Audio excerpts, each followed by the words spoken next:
Come on. I'm not your brother. I'm not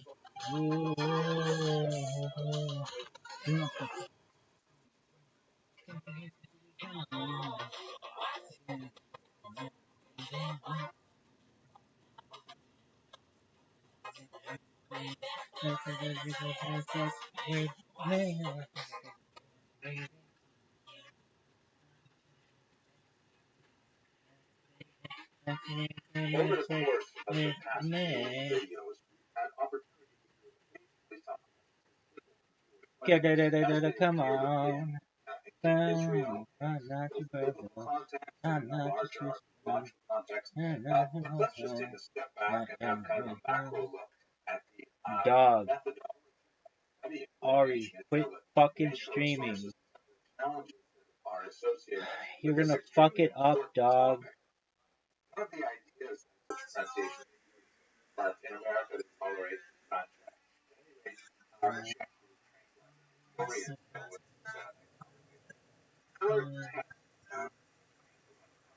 David Delane, good song, quit celebrating. David Donahue, hurry the fuck up.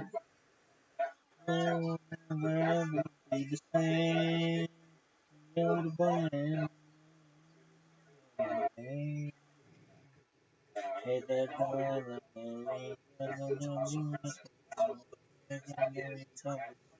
I'll be making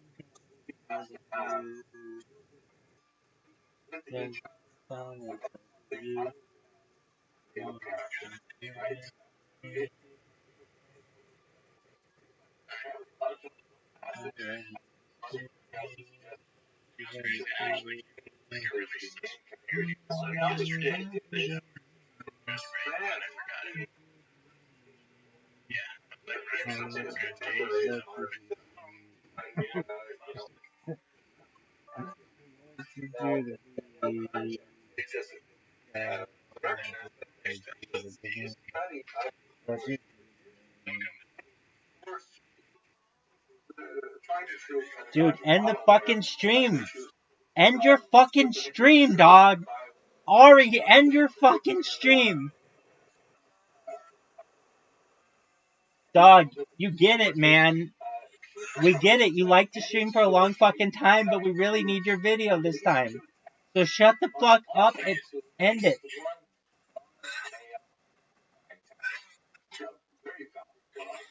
Dog, Ari, come, dude. Okay, but for reals. For reals. End your fucking stream.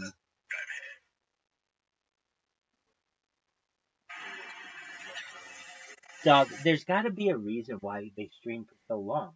There's no fucking reason why you would just be like, alright, I'm gonna put together a 13-hour stream and then a 16-hour stream. Why wouldn't you just fucking stream your whole life? I don't know. I mean, I get the masturbatory element of it, but if you can't figure that one out, I'm not gonna help you. And if, like, his whole fucking life's online already. So just, look, I could give a shit. Just end that fucking stream. Stream whatever the fuck you want. I just need that fucking VOD. And Eddie Craven, if you're seeing this in the future, this is why your fucking platform needs to be clippable or like download a fucking. I should just be able to use it like YouTube. And I can't believe I'm saying it because YouTube sucks, but it's better than this. End your fucking stream, dog.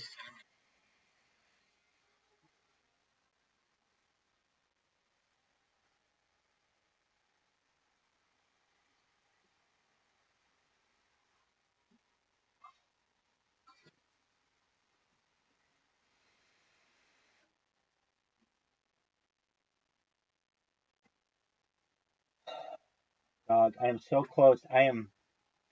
Hey, Caspian Sea, did you ever see that Seinfeld where Elaine has to eat like 9 really shitty subs for like the 10th one, and she's just doing everything she can to get that last punch card?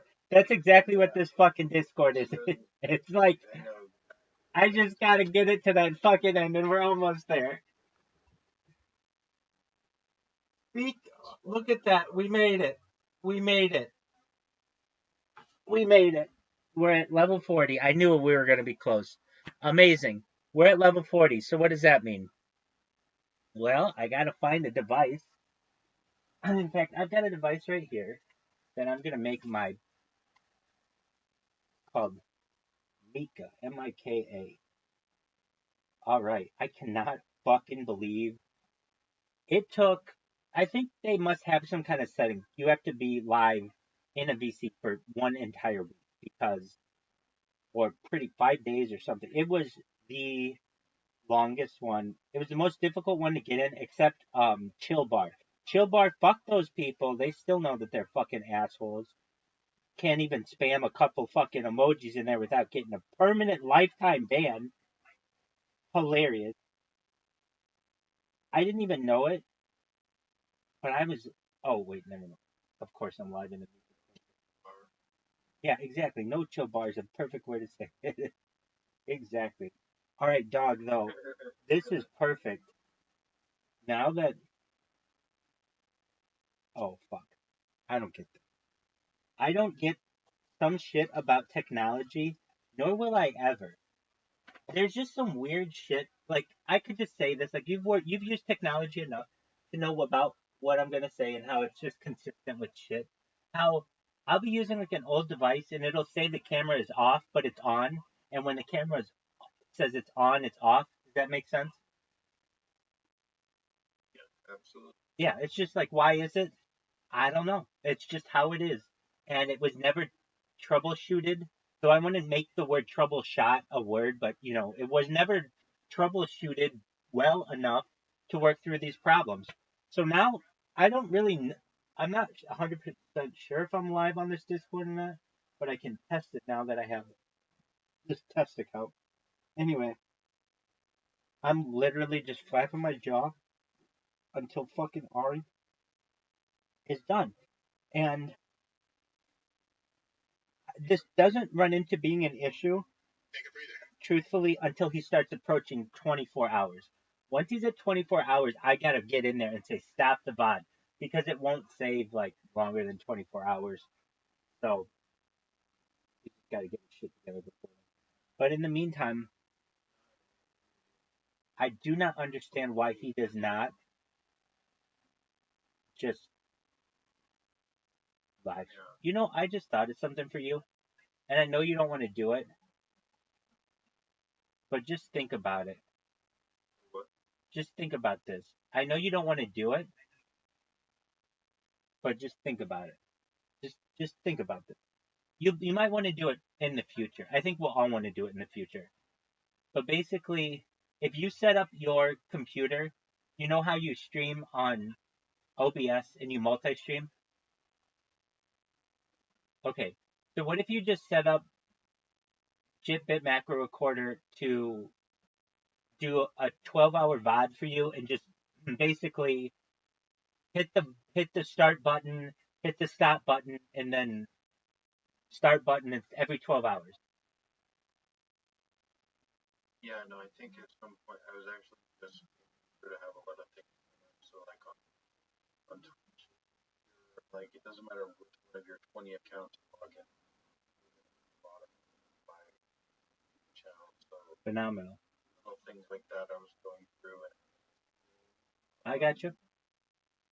but and making sure that I have certain things set up. And actually, yeah, no, I'm about tomorrow. Tomorrow I know that so it's about 10 hours. Probably do that. Why don't you do this? But Why don't you do this? Enjoy your sushi lunch. Hopefully you get blown or whatever you're gonna do. Do all of that stuff. Enjoy your life as much as you can.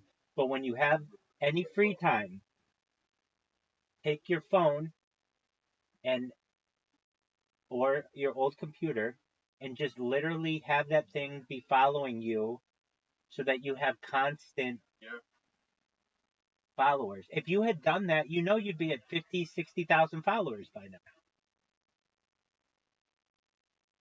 oh, I know what you Think about it. If you did it so that it was accurate and it worked a perfect loop, you'd have 80,000 followers. we were figuring you were doing like, I don't know, between like 300 and 1,000 a day, just depending on how you could get it done. And Yeah, but I also like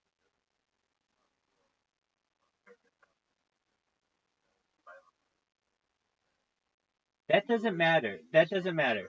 That doesn't matter. Right now, you don't even have 1,500, which is what you need. So you're going to need another 600 people anyway. And you're not going to get them organically. Yeah, they moved it up from, I think it was 75. Yeah, I'm working on things, man. Okay, that's cool. That's all you needed to say. That's all you needed to say. I will say no more.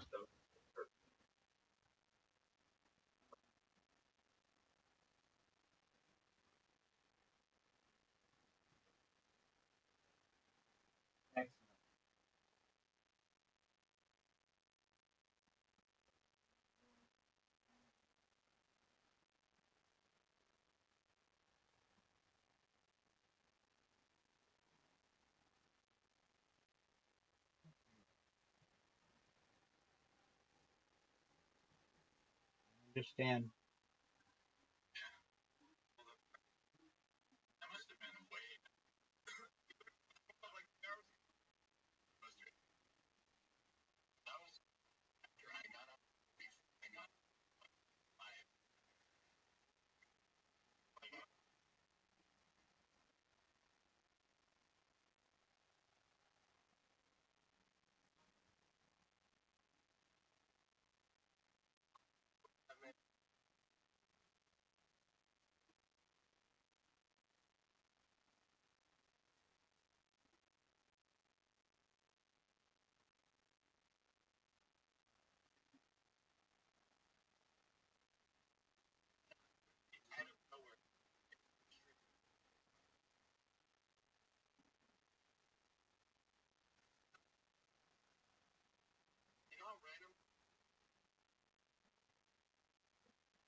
What a cool setup.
We just did an interview with, and it is going to go viral.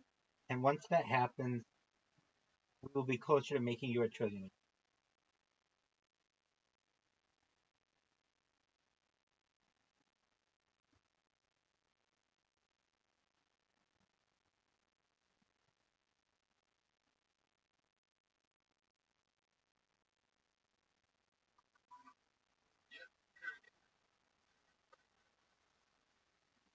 You should know that in the interview, we show an error that occurs on the sign up process, and we're going to make Eddie from Stake aware of it, and hopefully they fix it and it improves things on the platform.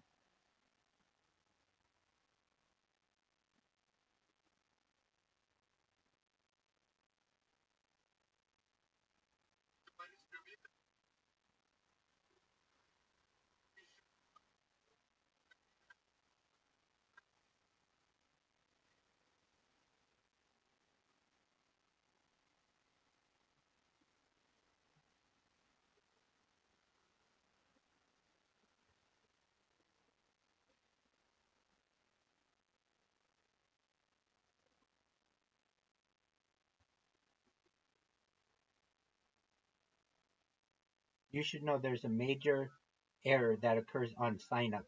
People receive a server error, and Eddie and get it fixed.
Herod the Great was Berenice's great great great grandfather, if I calculate that correctly, and others were quite diminished in authority.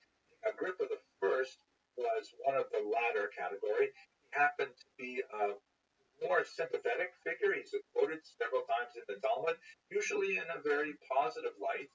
He ruled from the year 41 through 44. As a royal Jewish princess, as she was married off primarily for, purposes of lineage and connections, things like that, to one Marcus, who was the son of Alexander Lysimachus of Alexandria. He, in fact, was the Alabarch of Alexandria, essentially the leader of the Jewish community there. And not only that, he was the nephew of a very famous Jewish philosopher, Philo, who we'll speak about, God willing, in another lecture. She was widowed, and then she remarried her uncle Herod Polio of Chalcis, widowed a second time, and then she went and essentially moved in with her brother Agrippa II. Josephus, in this context, reports a really nasty relationship rumor about the two of them, which is unusual because it is not repeated by Roman historians of the time. Um, it's not impossible because this was not an unknown practice among Romans, but for Jews it would have been extremely scandalous, to say the least. At any rate, at this point, she was like at the peak of her authority. She was referred to as Regina, or Regina, meaning queen, Basileia, also and she actually served famously in the trial of Paul later on in this capacity. We had a look at this earlier. She married a third time to King Polemos II of Cilicia, who actually converted to Judaism and was circumcised and so on. But here's another fascinating thing about her. She was in Jerusalem at the time of the outbreak of the revolt, that being the year 66. And she was there because she was fulfilling a Nazarite vow, which is interesting in its own context. Nazarism is something that's recorded in the Bible, and of course, there's a whole tractate of it on Talmud, in which basically a person has some kind of like moving experience, and they want to like do repentance for it, they want to do tshuva for it, and so they undertake some restrictions on their behavior, let their hair grow, refrain from alcohol, wine specifically, and then at the end of this period, which is limited, 30 days, they come to Jerusalem, and then they offer a sacrifice. So she was there at that time when the revolt broke out. Interesting kind of sense of what kind of person she would be if she took on a Nazarite vow.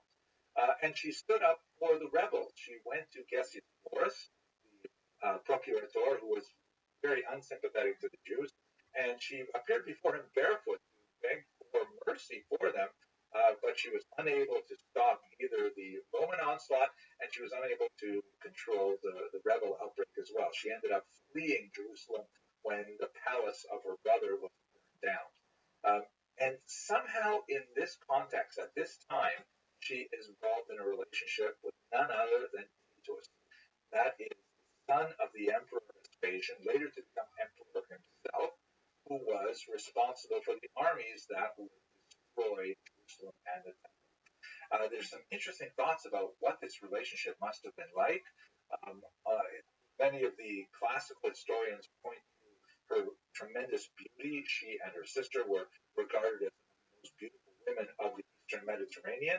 Titus himself was some dozen years her junior. That itself would have been unusual. Might have been instrumental in allowing the scholarly refuge in Yavne to persist. You recall that Rabbi Yochanan ben Zakkai famously asked for a retreat so the sages could stay somewhere safe and not participate in the revolt and not be destroyed, and this was granted. So Dr. Freund argues, interestingly enough, that maybe it was Berenice's relationship with Titus that allowed this to happen. And if that is the case, then of course she contributed to the survival of Judaism and the Jewish people as a whole.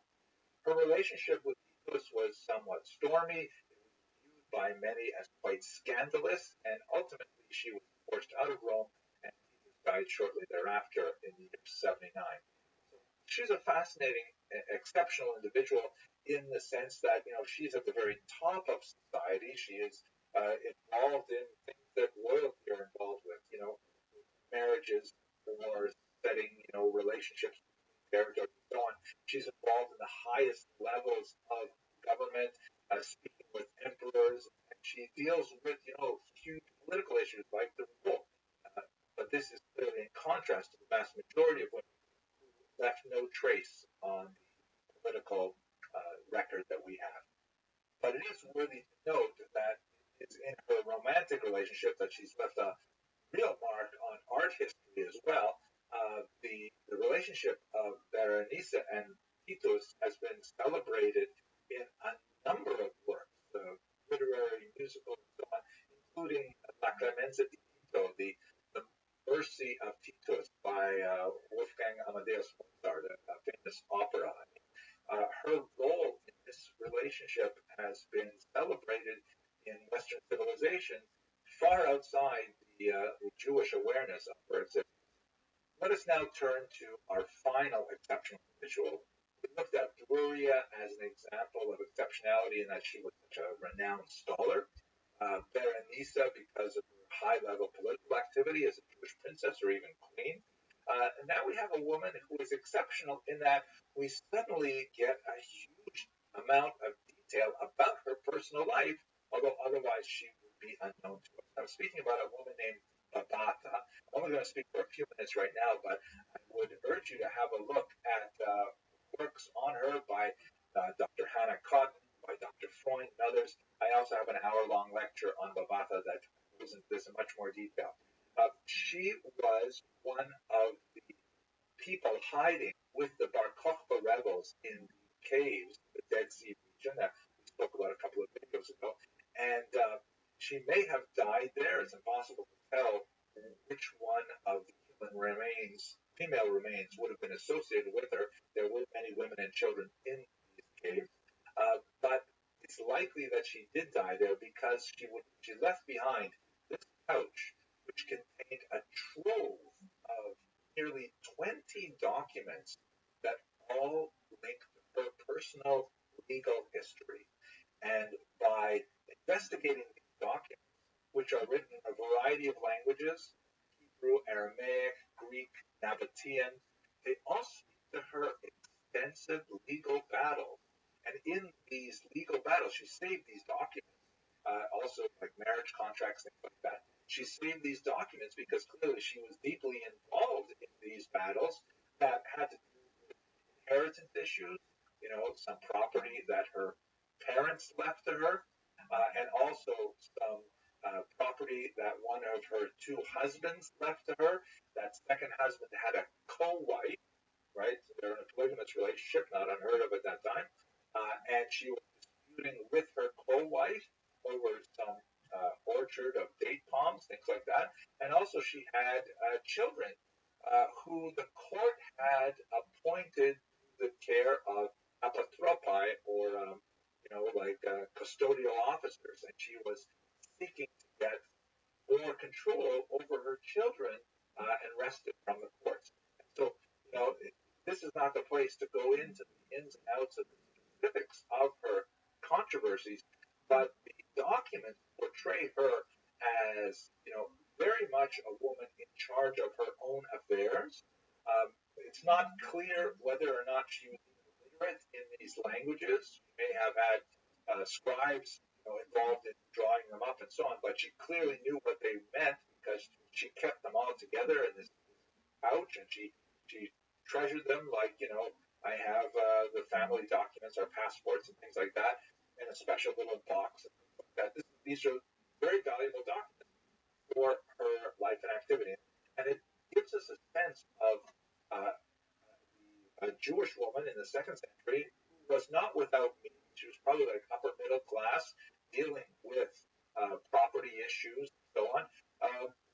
Took charge of her life, and she was clearly an agent involved in her life. We should not imagine, by Babata's example, that the vast majority of women were passive and allowing kind of life to wash over them and being passed from man to man in various ways.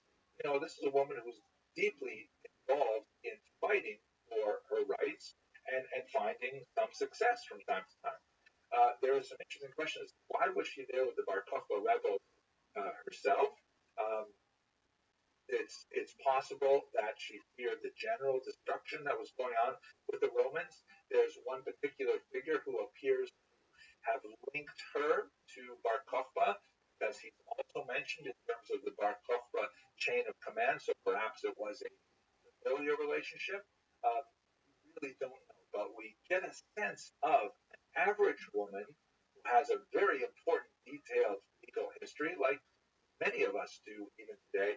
And so this is a corrective to the huge silence that we get from the sources on women in general.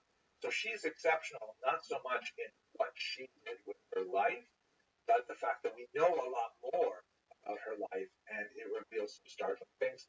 Many more fascinating things are going to be learned, I'm sure, as we analyze the Method archive with greater detail. Okay, I hope you found this video useful.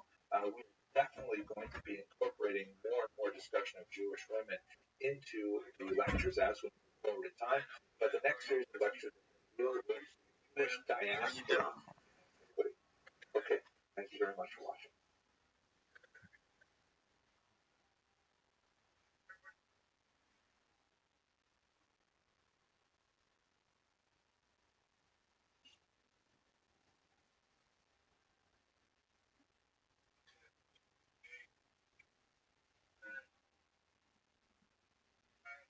At this point, it makes sense to pause and sort of think a little bit about a major transition that happened in Jewish history that really colors the experience of Jews and the globe. And that is, of course, the diaspora.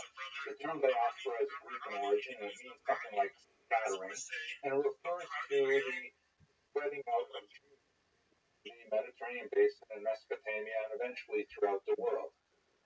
This has been the Jewish experience for the last 2,000 years. It's only been dramatically altered with the establishment of the State of Israel in the middle of the 20th century. So, really speaking about the biggest chunk of Jewish history in the post-biblical period has been all in diaspora, and Jews negotiated their reality, politically, economically, and so on, as a minority minority culture. Kind of become. We should note, of course, that the term that internally within the Jewish world, until the 19th century, was not diaspora, which was kind of like exile, galut, or in the Ashkenazi pronunciation, that were thrown out of their land.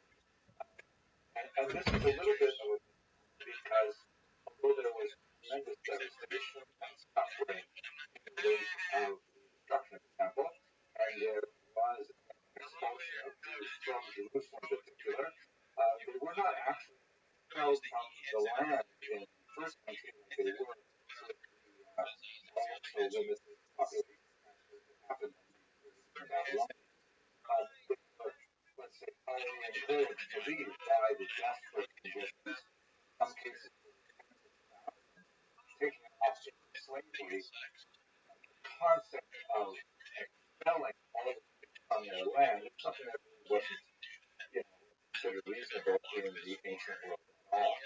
So there was always this presence in the land of Israel, sometimes an incredibly small population, but nevertheless, Jews always did maintain some kind of physical presence in the land of Israel throughout the long two millennia of diaspora.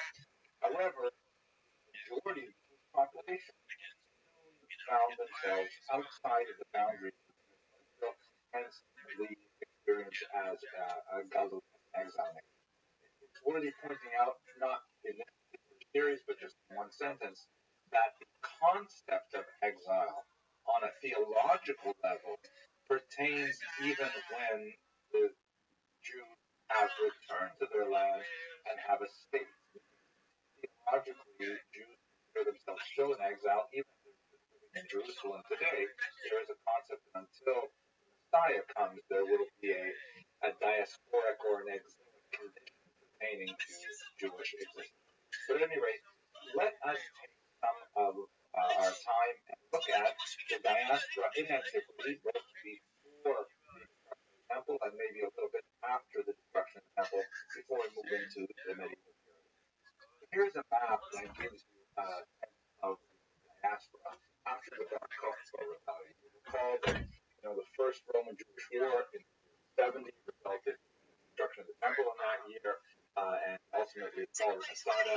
And as we shall see, there was definitely dispersion of Jews within Israel itself, but process of Jews settling throughout the Mediterranean basin and Mesopotamia had begun centuries earlier. On this map, you see the kind of hatched lines that encircle the Mediterranean, refer to the greatest extent of the Roman Empire, second century, and every dot that represents a city indicates that there was a Jewish population after the Bar Kokhba rebellion. Have a look at Israel closely here. You can see that the hatching shows that there was a Jewish settlement along the coast, a little bit towards the northern Negev, and heavily based in the Galil to the north, and also a little bit in the Jordan Valley on both sides of the river as well.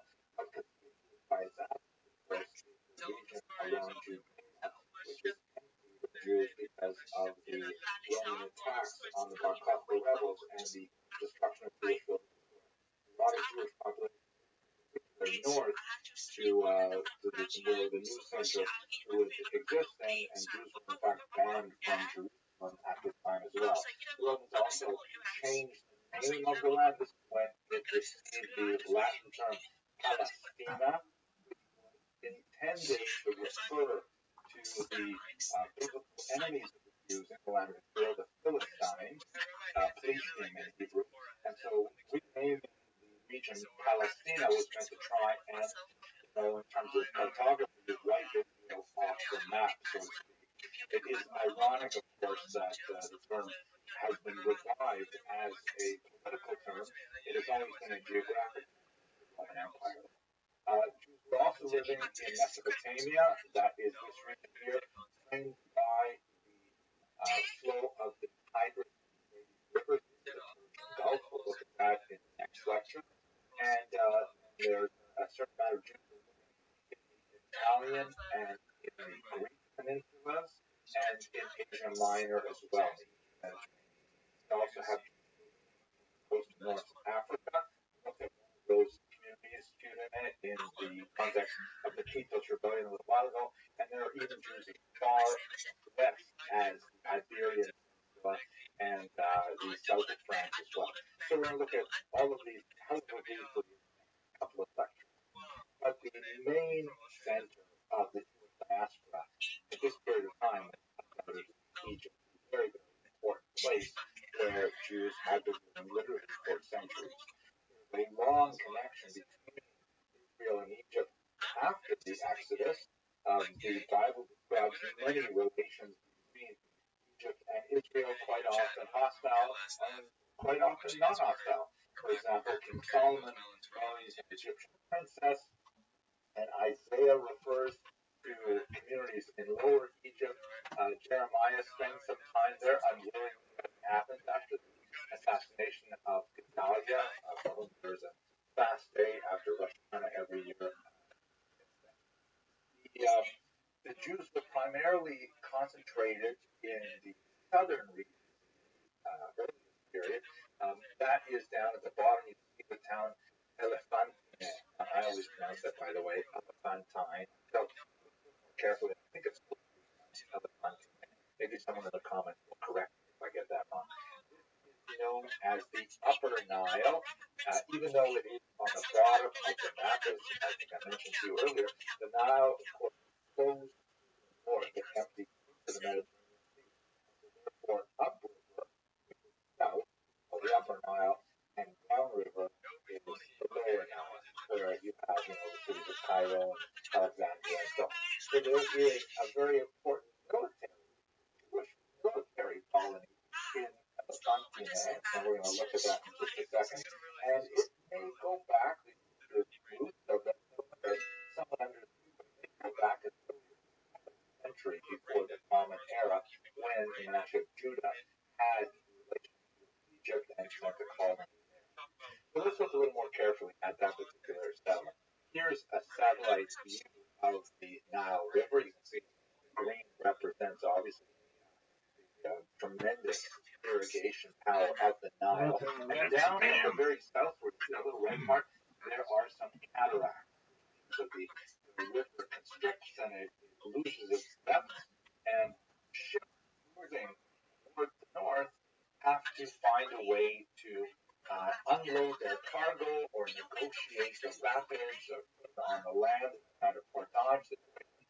And so that's a really dangerous spot for any kind of transition, and that's where robbers would lie in wait and so on. Hence, it makes sense to have some kind of military outpost there. Now, we know a little bit about this community because the records were preserved in papyri and in ostraca, right, the clay bits and the clay shards. We know that the Jews had a temple there, and it's interesting that they would have some kind of temple because, after all, the Bible is pretty clear about prohibiting any other temples outside of Jerusalem, but there were actually three other temples in the pre-destruction of the Second Temple period. We have one in Shechem, which is Nablus in modern terminology, and in Samaria, that would be the Samaritan temple, of course, which regular Judahite Jews would not consider, of course, valid. The Arak el Amir in Jordan, and the Metropolis, which would be in Egypt under this is referred to in the Talmud, Onias IV. What is going on in those temples is fascinating, but a little bit beyond our area of expertise today. We have in these records some interesting records of women, for example. Here's my chance to fill in the block and check off the Kranjak test. We have one very wealthy woman who owns several homes and things like that. Her name is Tachya, to be related to the Batak, meaning we trust to have faith in God. She was married 3 times, first to a Jewish soldier, and then apparently to 2 type of construction engineers or maybe architects or builders.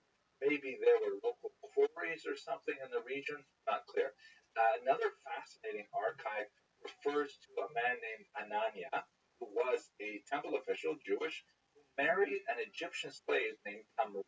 Tammuz is definitely not a Hebrew name, because in Hebrew the word Tammuz means she will die, right? That's probably not a good name for your daughter.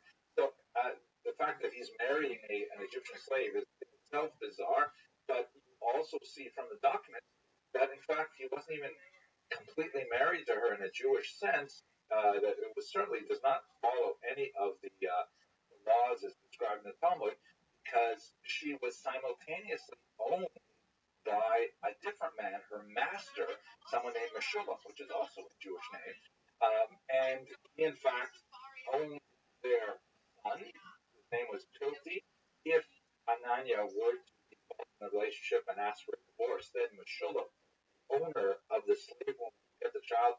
The whole thing is really bizarre. Also interesting, though, and again, pretty much in contradiction to Jewish law, Tammuz just started a divorce on her own, which is something that rabbinic law does not permit. Lots more to say about that. I hope we'll come back to it in maybe in the medieval period when we look at women in Jewish law.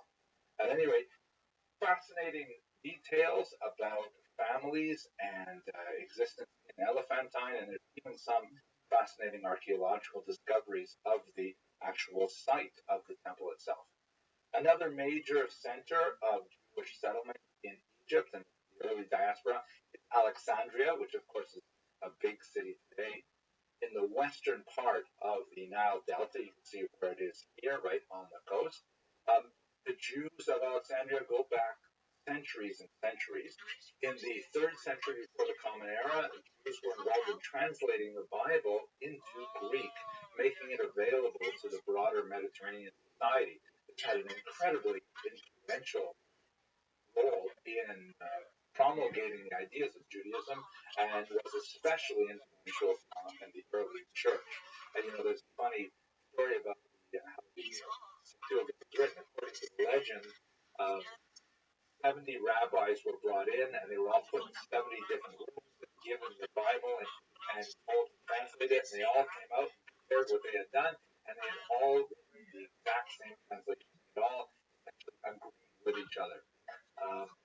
Rabbi Hutner, who's a very important Rosh Hashiva in America, he liked to joke that, call that a miracle? That's not a miracle. If you get 70 rabbis together and you put them in one room and ask them to agree on anything, that's a miracle. Right? By the first century, Jews were quite numerous in Alexandria, and they had one neighborhood which was specifically the Jewish neighborhood, and they had a second one out of five neighborhoods that they were populating as well. But there was a significant amount of controversy with the local Greek population. All that Alexander the Great has swept through the entire region and had established all kinds of new norms and new cities. Alexander was not a coincidence. And there are a lot of people who had privileges under the Greek regime, under Rome. But when the Romans came, they were not happy with the displacement that occurred as a result of new management. Jews, on the other hand, saw it as a potential for them to increase their status and their privileges in their society. And so Jews actually welcomed the Roman armies when they arrived in the middle of the first century before the Common Era. We have a fascinating description of a major upheaval against the Jews in the year 38, which some have called actually the First Pogrom. This was recorded by the philosopher Philo, very important Jewish thinker of the era, who approached the Bible primarily in the sense of against. Philo was extremely important in introducing a new philosophical way to understand the Bible. He did not get that much traction in the Jewish tradition. He did not write in Hebrew, he wrote in Greek, and many of his ideas were really quite contrary to much of what the rabbis were talking about. But nevertheless, extremely influential once again on the Christian tradition, not so much on the Jewish tradition. At any rate, he describes this first upheaval as the result of the tensions between the Greek and the Jewish populations in the city that were exacerbated in particular when King Agrippa I, you remember him, he ruled in the middle of the first century for a few years, and he visited the region. Jews locally asked him if he would maybe intercede with his friends in Rome on their behalf. He chose unwisely to have a kind of a gaudy parade through the town of Alexandria, and the Greek rivals of the Jews actually mounted sort of like a mock counter parade in which they openly made fun of Agrippa I, and sure enough, it eventually translated into violence against the Jews. The local procurator had his own issues with Rome, even though he was a Roman official. There was a change of guard in Rome, and he was concerned about his own position, and he decided to take the side of the Greeks. And he ordered, among other things, that the Jews should be limited to one neighborhood, not to two. And the forced concentration of Jews into one of those two neighborhoods, which some would argue actually constituted the first ghetto, interesting idea, was also occasioned by significant anti-Jewish violence and attacks on synagogues, which was really an unusual thing for the ancient world. Synagogues were generally considered places where you should not transgress and you should respect the various ritual worship of other groups. But this was one of those occasions where that was ignored. The new emperor, however, laid down the law and established the status quo ante, where the Jews were mollified, but there would be yet again violence in the year 66, probably in connection with the Roman-Jewish War that exploded in that year.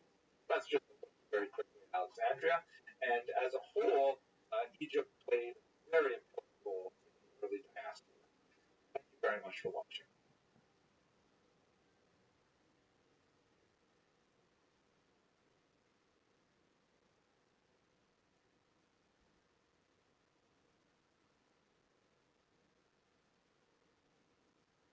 So let's continue our discussion of the diaspora in antiquity by looking at Mesopotamia. And although we saw that Egypt was an incredibly important center of Jewish settlement, Babylonia is perhaps more distinguished because it is the location of the forestry settlement of Jews, which was the original home of the patriarch Abraham, but nevertheless, Jews were forced to live there in the context of the invasions of the Assyrians and the Babylonians in the 8th and the 6th centuries.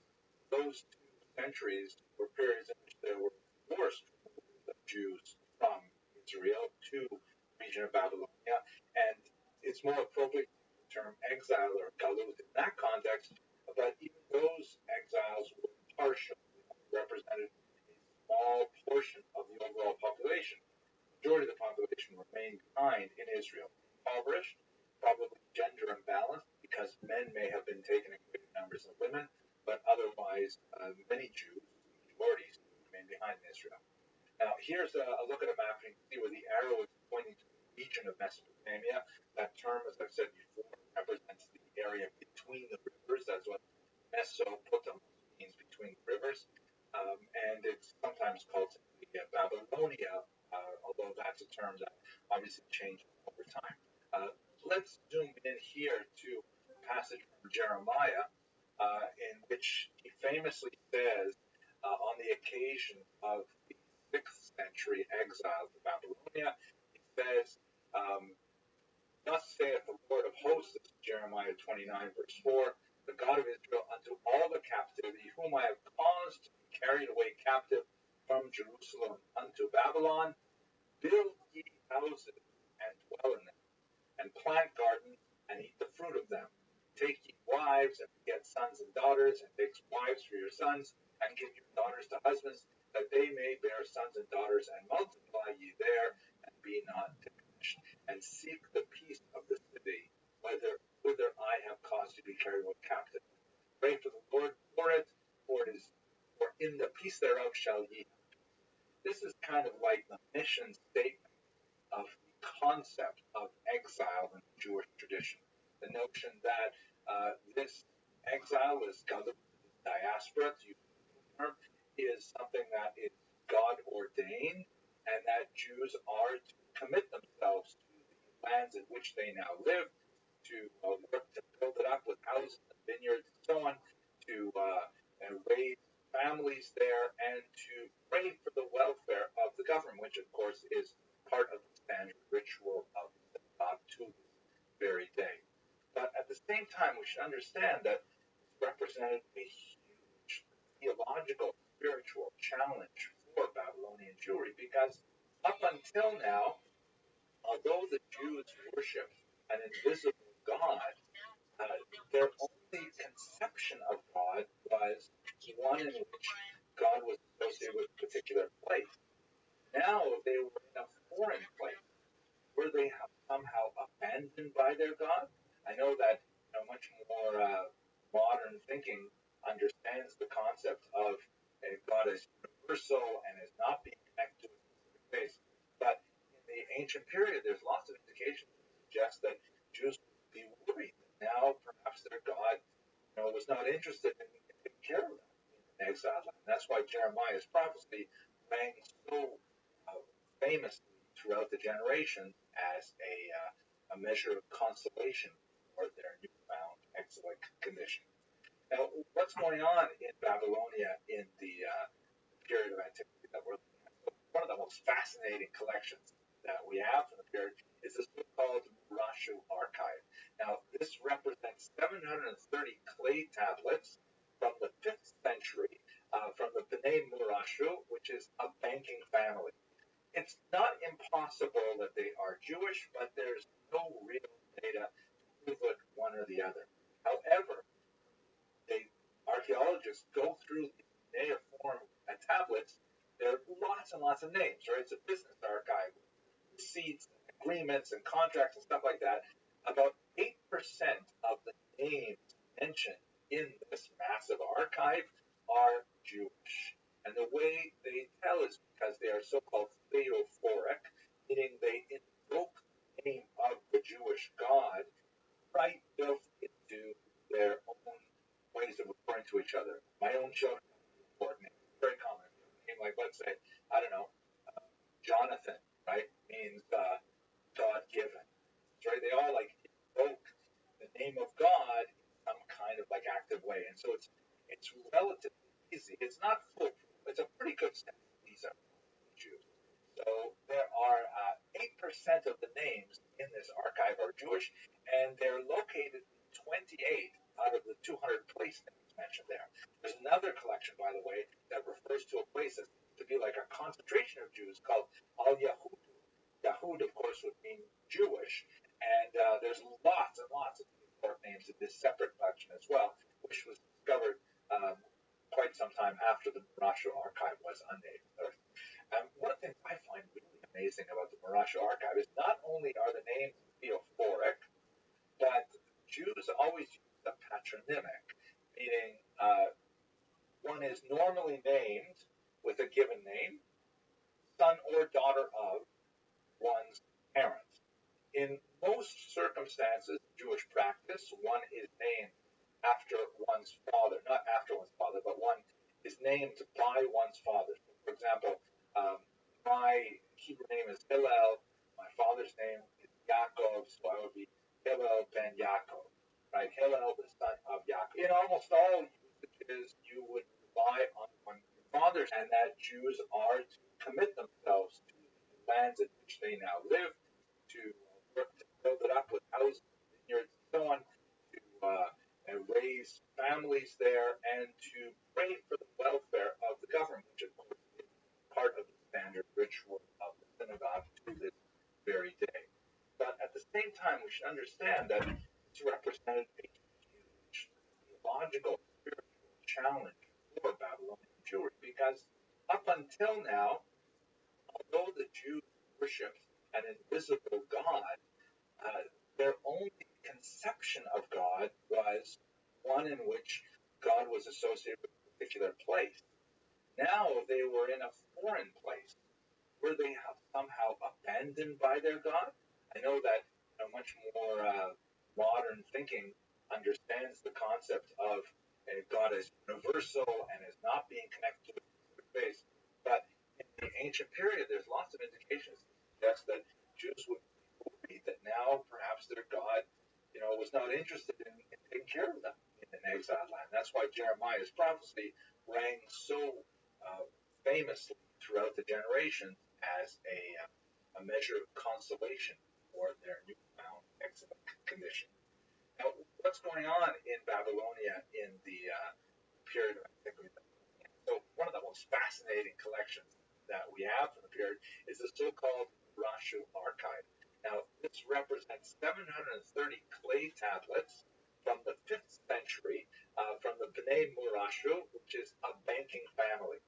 It's not impossible that they are Jewish, but there's no real data to prove it one or the other. However, archaeologists go through these cuneiform tablets. There are lots and lots of names, right? It's a business archive with receipts and agreements and contracts and stuff like that. About 8% of the names mentioned in this massive archive are Jewish. And the way they tell is because they are so-called theophoric, meaning they invoke the name of the Jewish God right built into their own ways of referring to each other. My own children have important names, very common names. Like, let's say, I don't know, Jonathan, right, means God-given, right? They all invoke the name of God in some kind of active way, and so it's relatively easy. It's not foolproof. It's a pretty good sense that they're probably Jews. So there are 8% of the names in this archive are Jewish, and they're located in 28 out of the 200 place names mentioned there. There's another collection, by the way, that refers to a place that seems to be like a concentration of Jews called Al Yahud. Yahud, of course, would mean Jewish, and there's lots and lots of names in this separate collection as well, which was discovered quite some time after the Marashu archive was unearthed. And one of the things I find really amazing about the Marashu archive is not only are the names theophoric, but Jews always use a patronymic, meaning one is normally named with a given name, son or daughter of one's parent. In most circumstances, Jewish practice, one is named after one's father, not after one's father, but one is named by one's father. So, for example, my Hebrew name is Hillel, my father's name is Yaakov, so I would be Hillel ben Yaakov, right? Hillel, the son of Yaakov. In almost all usages, you would rely on your father's name, but under certain circumstances, you would refer to your mother's name. The reasons for the distinction I'm not going to delay us today. But what's really fascinating is if you look at the individual's name and their patronymic, and you see, is there a change in the theophoric nature? You can see that there's a real theme that something happened around the year 480 before the Common Era, in which all of a sudden these Jews who have regular Babylonian names start giving their children super theophoric names, as if they have suddenly discovered religion, and they are much more intent on making sure that their children identify as interesting. And in fact, that can several generations.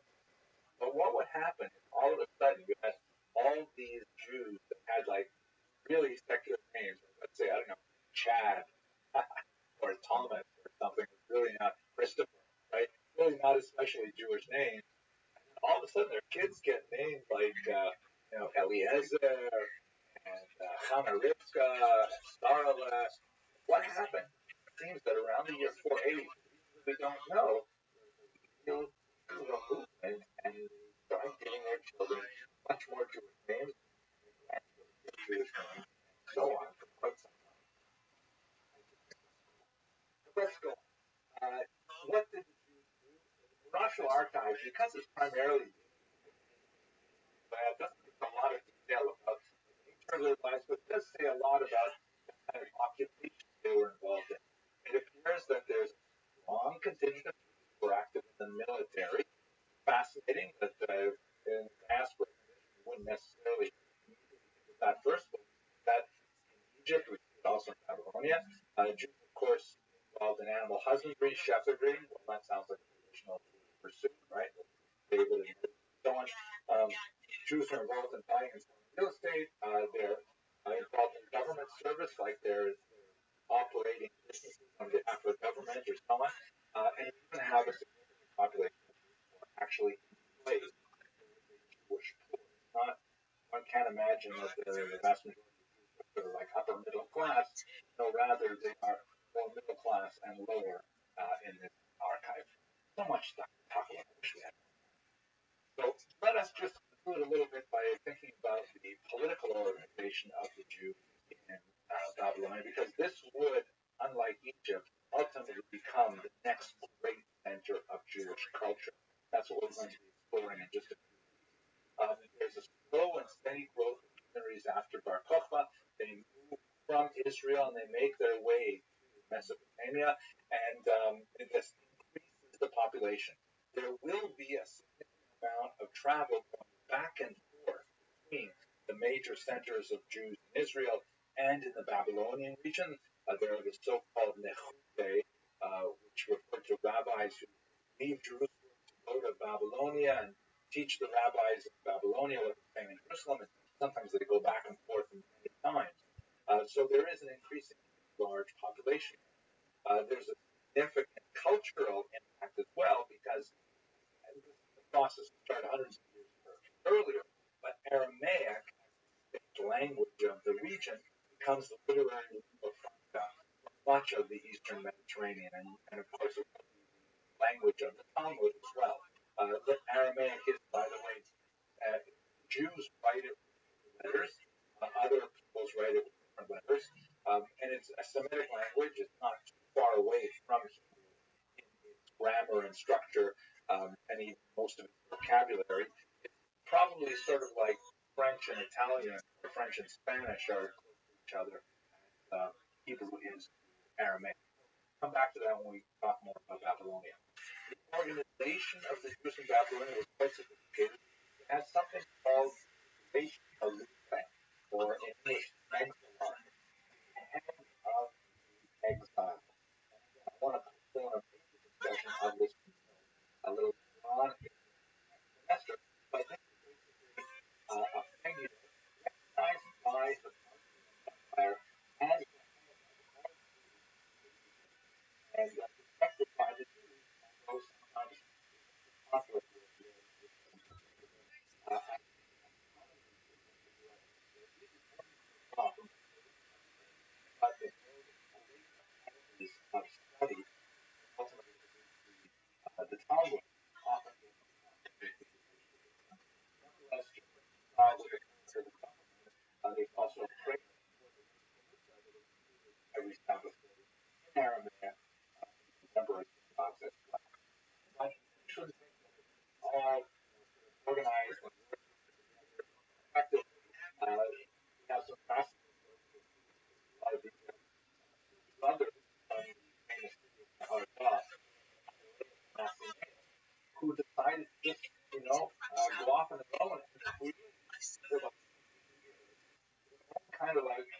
job was like a little warlord guys who maintained kind of like regional independence from Parthian army, Parthian Empire, until finally the Parthian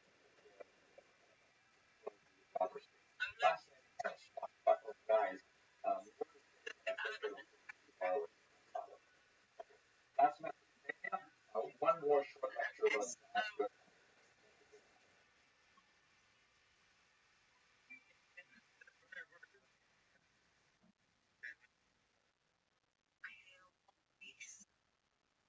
Okay, let's take a few minutes to say a little bit about the rest of the Mediterranean and the diaspora. There's so much all the marks are map Ireland, hatch lines, every dot where there is a Jewish population. Right now is the moving from left to right, the Italian peninsula that's shaped like a boot, and Gaza, and there is the Greek peninsula next. Also, it has the Mediterranean as well, which is first suggestion of Jewish presence all the way back to the 4th century. After Alexander, there was much more presence. In Rome, we have a very popular developing. First century Roman era proclaims Judaism as a religio lecita, which means a legitimate religion, respected, and it has to be respected, and there are certain things that Jews do that they are allowed to continue doing because of their own protection, such as the very difficult transformation of the shekel tax for the maintenance of the temple in Jerusalem. This was a practice which was continued throughout and the Romans actually protected it. There were times when, transporting money was interrupted by official authorities and represents technically people who respected the old religion like Jews were also mounting military from conscription when they were observed, for example, the culture food, Sabbath, very difficult. So in many cases, the Romans were willing to take a look hands on conscripts from communities. Generally, it's not so bad in the Roman Empire before the event of the Great War. That's when it got really bad, and of course, it went down from there. In time, while Jews are getting a lot of traction socially and legally coming up to the 1st century, there is a growing social movement as well. You can really see in a lot of the Roman writers. There is basic understanding of what Judaism is all about. There is a concern that Jews are somehow misanthropic. They hate other people. Why? Because, for example, you can't belong to the religion unless you convert. This was like a strange idea. Really? Because I sort of Jewish. No, you've got to go through conversion, whatever that means exactly. Jews wouldn't eat non-Jewish food, so they had to keep kosher. There was a lot of Jewish practice that was definitely misunderstood. Like, for example, total seems to be fanatic ban on any kind of civil religion, like kind of worship of idols and things like that. The Jews would get really upset about that, and Greeks and Romans were saying, like, what is the problem? So basic. I've often compared this to the example of not standing when the national anthem is played at a football game, like that, which Americans would consider very. By the way, I've used this example long before it became social justice movement, Black Lives Matter, and so on. But the fact that it has been used to take a football game, it is such a strong statement that it forces the idea of how to basically felt that it was against their core principles. Nevertheless, Judaism was echoed by poetry at this time. You have a lot of people who respected Judaism. It represents some real attractive alternatives to fatalism inherent in Roman paganism, and you have a growing population not only of ethnic Jews who are living in the Italian peninsula before the 1st century, but also fellow travelers, both converts and those who are just kind of like sympathizers as well. One of the really cool ways growth of the population grown, and this is a little bit of detail, but I think it's so fascinating that I talk about it, is the discovery of these catacombs of Jews in Rome. It was very common in late antiquity to be buried underground. Number of catacombs for burial, and in the south and also in the north, some where there are Jewish catacombs, and they are so fascinating. You go in there and you've got these sort of like shelves on the wall in bird. It's possible that they practice a two-step burial, where first they bury them in the ground, and then a year later, in the Talmud, practice that. I do not believe practice anywhere in the world today, but in the ancient period, it was common. On the yahrzeit, on the anniversary of the death, they would go and they would enter the bones, now denuded of all flesh, and there would be a ceremonial bringing of the bones to a family crypt. And so they would enter the catacombs and put them on a shelf next to the ancestors. And they were attacked by modern sensibilities. That's really fascinating. And the catacombs are beautifully decorated, like this really charming palm tree on one wall, and painted ceilings with sometimes decorative animals like peacocks, like that.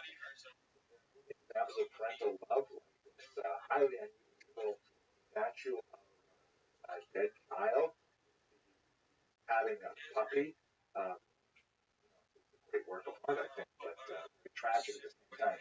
Carries some kind of pathos across the millennia. And the inscriptions are fascinating. Awareness of Hebrew and Aramaic is probably lower if their first language for something as permanent as a grave marker in a foreign language. But there are some Hebrew and Aramaic as well. And the symbol of the menorah is very, very common. That's considered like much more than the Star of David, which is a far later introduction to the Jewish canon. The menorah is one of the oldest of the images. It's really cool to look at these catacombs. There's so much to derive from it, more than we can talk about today. Let's switch a little bit and talk about the Mediterranean. And by that, we're looking especially at Asia Minor, which would include Syria maybe, but definitely Turkey is a really important place for us. Antioch is one of the most significant of the centers here. And we see that, once again, the role of the military is quite significant. You have Jews in military formations under Antiochus I and Antiochus III. Those are prior, of course, to the Antiochus IV, the Hanukkah rebellion, including 2,000 Jewish families who were military families transferred from Babylonia to this region. Really unusual to see that, I think. There's a strong Jewish community in Antioch in particular, but they have the same kind of tensions with Greeks living there as we saw in Alexandria. Throughout the region, there are the presence of synagogues, even well before the establishment. This is something we can also say about Egypt and about Mesopotamia and about the Greek and Roman lands as well. Did have gathering places for prayer. They were referred to Greek terms prosuke or synagoga, which basically means by gathering places. The term synagogue does not intrinsically have a religious context, which actually be translated from the Hebrew term knesset, which means a house of gathering as well. Even while the temple was operating, wanted to have some kind of way to express their connection to God in a communal fashion. And we have descriptions of this from Josephus and Philo and many other figures as well. Let's just take a concluding look at the Western Mediterranean. In the previous lecture, we looked at the region of Tunis, Cyrene, and a little bit at the island of Crete. Let's just go quickly to the Iberian Peninsula, all the way on the western part of the Mediterranean. And we'll speak a lot more about this region because it's the heartland of Sephardic Jewry that we have not yet introduced. Up until this point, Jews don't really recognize kind of like differences in cultural orientation. They would refer to each other with geographic indicators like stupid Babylonian. It's actually one of the terms in the Talmud. But they won't necessarily regard them of a slightly different ritual or of a slightly different family of customs, as we will later on. But the heartland of Sephardic Jewry comes from the of Spain. The first indication we have of any Jewish person in Spain is some evidence of a Jewess living in Adra. And this is from an early 2nd century gravestone, which was transcribed in the late 18th century, a reliable transcription, even though the original gravestone has been lost. The transcription read like this: something wiped out, the word is Nia, and then a new word, salo, something missing, nula, word an, uno, mens, cuatro, ie, uno, dea, which translates as probably something like here lies, a girl's name that ends in the letters N-I-A, Junia, something like that, daughter of Solomon, aged 1 year, 4 months, and a day. Four is 4 dashes rather than IV, which also is the Testament of antiquity. Finally, she is typically denoted as a Jewish girl. And this is our first indication of Jewish settlement in this region. Wow, I can't wait to get back to talk about this more. But for now, let's wrap up this discussion of diaspora. The next lecture is going to be sort of like some status remarks about what does Jewish history and how that differs.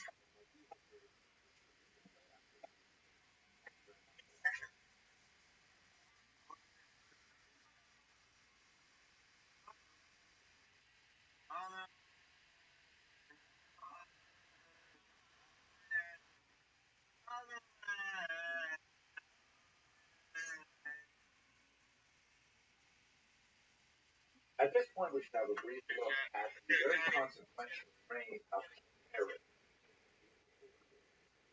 Herod Judea from 37 Common Era, some of the magnificent architecture that lasts 2 dozen in some cases, and had a dramatic impact on the nature of several elements of the population.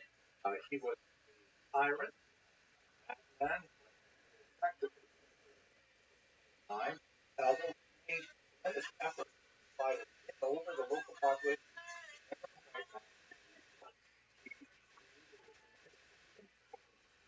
of kind of far and wide, he lost the prestige of a broader discussion of defenses from the world. At the same time, he was an iron then was quite clear. Herod's rise to power will give us what the times were like, tremendous separation between the ruling class and what the common person would have thought of as the ideals of Judaism. Have a look at what the Roman Empire looked like in the first century before the Common Era. The blue area on the right represents the conquest of General Pompey that we mentioned very briefly recently. In this context, that we understand the precursor of Herod's rise to power. Basically, as we discussed last week, when the last great of the Maccabean regime, Queen Malika, Alexander Salome, she passed away, and with this got into much of conflict. Constantine was pagan.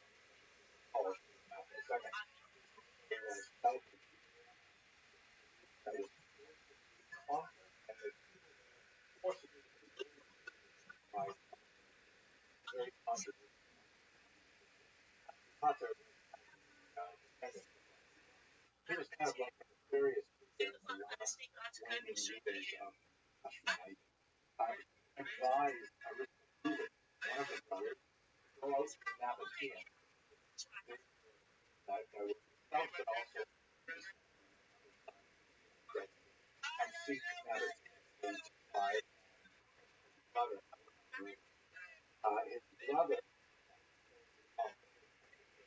Pompey, brought and decided of the back. That's how Shut the fuck up. Pompey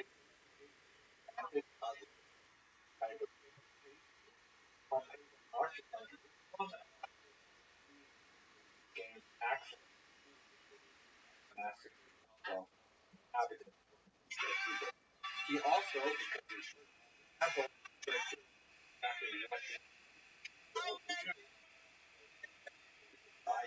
Caspian Sea, can you hear me? destroy the temple. Caspian Sea, if you've ever heard me in your entire fucking life, listen to me. Oh, damn. Come on, dog. Somebody listen to me. This is so exciting. Pompey's holy land divides up toward this region. So Judea actually has 4 pieces to it at this point. It is geographically landlocked, that is, from the Mediterranean, does have access to the Dead Sea. Working from the south, you see Judea. The east, you have Perea, which would be on the east bank of the Jordan River, and then there's the Samaritan land, went up to the north is the Galilee. These are the 4 regions that were assigned to Judea at this time under Pompey. In the larger history of the Roman Empire, of course, Pompey gets locked into a major conflict with none other than Julius Caesar. What ends up happening is that Antipater, the No way. will call him A billionaire, kids. A billionaire. ends up against and Caesar ultimately Pompey and Caesar named Antipater the de facto ruler of Judea. Hyrcanus is still around. His name's simply ethnarch, which means leader of the people, but it doesn't actually have the force of rule that Antipater had. Antipater, in turn, names his 2 sons to leadership position. The elder son, Phasael, was given the governorship of Judea, the central court, and his younger son, Herod, control of the At that point, Caesar was assassinated. Dude, I can't fucking believe that shit. His father's murder later. 39. While this is all happening, Babylonia, they come in, they completely take over for a short period of time. They crown Aristobulus' son. Remember this other brother in the Civil War. And so his son Antigonus was named as king. No fucking way, kids. This is getting interesting. And they physically made This him so he can't take the position of high priest. The role of high priest was exceptionally important, especially in the Maccabean era, because it was not uncommon for the high priest and the king to be the same person.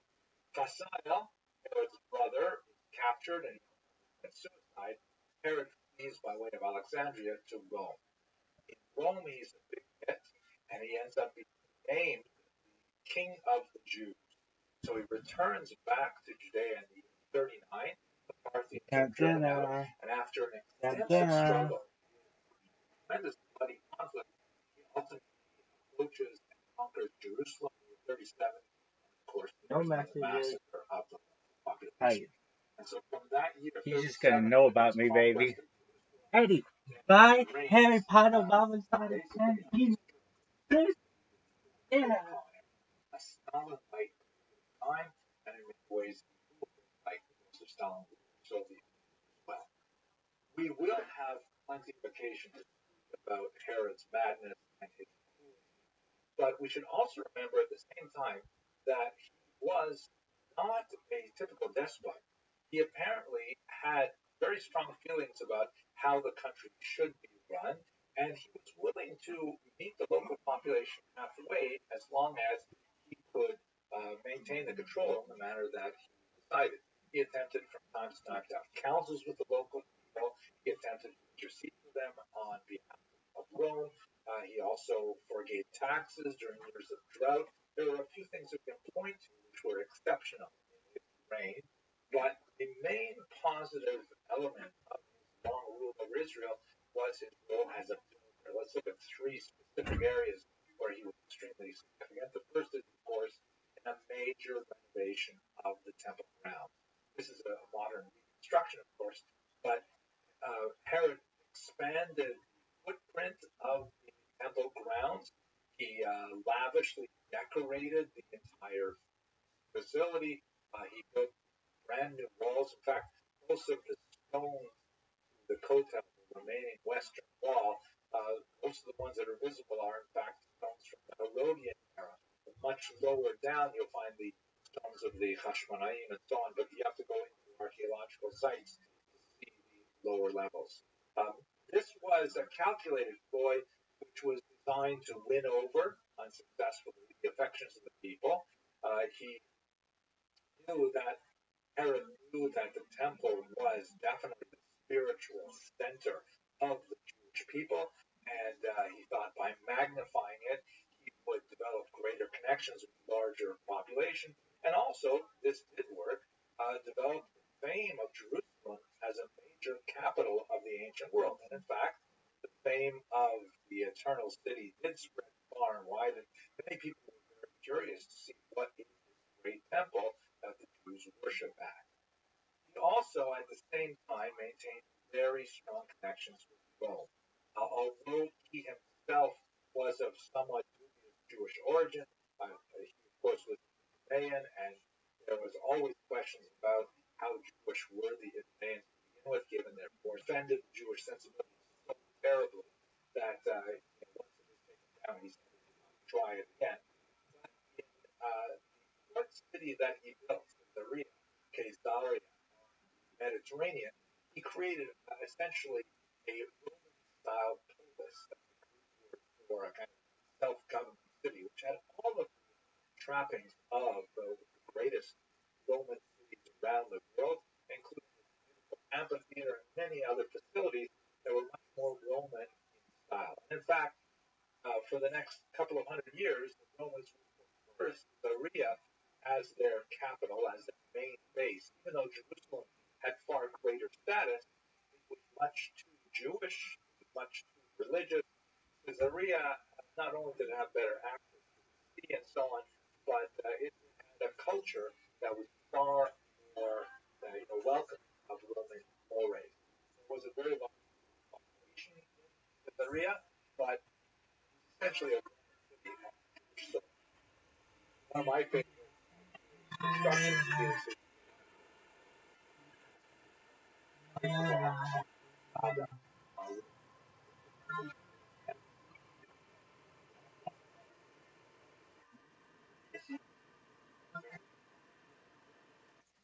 maybe palace, maybe this palace is actually sure. The engineering and also the village. I climbed it to the top of Masada. My just watching it rise was like right,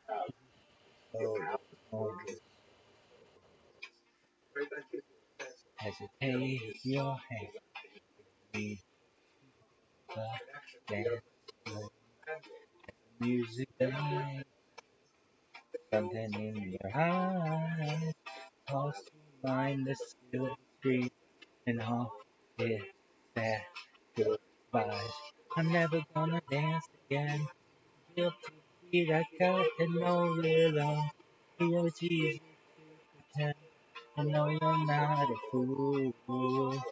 Should've known better than to treat a friend. Wasted chance that I've been given.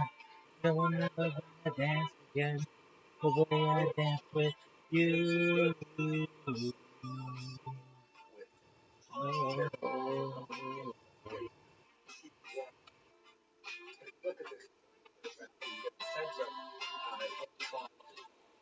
Time can never mend the careless whisper of a friend to the heart and mind. In the sweetest of kind, there's no comfort in the truth. Pain is all you'll find. I'm never gonna dance again. Guilty feet, I've got a rhythm. Though it's easy to pretend, I know you're not a fool. You should've known better than to cheat a friend. To waste the chance that I have been given. So I'm never gonna dance again the way I dance with you. Oh.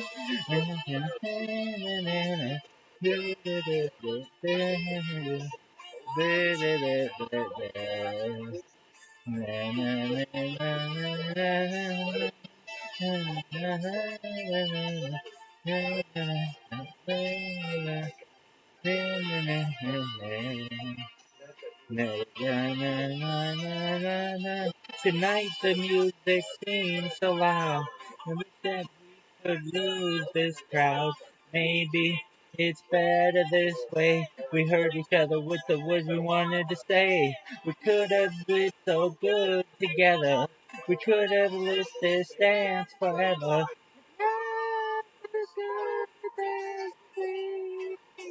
Please stay, and I'm never gonna dance again. Guilty feet, I got no rhythm. Though it's easy to know you're not a fool. Should've known better than to cheat a friend and waste the chance that I've been given. So we're never gonna dance again the way I dance with you.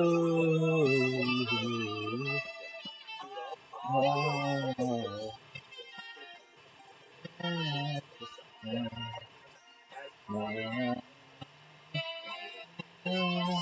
Now that you're gone, now that you're gone.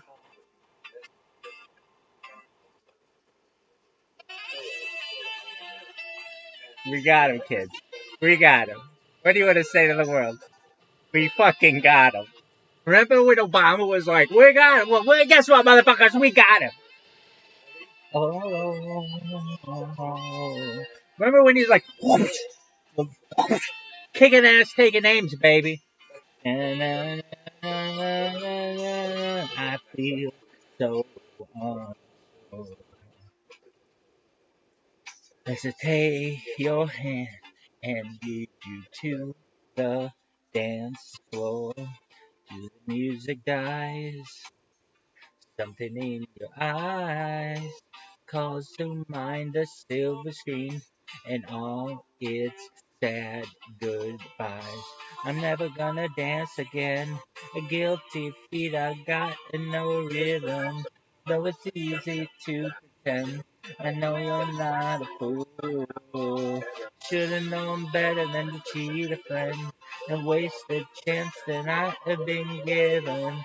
So I'm never gonna dance again the way I dance with you. Oh,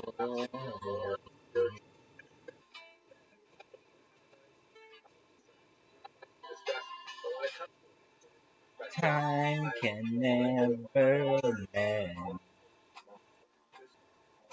the careless whispers of a good friend to the heart and mind. Ignorance is kind. There's no comfort in the truth. Pain is all you'll find. I'm never gonna dance again. Guilty feet, I've got no rhythm. Though it's easy to pretend. I know you're not a fool.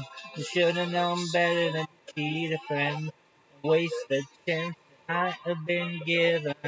Though I'm never gonna dance again, the way I dance with you. Oh, na na na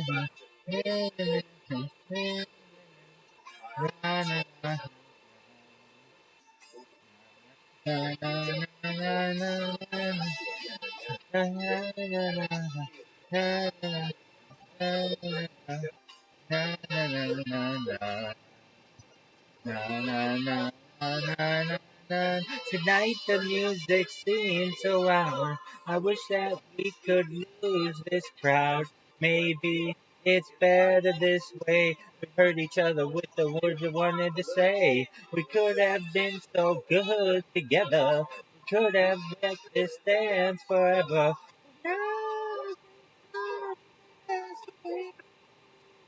Please stay. I'm never gonna dance again. Guilty feet, I got no rhythm. Though it's easy to pretend. I know you're not a fool. Should've known better than to cheat a friend. Waste the chance that I have been given. So I'm never gonna dance again. The way I dance with you. Oh.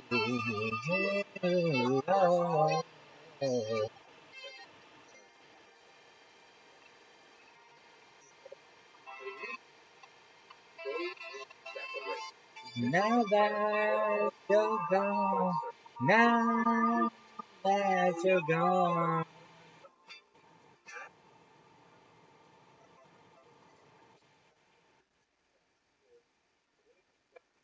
Of the day, or from Kids, kids, we either got we got somebody in our fucking inbox.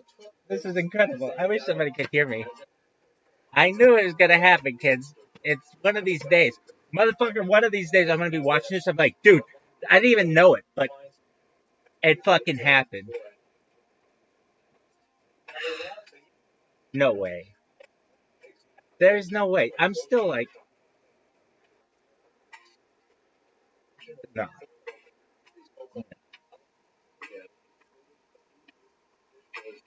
That's all I wanted. Something left for someone sacred. Your eyes, just one moment to be warm and naked. That's how I sigh. Sometimes I think that you'll never understand me. Understand me. Maybe this time is forever. Say it can be. Whoa, whoa. That's all I wanted. Something special, someone sacred. In your eyes, just for a moment, to be warm and naked at my side. Something that's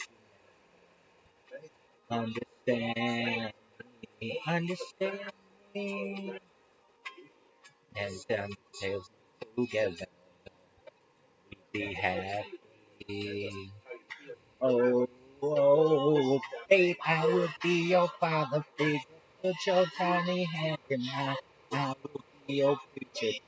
Anything you have in mind. I will be your father figure. I have had enough of time. I will be the one to love you till the end of time. Do, do, do, oh yeah. Do,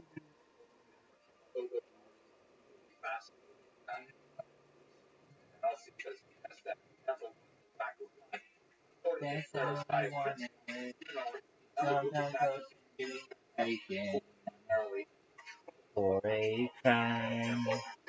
For all I wanted, just to see my babies white shine.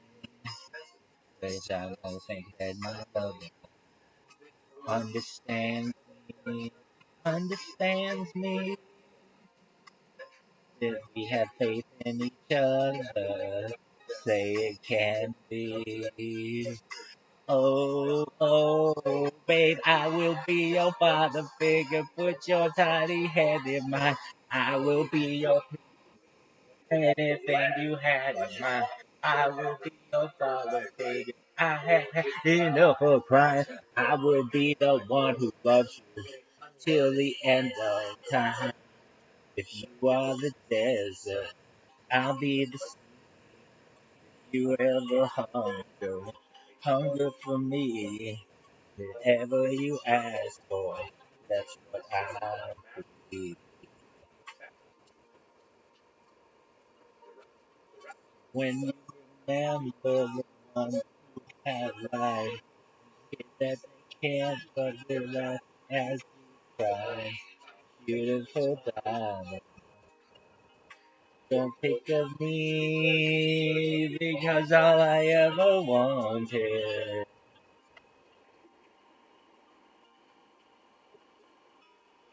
it's in your eyes. Amen. And love can't lie. No, break me with the eyes of a child. No, no, no, no. My love is always telling me so. Heaven is a kiss and a smile. Hold on, and I won't let you go. My baby, I will be your father figure. Put your tiny hand in mine. I'll be your preacher, teacher. Anything you have, I will be your father figure. I have had enough of crying. I will build a one who loves you. Till the end of, I will be your father. I will be your father. I'll be your daddy. Oh, I will be the one who loves you till the end of time.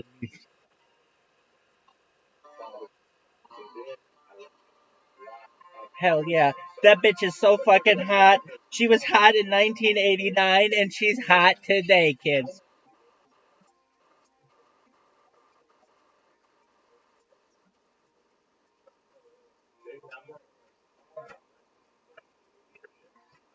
pretty big numbers, and referring to anybody very small number. When you How'd you get so into houndstooth?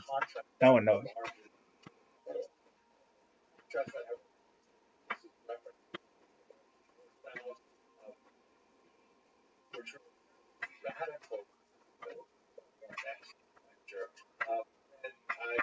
That's all I wanted.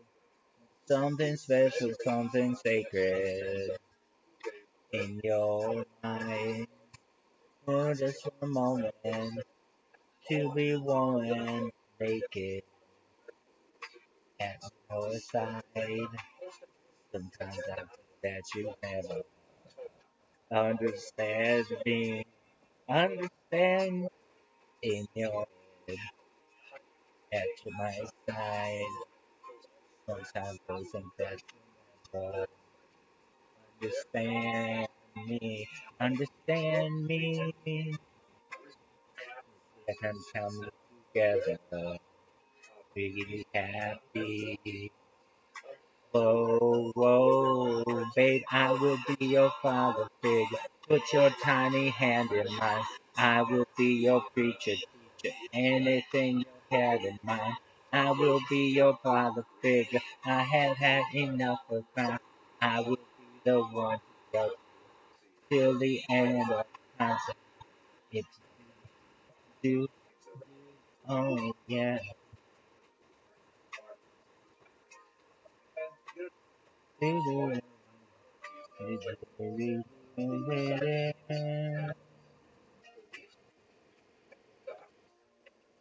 That's all I wanted.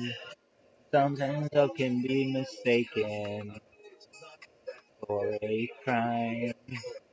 That's all I wanted. Just to see my baby bright shine. And that you never understand me. understand me.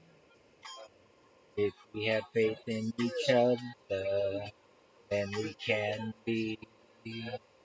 Whoa, whoa, babe, I will be your father figure. Put your tiny hand in mine. I will be your preacher.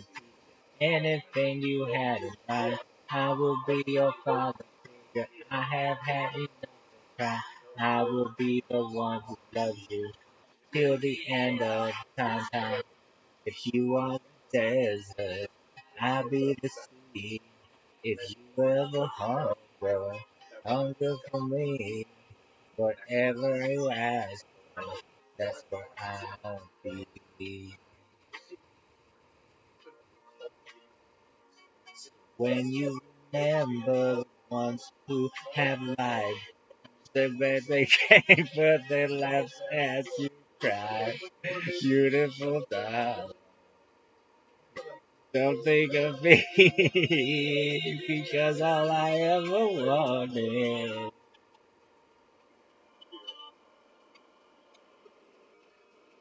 it's in your eyes, baby, baby. And love can't lie. No, wake me with the eyes of a child. Dun, dun, dun. My love is always telling me so. Heaven is a kiss and a smile. Hold on, and I won't let you go. My baby, I will follow figure. Put your tiny hand in mine. Will be preach teacher. Anything you have in mind will be your father figure. I have had it time.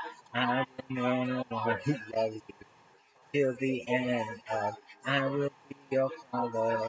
I will be your father. I'll be your daddy. Oh, I will be the one who loves you till the end of time.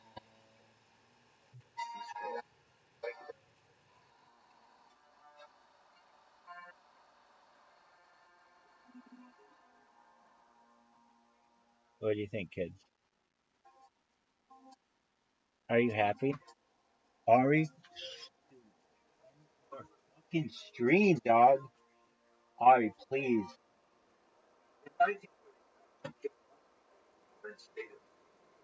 You'll never know how badly I want him to stop his fucking stream. I told you, kids, he fucking grinds. You think I grind? I do. I grind way more than he fucking does, but he is doing it a lot more than just about anyone on Kick.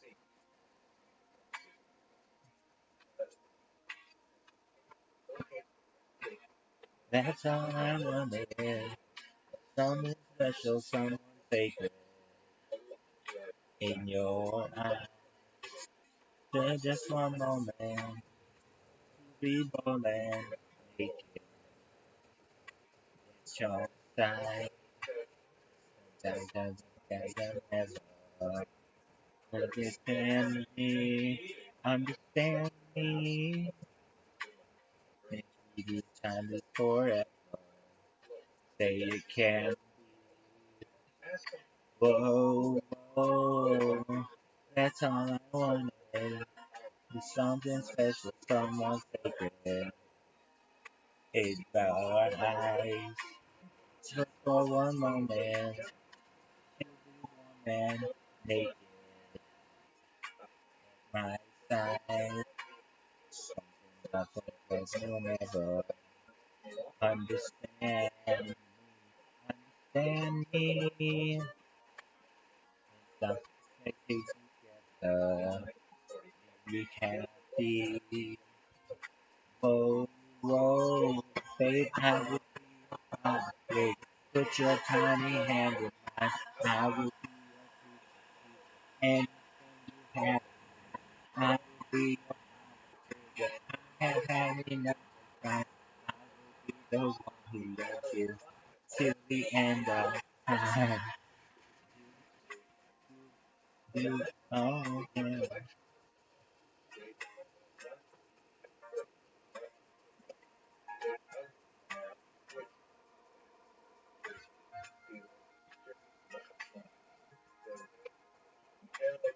That's all I wanted. Sometimes I can be mistaken for a crime. Just all I wanted, just to see my baby, I shine. That my lover understands me, understands me. If we have faith in each other, then we can be strong. But I will be your father figure, nobody had it. I will be your teacher, anything you had. I will be your father figure. I have had enough of it. I will be the one who loves you till the end of time. If you are the desert, I'll be the sea. If you ever hunger for me, whatever you ask for, that's what I'll be.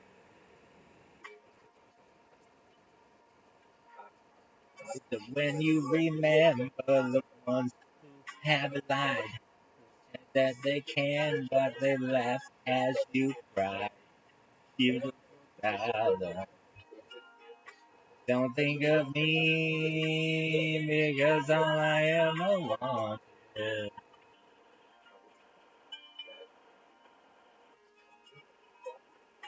In your eyes, baby, baby, I can't lie. No, take me with the eyes of a child. My love is always telling me, so heaven is a kiss and a smile. Just hold on, and it won't let you go. My baby, I will be your father. Put your tiny hand in teach you anything you had, and I have had enough of going to till the end of your father. I will be your father. I'll be your daddy. Whoa, I will be the one who loves till the end of time.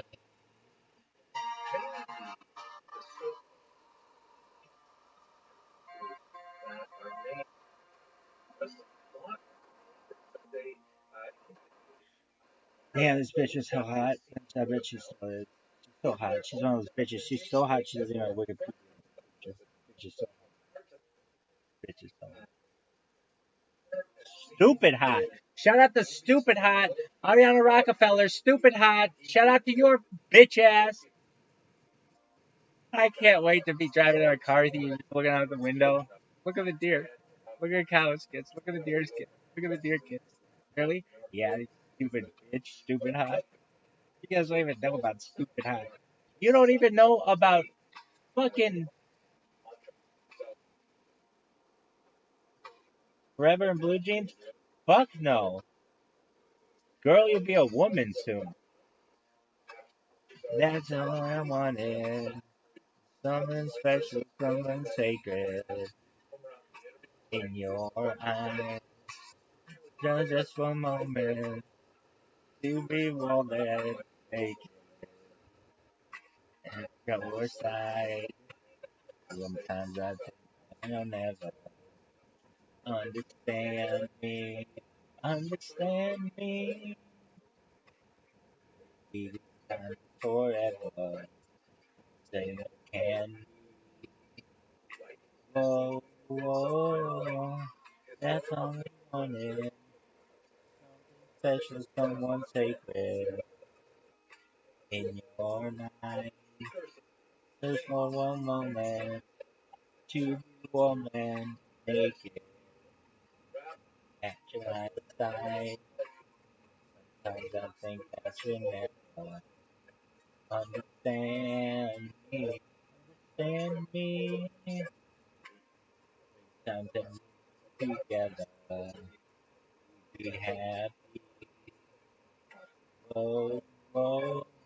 wanted, I will be your father figure. Put your tiny hand in mine. I will be your preacher, teacher, anything you had in mind. I will be your father figure. I have had enough. I will be the one who loves you till the end of time. You love him.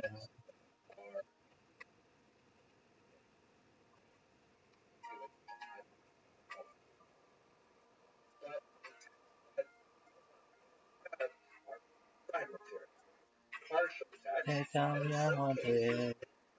Something tells me mistaken. For a crime. That's all I wanted. Just to see my baby. Why shine? Yes, I think that my love understands me. Understands me. If we faith in each other, then it can be. Oh, babe, I will be your father figure. Put your tiny hand in mine. I will be your future teacher. And if we go hand in hand, I will be your father figure. I have had enough of crime. I will be the one who loves you.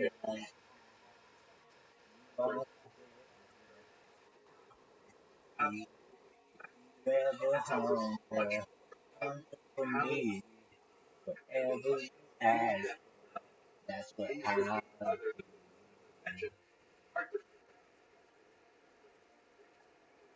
When you remember the ones who have lied that they can, but your bad as you cry, beautiful God.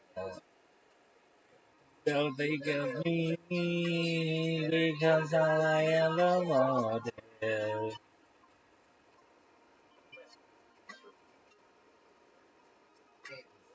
Your eyes, baby, love can't lie. No, make me with the eyes of a child. Bum, bum, bum, bum, bum. My love is always telling me so. Heaven is a kiss. Hold on, hold on, and I won't let you go. My baby, I will be your boss. Put your tiny hand. Will be your preacher. Anything, animal, I will be my figure. I have had enough of crime. I will be the one who loves you till the end. I will be your father. I will be your father. I will be, I'll be your daddy. Whoa, I will be your one who loves you till the end of time. Dude, another one. How many of these fucking are there? Dog, all day. Let's see it. Heck yeah. World history. Although if you ask most Jews in the first century, they probably would not have noted the appearance of this movement, which would ultimately change the world because it simply faded into the background of so many other things that were going on at that time. Let's begin first with a discussion of the political background. So, as you will recall from the previous lecture, Herod dies the year before the Common Era. The Romans are not thrilled with the idea of giving his descendants, that is, those who survived his multiple murderous rages, the title of king. So his eldest surviving son, one Archelaus, was given the diminished title ethnarch, which means essentially ruler of the people, but not That's having all nearly I as much wanted. power in To Judea be itself, rolling, which is towards the naked, south. It with was a no region conquered side, under the from Hashmonaim, and then his mother was actually understand, and up until understand, Galilee. yes, This was the highest and status forever. region of It Syria. There can was a mixed be. population of Jews and non-Jews, Whoa, primarily whoa, Samaritans. That's only wanted. Something special, someone favorite. Your eyes, close for one to be born in at night side.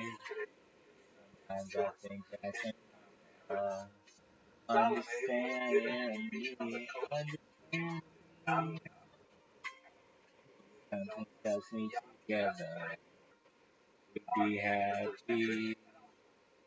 Whoa, whoa, babe, I will be your father figure. Put your tiny hand in mine. I will be your preacher. Anything you have in mind. I will be your father figure. I have had enough of time. I will be the one till the end of time. Do, do, do, oh, yeah.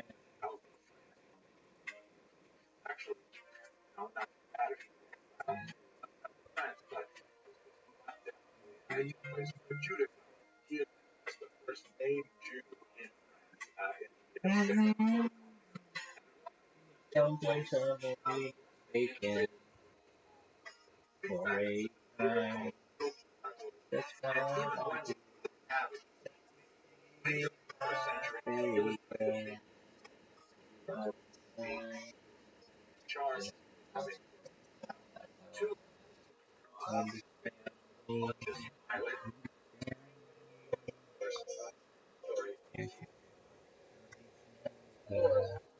That can be oh, gonna be your father.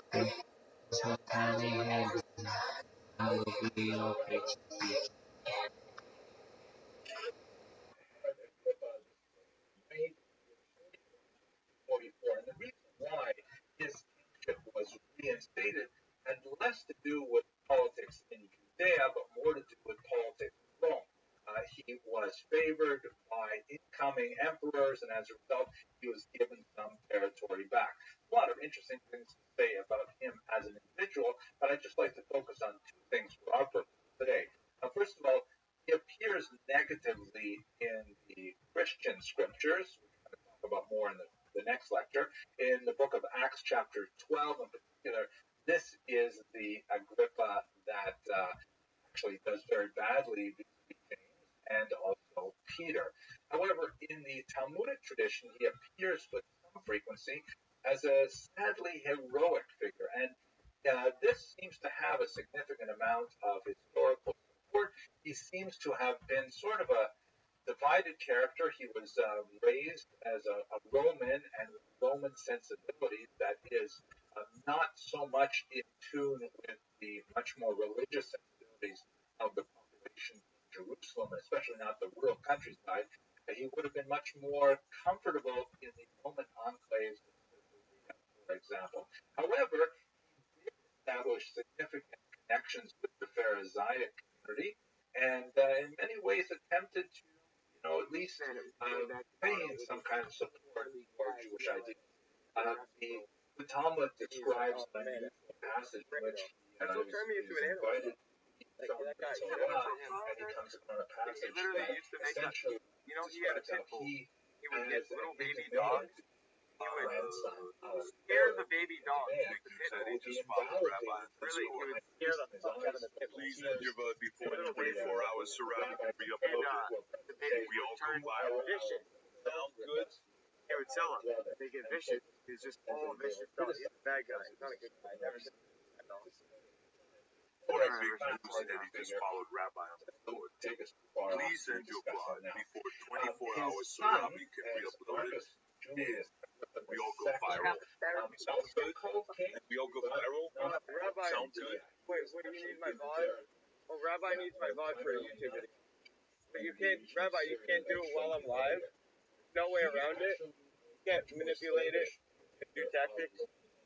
There's no way you can manipulate it. You have to end for you to get the VOD, huh? I need your VOD. Okay, I got you, Rabbi. 100%. No, I'm not ending stream. Fuck no. But, what I will do is, Rabbi, when I end, I will DM you, and I'll say, VOD's up, brother. time to go. I'll let you know as soon as the vault's up, okay? I'm not going to ask especially for it, but I will immediately let you know on the Discord account under Rabbi Rothschild, one that I have as a friend. Right? You have like a 500 account. The other one is this one, right? Yeah, it's this one. Exclamation point Rabbi Rothschild. Not that, right? What not? You have to go. Yeah, but he has he has like stuff. And that's what his contract is. Second, here comes across as an ambivalent character, Yes. not entirely that the way the Christians are being treated is correct. At any rate, that's a very quick look at the prefects and procurators and with of the region in the first century. Now, the prefects and procurators had to deal with a lot of difficulties with the population. The years 6 extended for about 6 or 7 years. There were, however, previous years 6 that's still connected with a sense of Jewish culture frowns on taking census, indeed for counting for any so much so that synagogue will mean for prayer, so-called minyan in Hebrew, and you'll need 10 adult males, traditional Orthodox minyan. You will never count them by numbers. It's inappropriate to count by numbers. So, say a verse that has 10 words in it, or a blessing that has 10 words in it, and count people as you say the words, you'll get them. But there was a revolt in year 6 over one of these pieces. There are reasons when it should be taken, and there are several mentions in the Torah, but again, outside of our sphere of responsibility for today's life. There was also a significant revolt in 40 when Caligula, then emperor, shown here, decided that he, a little bit like Antiochus IV, we talked about a few lectures ago, decided to defile the temple courtyard by erecting a monument to himself, which would be completely out of keeping with Jewish sensibilities. And Jews were getting very, very upset about this. And in fact, even Roman authorities were saying, Caligula, maybe such a great idea. They're kind of trying to slow walk directions of the monument to himself. Luckily for the region, he was fascinated and this put an end to this rather strange attempt to put monument to Caligula in the temple. But definitely a nation that is suspicious of Roman activity and definitely distrustful of Romans and ready to Romans in particular, as we discussed under Herod the Great 50-odd years ago, they've set up a base in Caesarea where it's much more amenable to Roman sensibilities, and it is primarily from Caesarea that most of the are promulgated. One of the most significant of these procurators I mentioned earlier was Pontius Pilate. Here's actually a fascinating Can I get into a volume with you? So we're going to talk about like world peace and all the things that you love, but I want to talk about Jews. Like things that we both are like firm on. Like we're like, fuck that shit. Like America first, man. Why are we funding Palestine and Israel? Why are we funding fucking Gaza and fucking goddamn Ukraine and fuck that? Why don't I give them fucking houses to fucking people that are associated with fucking hurricanes? That is crazy. Is that not crazy to you? Is our go-to source to like Israel and like all the other places, but like I don't really care about that. I don't care about like America. I mean, like I'm Jewish, but like I don't give a fucking shit if it gets bombed. I care about America. Like they export myers. Especially cargo. There's like actual details. You know that the United States Embassy is where they clear every single probably Jew from Egypt rather than ethnic Egyptian individual who actually got together troops of followers to meet him on the Mount of Olives, and there the Messianic movement was crushed in the 40s. So what does it say about Jesus? So we have a passage in writing called the Testimonium Oh, man. Marianum.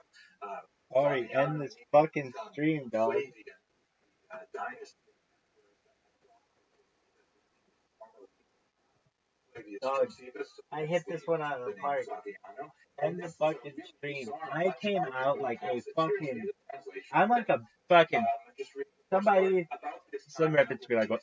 You think that's good? Check out this kid. I just come up like a 6'9" prospect. 306. Pure muscle. I'm just a guy with just a fucking beefcake. And swinging dick like I swing a bat. And I do it all. I throw, I catch, I pitch, I hit, I do it all, baby. But you know what I don't do? Have this fucking shit work. Come on, being a douche. Here we go. Oh man, millionaires in my inbox. That should be a song. Literally. That's translated is essentially Are anointed. you fucking serious?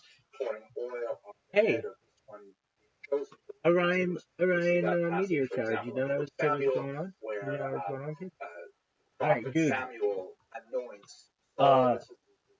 I need your fucking stream, dog. Now, many scholars have doubted for hundreds of years Yo, that this particular paragraph was actually how written cool by is Josephus. this? In recent decades, there's some version of that saying, well, maybe Josephus This, wrote I'm not gonna get a chance to watch my fantasy team. I can tell you that.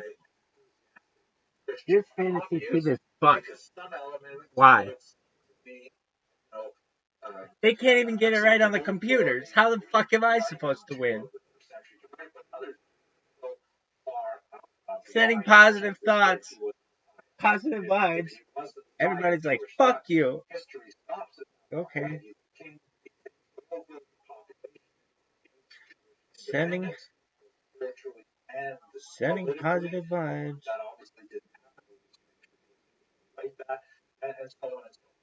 Zoo is in here. That this passage is not really Josephus' writing. The first time it appears in a corroborating quotation is in the work of Eusebius, a church historian from the late 3rd, early 4th century. And so most scholars assume that this particular passage was somehow inserted between Josephus' death at the end of the 1st century and the time that Eusebius saw it a couple hundred years later. But at any rate, what I can say in this context is Wow. that we don't have Billionaires in my inbox. That gives us a sense of what at that time actually thought. I got Schmegma in my undies and billionaires in my inbox. Bom, bom, bom. And certainly going into the 3rd century, we'll talk in a couple of lectures. Scale 1 to 10, how happy you are. Describes I'm pretty fucking happy. Backward on the events. Could you be happier? Oh, fuck yeah. I don't think people understand how fucking happy I can be. But this is big. This is fucking huge.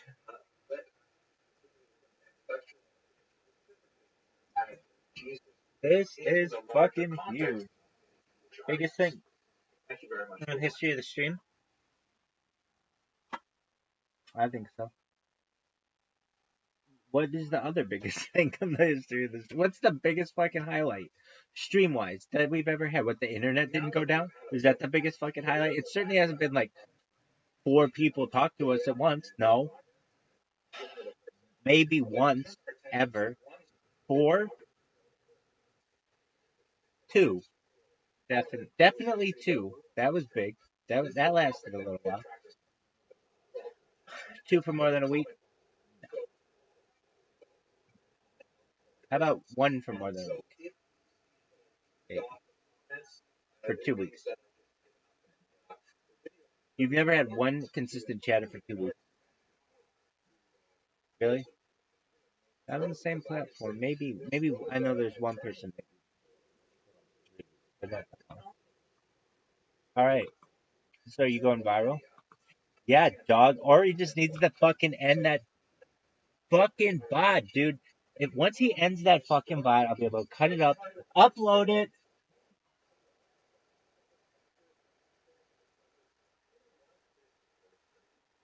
and everybody will know about it. Rabbi is fixing kicks. Himself that all of his audience, virtually everyone he interacted with was Jewish. It was only later, next generation, with specifically under Paul in particular, that Christianity becomes much more of a Gentile phenomenon. That is something that the majority of adherents are not ethnically Jewish. But let's focus today on Jesus' own life, what we can glean about it, and then we're going to go to the post-Jesus period, Paul, and later in the next week. Now, the quest for the historical Jesus is not a new one. And there are many attempts to try and figure out, based on the Gospels, what exactly they say with certainty about Jesus. We should recall that the New Testament, that is, the Christian scriptures, are quite different from the so-called Old Testament or Hebrew scriptures. The Hebrew scriptures, which really constitute kind of a national library of spirituality, covering hundreds and hundreds of years and has many, many different voices. Of course, in traditional Jewish thought, the first 5 books were dictated by God to Moses. There's a lot more to say about it, but not necessarily in this video. And then the subsequent volumes were all, inspired by God in some way, but have specific authors and are located in a particular time and place and context. The New Testament is rather different. It has a tremendous amount of concentration by a very small group of authors on a very specific single topic in one particular place and time in concentration. There are 4 distinct biographies of Jesus in the form of the 4 Gospels, for example. And of course, lots of material is from the later works that follow the Gospels. Of the 4 Gospels, the first 3 are called the Synoptic Gospels because they more or less kind of line up with each other. Not precisely. There are some difficulties, details that are added in some of the Synoptic Gospels, not in others, apparent contradictions between them. And so for hundreds of years, there have been attempts to try and create a single gospel based on those 3. The 4th gospel, that of John, is rather different. It has lots more material. It has a different tone in many ways. So out of these 4 basic sources, can we actually create a historical picture of Jesus? So lots of attempts have been made. One of the most interesting, I think, is that of none other than Thomas Jefferson, who created this book here. This is actually in his own hand, The Life and Morals of Jesus of Nazareth, extracted textually, as we shall see, literally from the Gospel. And here's what he actually did. He actually took a razor and edited out those passages that he felt were redundant or perhaps nonsensical because he didn't like miraculous events. And he tried to create a human biography by removing lots of excess material and by combining the Gospels to create one kind of coherent whole. Kids, I do not recommend you try this out. Get in a lot of trouble if you take a razor to the Bible and try to remove. Fuck no. Oh, fuck no. Dog. This is a very difficult enterprise. What kind of sources All try I to have to do is understand the almost historical Jesus? So obviously we have the Christian scriptures. The earliest of which are the letters of Paul that you will note date after the death of Jesus. So we don't have any contemporary sources. Although the Gospels and others may have been inspired, certainly by oral tradition, we don't have any contemporary sources. The earliest one that we have written down is something like 10 or 20 years written after the death of Jesus. Then we have a couple of passages in Josephus. We talked about one, the Testimonium Flavianum, the most important one in the last video. But the references of Josephus are less about Jesus and more about Christians, especially the ones written towards the end of his life. And then we have Tacitus, one of the Roman authors, with not necessarily a very charitable view of Jews and by extension Christians. And again, just by passing references, not really very helpful to flesh out biography. We have some fascinating material from non-canonical texts, like the Thomas, Mary, and Peter that were discovered elsewhere. These are, for example, like we discussed with Maccabees, texts that were not included in the Christian canon that formed the Bible, but were still circulating in antiquity. Then we have the Church Fathers, and of course they have the disadvantage of so much later, essentially relying on the kind of material that we still have preserved, and in some cases perhaps material that has been lost. And finally we have the Talmud that again is written much later, after the events described, and although they may rely on oral traditions as well, one of the important things about understanding the Talmud as a historical source is that the rabbis in the Talmud, it's not really fair to ask them to teach us history. They're trying to teach us religion, Judaism, and so they're saying much about how Judaism viewed Jesus, again, at some distance and perhaps in an allegorical manner and so on. Anyway, when we pull those things together as best we can, this is what we have as scholarly consensus. And note, I'm talking now about a scholarly consensus, not necessarily that of a believer. As we have Jews revere the Hebrew scriptures as inspired word of God in one form or another, the assessment of the validity, specifically the historicity of the text we're describing to Christians, depends a lot on how you approach those things. So if we boil down just what scholars agree on, they basically say the following. There's general consensus that Jesus was a historical person who actually lived somewhere between 6 before the Common Era until about the year 26 to 36 of the Common Era. And for those of you who may not have watched some of these previous videos, like I mentioned, that the terms BCE, before Common Era, and CE, Common Era, generally replace before Christ, Anno Domini, BC and AD, because this is a term used generally by secular scholars or by non-Christian scholars. So please don't be offended by it. That is actually a scholarly norm. So we know roughly when he lived. We can patch these things together from Roman records and other Judean sources and so on. We know that he spent his youth in Nazareth, which is in the Galilee region. We know that he was baptized by John the Baptist. There's a lot of interesting things to say about the relationship between them, but not for this video. We know that he debated and taught religion and morality with other Jews primarily, and you can see on this map here some of his adult ministry in the region from Hebron in the south up to Sidon in the north. Most of his audience was Jewish, although there were a few that were distinctly non-Jewish. There's also a discussion of his time in Egypt as a child, but his primary adulthood is in Israel. And finally, he was crucified by the Romans under Pontius Pilate, the procurator who we spoke about in the previous lecture. That's basically what we know. What we don't know is huge, and specifically when we try to understand it in the context of his Jewish community, because he was a first-century Jew. How did his community understand what he was saying? We don't know, for example, what exactly was his relationship to the Torah and to Judaism. What was his relationship to the seething political ferment of the day? And what was his relationship to Jews vis-a-vis his relationship to non-Jews or Gentiles? Really big questions. I'll give you a couple of examples of why we don't really know And this and what are fucking kind of the bod, man. parameters of the debate. Let us recall that the teachings of Jesus that we have today do not come In the to bod. us unmediated from The first fuck is century this Jewish shit? Why does sources. it do this? Greek translation of what Jesus would have said. He would have spoken Aramaic, perhaps a little bit of Koine, which is kind of like a Greek, not exactly a dialect, but a form of Greek, let's say,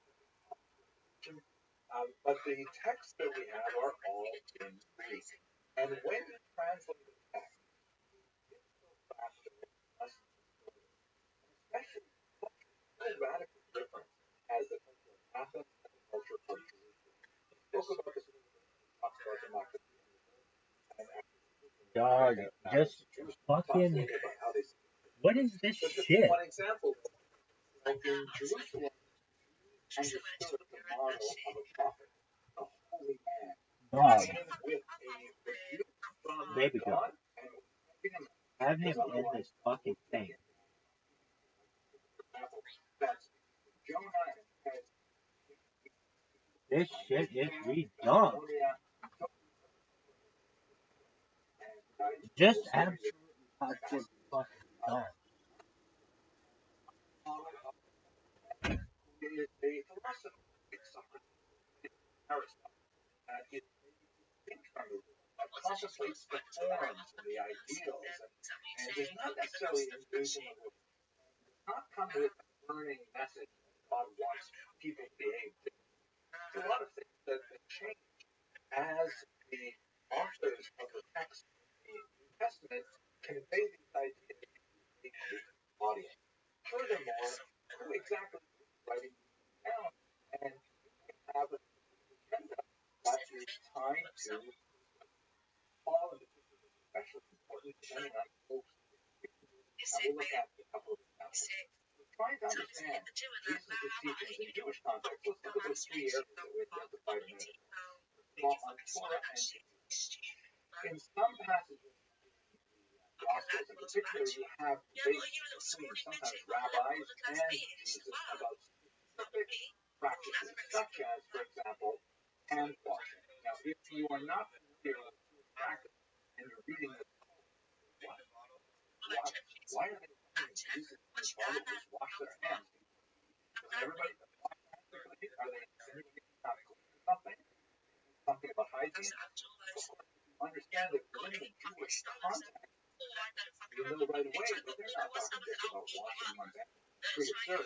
They're talking about whether or not Islamic law, specific on the halakha, before you say the blessing of the Quran, must wash your hands in a ritual format. Long discussion about why that is so. But it was really a marker of affiliation with the Jewish community and with the authority of the rabbis to agree to that practice.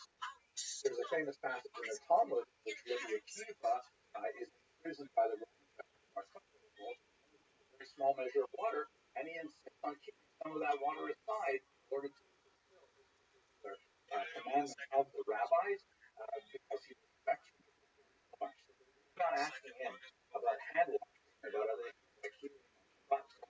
But they're trying to find out, like, are you part of the Pharisaic community? Are you or do you not? And some answers provides suggest that he is not. Sabbath was made for man and not man for the Sabbath, things like that. On the other hand, there are passages like Matthew 5:17, says, I have come not to abolish the law, but to fulfill it. By the way, the law is one of the translated Torah, and of course, it's not Torah, which is much larger than the law. In fact, law is law, and how it pays the tax, the protection. The law is a novel idea that you have to speak to this. Is Jesus like rebelling against rabbinical authority? Is finds it supportive for the very way? A lot of ambiguity and scholars debate. Second, what about his political life? Talked about Sadducees, results and so on. There's no question that his close to the Pharisees, in the sense that, siblings will argue much more than strangers will because siblings are closer and they care more about each other. So it's not surprising that there's a lot of Pharisees over like washing their hands and so on. There are some points in the gospel where Jesus appears to take positions that are very close to the Pharisees, such as, for example, the idea of what is Jesus and God, what is God. We're not going to empire, let us pay our taxes and keep our heads down and occupy ourselves with the world. But on the other hand, he seems like a zealot, intent on disrupting the status quo. Like that is the dramatic moment in the temple courtyard in which all the tables of money widely misunderstood. So that would be much more of a zealot kind of thing to do. By the way, if you really want to get into the nuts and bolts of specific passages, I highly recommend the Jewish Native published by Oxford University Press, which has some amazing essays backwards kind of context, and then of course the entire New Testament with lots of fantastic footnotes will be especially helpful not familiar with the large Jewish context. I there's a Jewish context, not so much in the New Testament environment, really enjoy it as well. So politically, it's hard to place on the spectrum. Jews and Gentiles is fascinating. As I mentioned, the vast majority of people maybe less so than the NLP now, Lebanon, certainly in Judea, Jew. What would he have said about Gentiles? We can read something backwards from the later verse, for example, of James, who is apparently placed in charge of the gospel speaking to Jews, and Paul is placed in charge of a different gospel to the uncircumcised. That's a different gospel.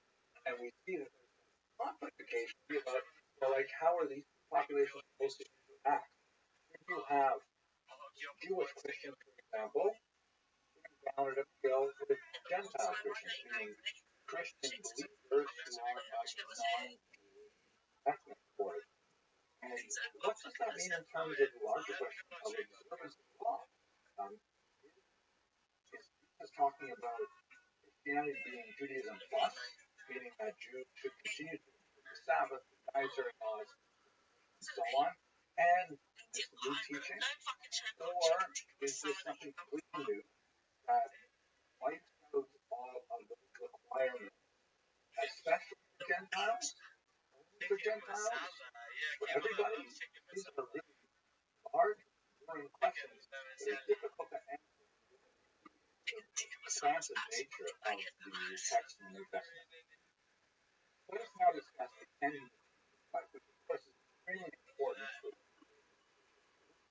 for the passion. And what you're looking at on the screen here is a very powerful work by Marc Chagall, a European Jewish artist. It's called La Crucifixion Blanche, White Crucifixion. And as you can see from just a cursory look, that Jesus is so clearly identified as a Jew. Surrounding the crucified Jesus is, on the left, you see a Jew in the center of the hill with his remnants of religious Spanish Jews. And a Jew holding his sword.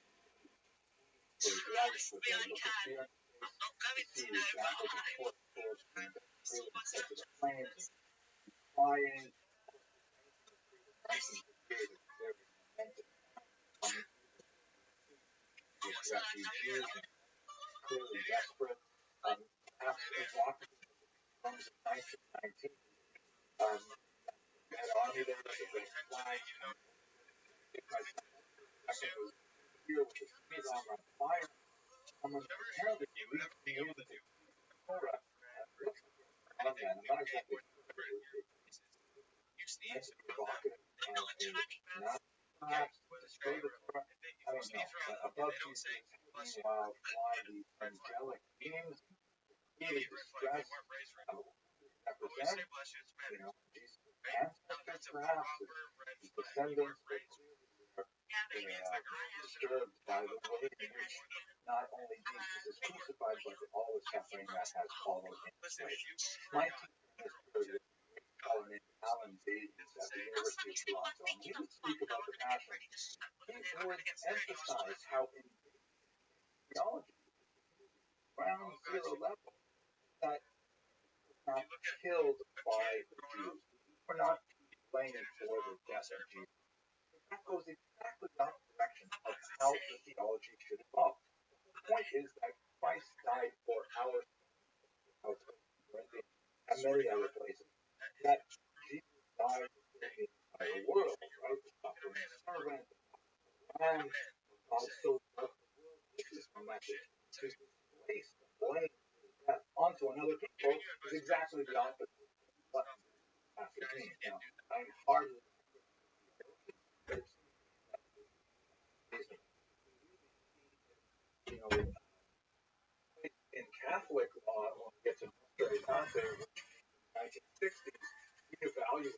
Dude. After the Holocaust, what happened to other Jews that did not plenty of responsibility. That is the idea that God aspect at the heart of Western Semitism. We will certainly come back to another concept. But let's focus on now on the actual biography of Jesus. Try to understand how he was put to death and why. No question, scholars agree that the trial as presented in the Gospels is ahistorical. Does not make sense by what we know about Jewish law. It could not have happened as described. For example, what he charged with blasphemy? Well, the trial does not conform to how a Jewish court would work, how the Sanhedrin would work, even if they could mete out death penalties in this period. And it just doesn't make sense. Was he tried for, political insurrection of some kind? Possible, but on the other hand, if that were the case, why wouldn't his followers also be? It's hard to reconstruct what actually happened from the accounts that we have in the Bible. We can say, however, that the text really emphasizes the way in which Romans wanted to mock Jesus as a Jewish leader. As you can see here from this close-up in the Chagall painting, the Gospel describe how the letter I-N-R-I was posted above his cross. Jesus was not somebody Mexican, Nazareth, the King of And Chagall wanted to underline this messianic aspect to it by writing Yeshu HaNotzri Malka D'Gudoi, upsetting the status quo in an unhelpful way. He also clearly had a certain critical mass of followers that would later go on to build the church, such tremendous impact. But I get the feeling that this was primarily an act of Roman caprice. He crossed the wrong person at the wrong time, and life was cheap in the first century. There were thousands of crucifixions of Jews, especially in this area. And Jesus stands out as two crosses and many other nameless victims not. It stretches the community. It's also important to note, by the way, much of the description of the passion that we see from the offers considerable more detail, often with much more negative connotation towards Jewish participation, and this is certainly correlated with the increasing centralization of the church. As the church becomes less and less of a Jewish family affair, as a Jewish mishpacha, so to speak, and becomes much more of a global movement that attracts recipients and then it becomes much more of a us versus them kind of phenomenon. Much easier to catch, however, in one last obnoxious and difficult blood problem. This passage that's recorded in the book of Matthew, chapter 27, 25, in which, and again, this is very historical, but Pontius Pilate, the procurator says to the gathered Jews, I'm going to let you have one of my slaves for death go free. Would you like to have Jesus go free or Barabbas is a common view? As the gospel describes, the people say, release Barabbas. And Pontius Pilate says, I will kill. And the response to the Jews, enshrined as his so-called blood cry, is the phrase, his blood be on us and on our children. We Jews take responsibility and do future generations. Many scholars have argued that when the gospel according to Matthew was composed, probably immediately after the destruction of the temple, or perhaps in the context of the revolt, is a reflection on the next generation of Jews. And it's kind of like a preview of what would happen a generation after Jesus was killed. Unfortunately, over the centuries, this has been taken as a justification by some for anti-Semitic violence, arguing that all Jews all the time.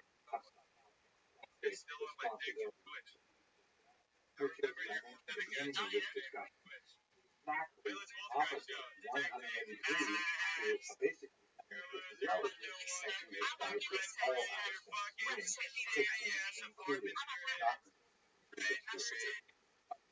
Takes me through the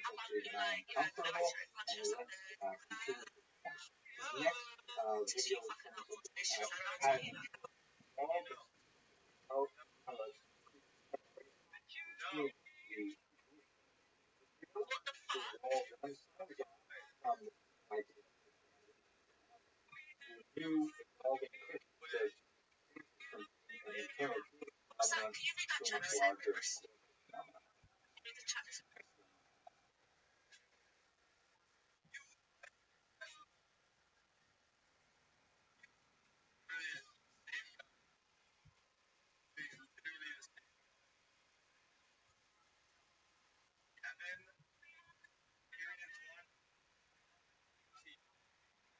That previously was a very hard one because I'm not interested in offending anyone, and I'm not interested in promoting history other than what seems to make sense to me. And I was not disappointed when we look at topics like the historical, but I'm a little bit more comfortable ground when we look at really from the founder of Christianity and look at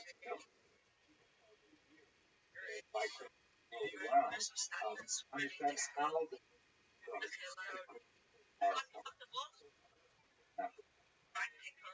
undoubtedly to understand the direction that Christianity took after the Jesus' death is we have to look at the word as Paul of Tarsus, also known as Paul.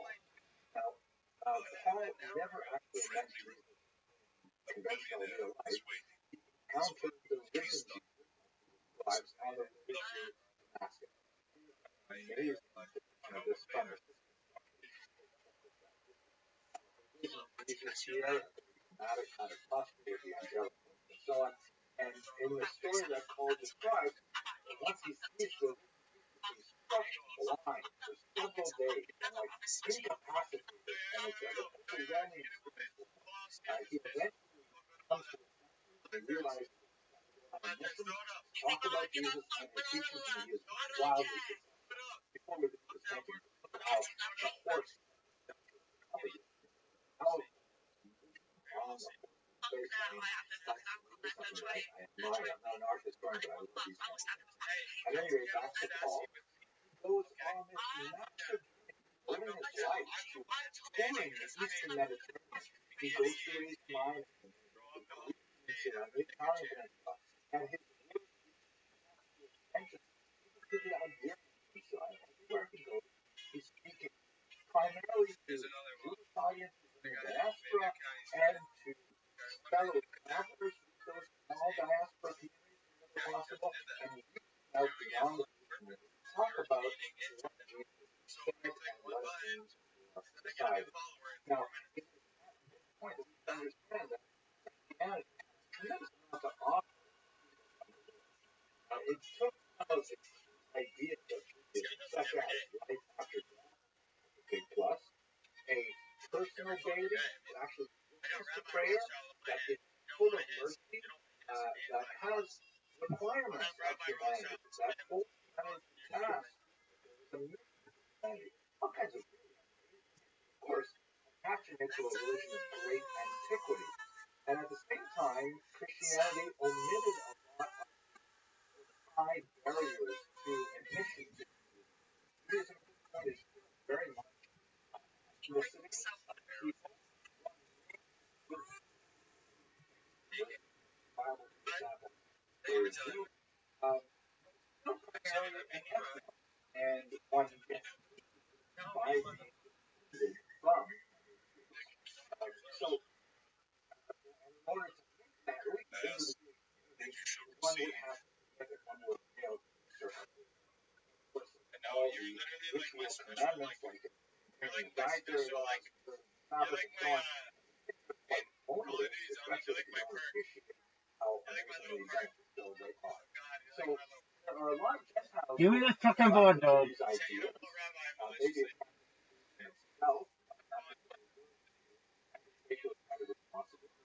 And Paul finds it funny. At the same time, one of the most obvious questions he asks is, what's you and other Jews? And he's got to explain the relationship between the liberty ideology and the mother ideology. Hell yeah, he's watching you right now. Where is he? Where are you watching? Where are you watching? Mom, tell him to start a new fucking VOD. Please tell him to start a new VOD. Why Christianity is better. Vodka. Tell Ori, please start a new VOD. This is a very important VOD, and we need it. And he is a fucking grinder, and he can go so long. Vodka, you're amazing.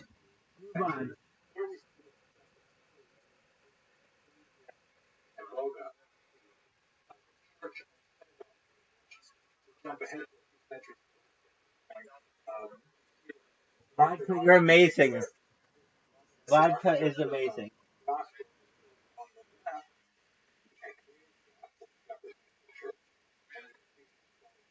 Absolutely. Vodka is so... Shout out to Vodka. Shout out to Vodka. And on the right, all in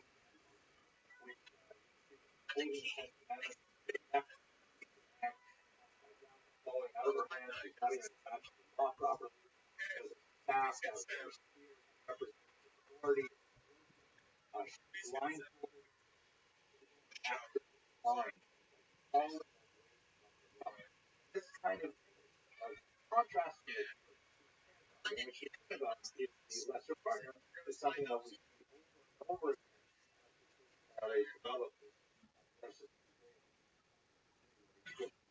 other you see that Florida has all the same kind of elements. Her eyes are blinded by a serpent, right? Clearly an allusion to Girls.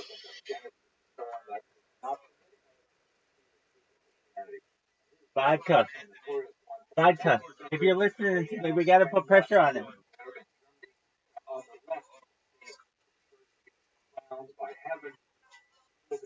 Ari, what's the weight on the new VOD? On the right, crown knocked off the blindfold. And just to make sure you got the point, a sword is driving off of the mind displeasure. I find it fascinating. Legend. Which, seems to be something that really You're driving on board. You're 1,000% right. Shout out to...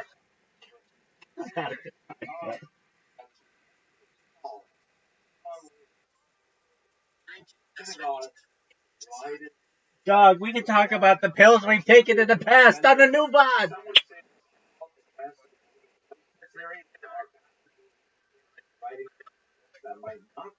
I will create a new bot. Justin Bam, new bot. Sounding like Arnold Schwarzenegger. I could do it in like 10 seconds. I don't want to know. Blessing of the heritage.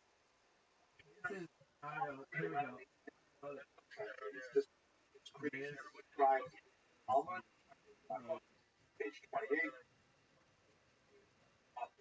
Named Charles Cutler.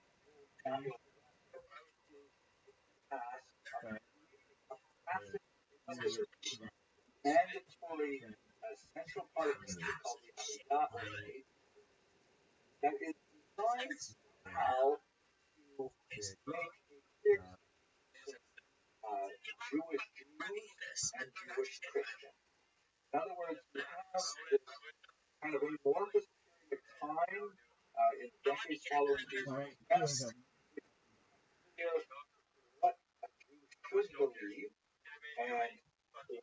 Christians may practice.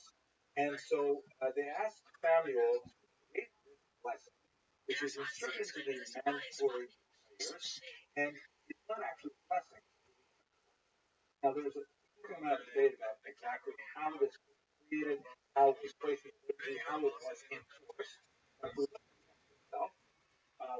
There's penal hope or informer. Now, that informer is the term here for beyond the school for us. And then our witnesses in the parish, and all the countries were cut off, etc. The idea is that as much of the argues that Jewish they would ask Start a new VOD. as part of Thank you, Ari. passage like a litmus test. And if for someone's life, harbor on the other hand, if you admit it, outing those credit not only from the pulpit, from the analysis that suggests that the gospel according to John was by someone. And in fact, it is much more further discussion of the gospel reference. So this is kind of like a line in the sand that, from the Jewish perspective, marks off an ideological boundary that is not present for you.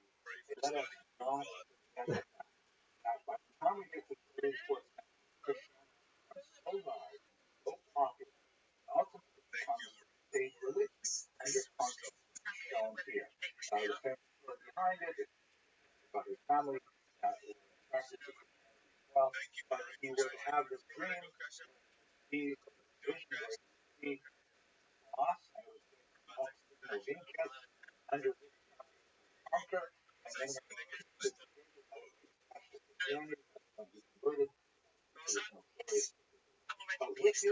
Dog, just start a new VOD, someone.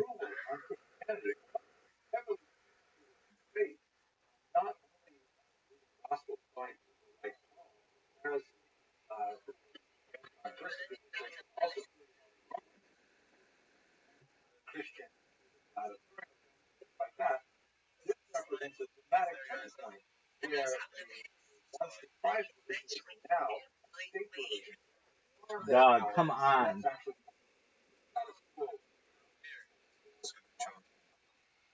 Okay, in the next videos, I'm going back to and focusing on politics, specifically as the origin of the Great Revolt. Thank you very much for watching.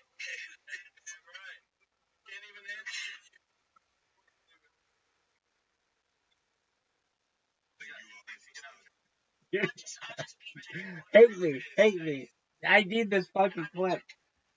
Come on. Vodka, if you're out there and you're watching this, you fucking see. I need this clip. I need this fucking interview, dog. His dick is fucking controlling his orientation right now. Focus, dog. Was happened also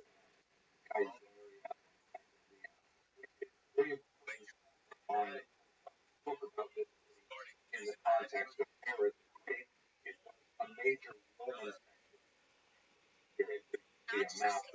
period. We need a new VOD, dog. Oh man, I'm so glad we're not close to 24 hours. I'd be freaking out. I would be fucking freaking out. Era was the dichotomy between the concept of the election of Israel and the disdain and neglect of a corrupted bureaucratic. Okay, you need to recollect yourself. All your links are broken. New fucking VOD. Context of Christianity, also context of a lot of people were anticipating the arrival of the Messiah. Thought that something would happen.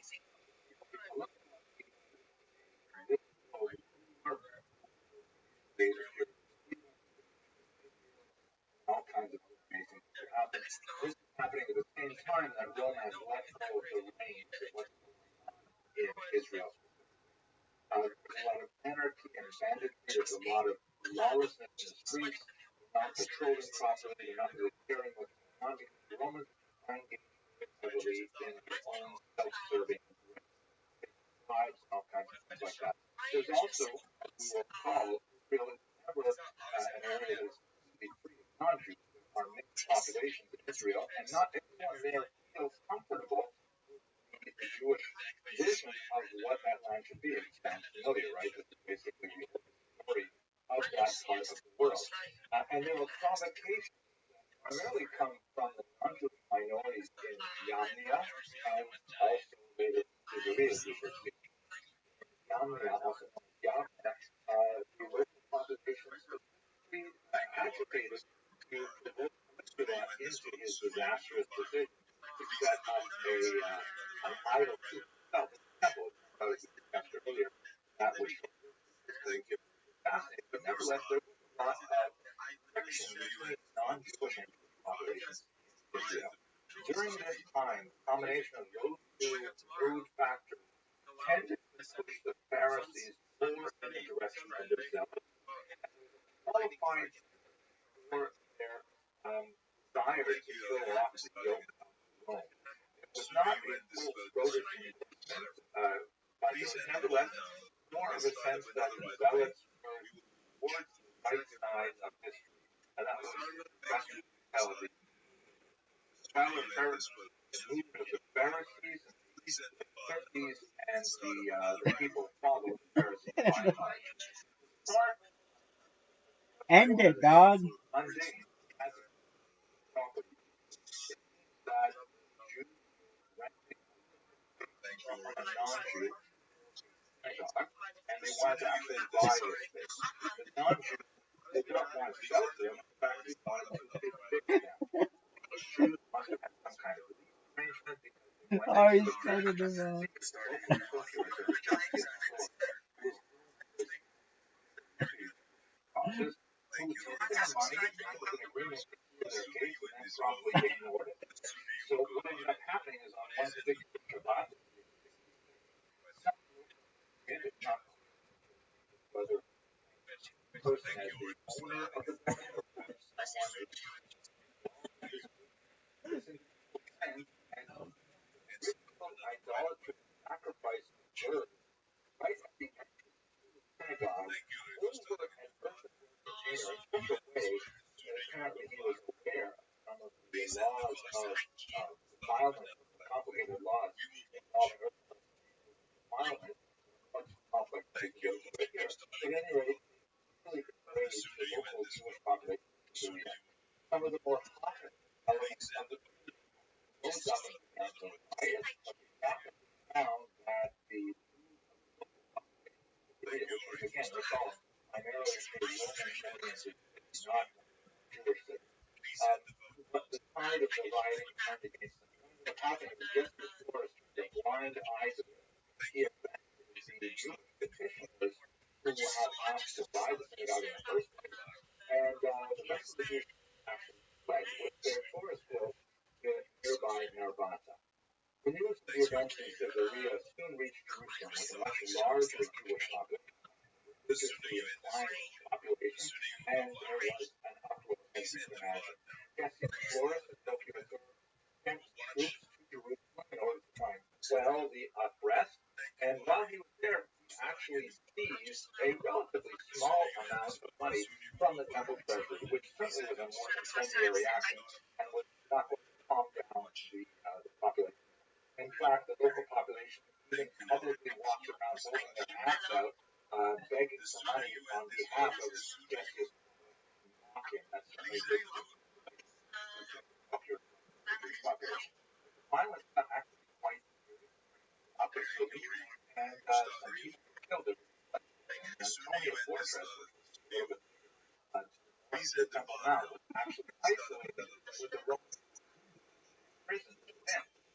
King Agrippa II, the Jewish king, who was actually not the king of Judea proper, he attempted to calm things down and failed. So he fled north and avoided later actually ended up participating in the war on the side of the Romans. That's Menachem, the son of Judas the Galilean, arrived here. He was one of several Galilean who came equal. And in this context of upheaval, Lazar ben Hananiah suspended the sacrifice in honor of the emperor, and that essentially meant that up until this point, Jews always maintained a regular sacrifice in honor of the emperor. It goes all the way back to Cyrus and Lee. And the idea of stopping this was insulting. Fascinating discussion. All of these events in the Talmud as well, which had significant color to all of them. For the time being, we're going to primarily present the account, and perhaps in another context, we'll come back to the details of the also as well. At this point, the local forces that the British mustered, fairly small numbers, could not handle quite anymore. Dallas, the governor of Syria, and the regional map, he arrived with maps of now about 20,000. He comes down from the north and he makes his road to Jerusalem. Remember, the legionnaires are professional, trained soldiers. Talking about 23,000 people spread out throughout the entire region without arms, without training. They had the advantage of knowing the terrain and they had the advantage of local contacts, but they were seriously challenged in fighting actually. Nevertheless, they were so brave, Sestius Gallus, and they actually came into the city. He saw what kind of opposition they were facing and he was intimidated by it. He decided to retreat. And on his way back, he met Damascus. Specifically, at a pass called Beit Hormone Pass. Very narrow that requires essentially, a walking side by side as a pass. And rebels Please end this fucking pod. actually captured the also, the Molotov tell you real siege equipment very useful for them in the next couple of years. Gallus actually survived the encounter with Quran, but he was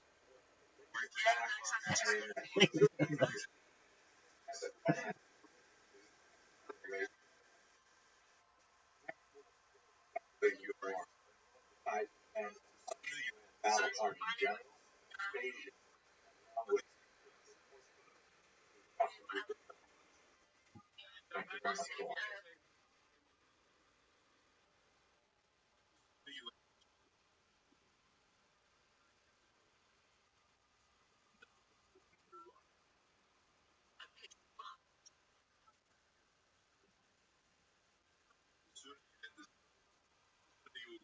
In far-off Rome, the Emperor Nero is very obsessed with Gallus. He realizes that he has to take matters in hand. Much more here shown as Asian to deal with the rebels of Judea. At this point, briefly, who originally was given command of the northern Israel, and this is very important because he is the primary historian rely upon not only for participant in that event, actually playing himself, but he also took on to a great career as Roman overall, providing in particular a detailed look at Judaism and antiquity, and we have had a case. A fairly young man, and associated primarily with Pharisees, although he had all of the relevant at the time. He's given command of the north, very importantly, but unfortunately, the coast that is attacked by the comes in with 60,000 and in 67, the year 67, he essentially conquers the entire region. In the center there you see the city of Yotapata, in our Hebrew Yotapat, is where Josephus was housed, and he actually stood a long siege over a month, but finally they were forced to surrender. As a result of a bizarre suicide pact that Josephus managed to survive, surrendered to the Persians, and then convinced the Persians that he can be a useful ally for him. Persian ultimately takes Josephus at his word, and he ends up becoming like the official Jewish expert.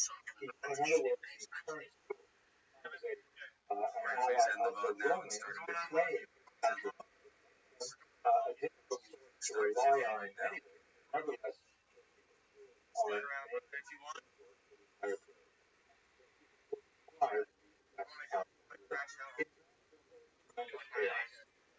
rebels were active on which make way to Jerusalem. There are now several leaders. There are the leaders of the local aristocracy of the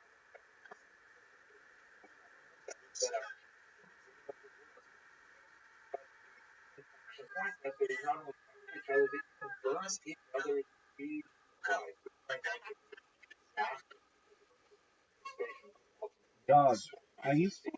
It gets so awful that the zealots who are based that's a great portrait on the banks of the Dead Sea, not too far south of they actually attacked the nearby village, the Gedi, on Passover night as a result of this kind of internal conflict.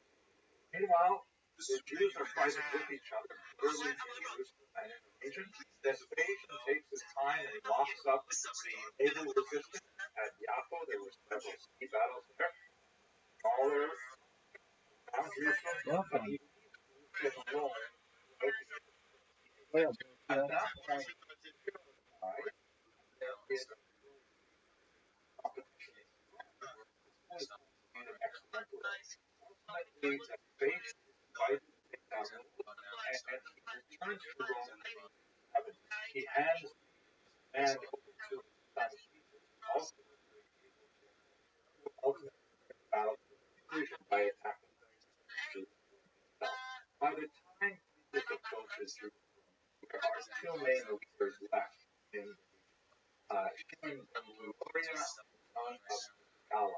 And they're fighting bitterly with each other, but when they realize they're about to be attacked by Titus, they decide to put aside their differences temporarily. By the time Titus arrives, there are about 25,000 rebels, fighting in 4 Roman regions, about 80,000 battle partners.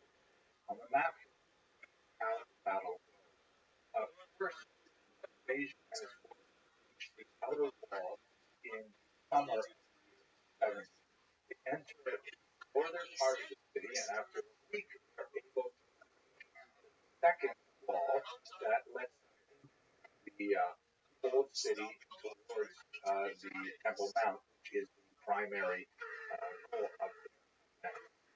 They attack the Antonia that was built by of the Temple Mount complex, that area.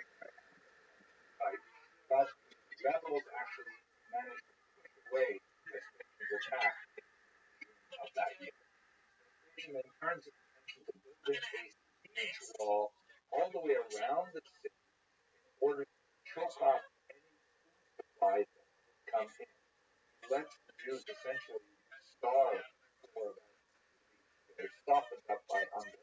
Let us not forget that the zealots did to one another actually burned their siege supplies they did not have. And after about 2 years or so of the impermeable wall in place, that makes a second advance in late July. Ultimately falls in the on the 9th day of the month of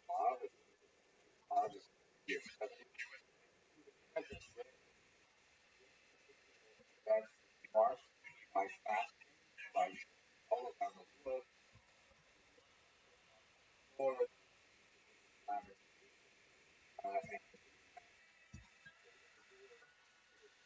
of mourning for the 1,000 burns down, fighting for Jerusalem, so was continued attacking.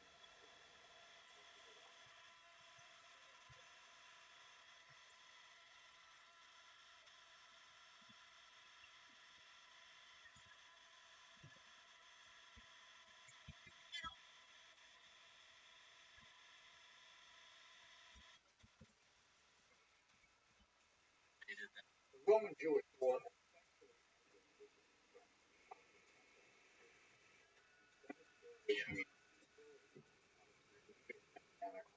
the Jews. However, fighting continued for a few more years, either 73 or possibly 74 Common Era. There were a few holdouts for the Jews outside of Jerusalem, and the most significant was Masada, to show here. That is top fortress is actually the palace of Herod at one point. It's the palace, and it's in a very pretty part of the desert. It's essentially impregnable. The only way to attack Masada climb is faces, which are quite steep on two sides of it, and it's very, very difficult. Depends on the rebel Elazar ben Yahya actually supplies that they can actually last there. Nevertheless, the Romans were brilliant and dogged engineers. They ended up climbing the mountain and they built a siege tower that was about 80 meters or 260 feet high to be able to reach the final wall. When they got to the very last barrier, and they set it on fire, the rebels located within the compound realized that there was no way they could get the Roman soldiers out, and so in a very dramatic act, almost 1,000 rebels, we're talking about families, not just soldiers, but men, women, and children, committed mass suicide overnight rather than have themselves be turned over as slaves to the Romans. A very dramatic moment in history, complex moment that has reverberations in modern Israeli ideology as well. Hopefully, we'll come back to that when we get towards the end of the series. The Romans enacted significant punishment on the remaining population, and Dude, who gives a shit about 20 hours? Diaspora. Now let's just look at the example. Symbolically, the institution of the Judea Capta coin.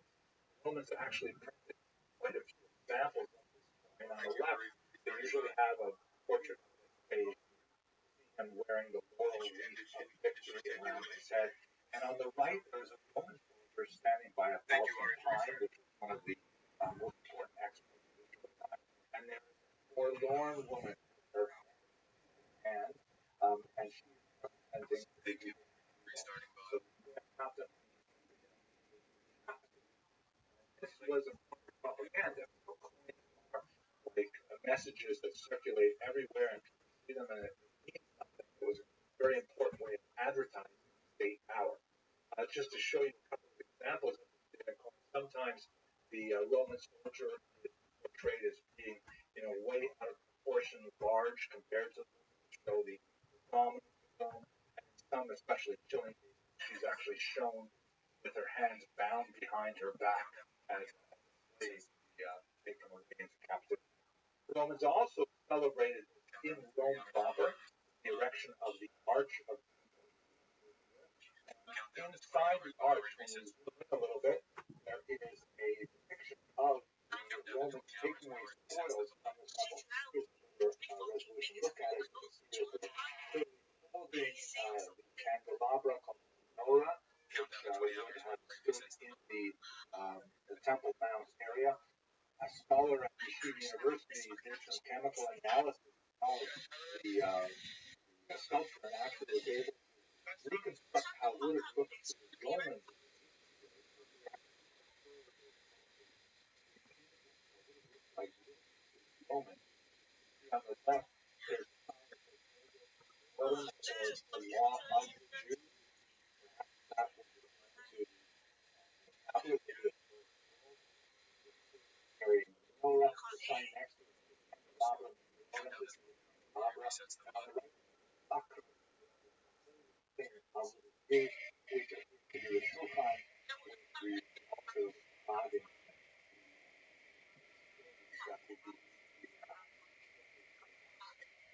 also imposed taxes and but there is all of it. One thing that we have glossed over is the reaction of the where a rabbi named Yochanan, who saw early on the really severe. Rather dramatic moment, he had himself smuggled out of Jerusalem to actually directly this is and he made a request actually agree with that. But the one that's especially significant for us the phrase in Hebrew we have the phrase in the Yavne Lechanecha. Yavne, Greek, and it's one to have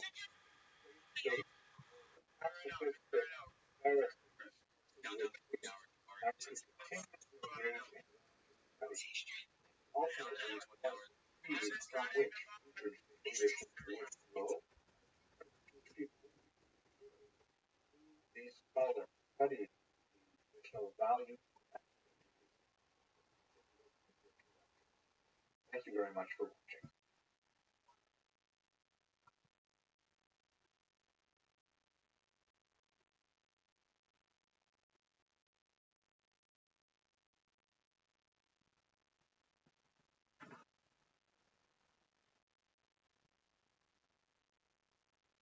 If we move forward about 45 years from the destruction of the temple and the wall of the begins another period of violence called the People's Rebellion.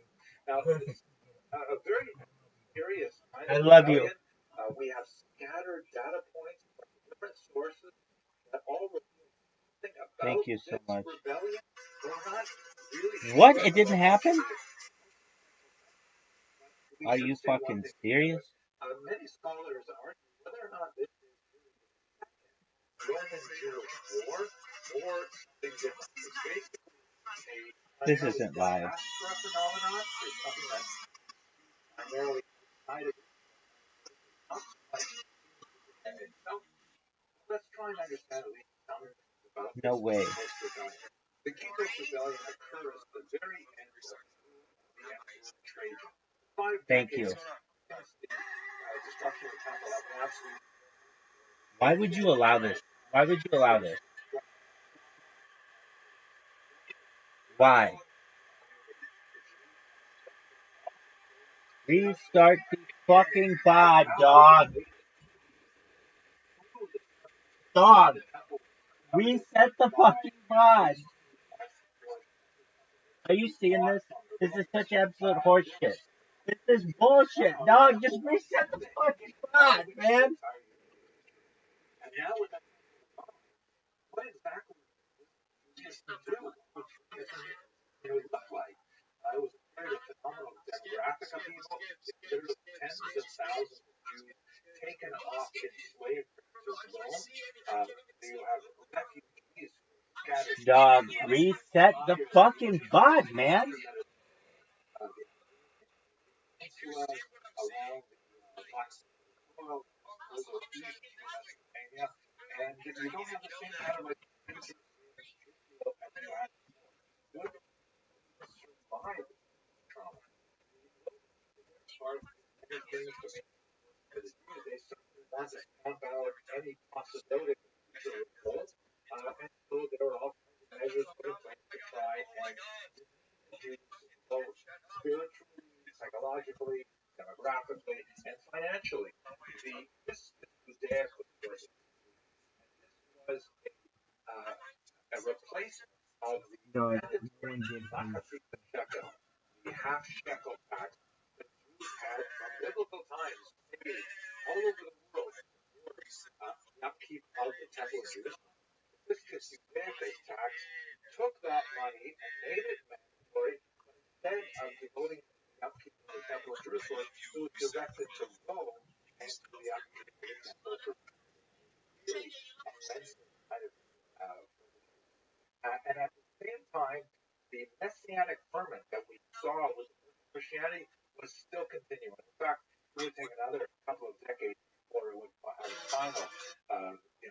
huge, at least in the 2nd century, under Bar Kokhba. Now, Trajan himself, towards the end of his rule, became involved in a very heavy war with the Parthian Empire. It was the Persian Empire that controlled Babylonia. The Parthian Empire would ultimately fall, and in their successor empire, Mania. That's when the elements of the Talmud would be put together. But at any rate, Trajan waged war against the Parthians, and he actually penetrated all the way to the very bottom of Mesopotamia. That is, this region here you can see is sort of like a yellowish color going right down the Persian Gulf. This was controlled by Rome. Now, what's interesting for our book, is that the Jews in Mesopotamia apparently sided with the Parthians,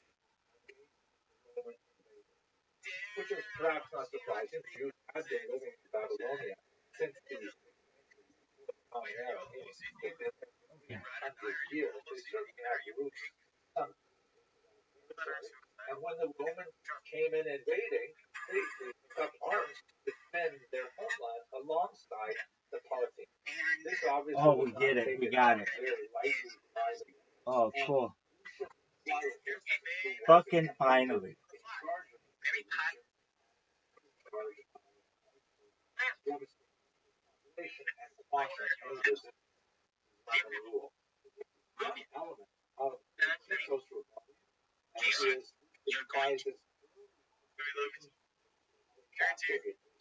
Well, and maybe I should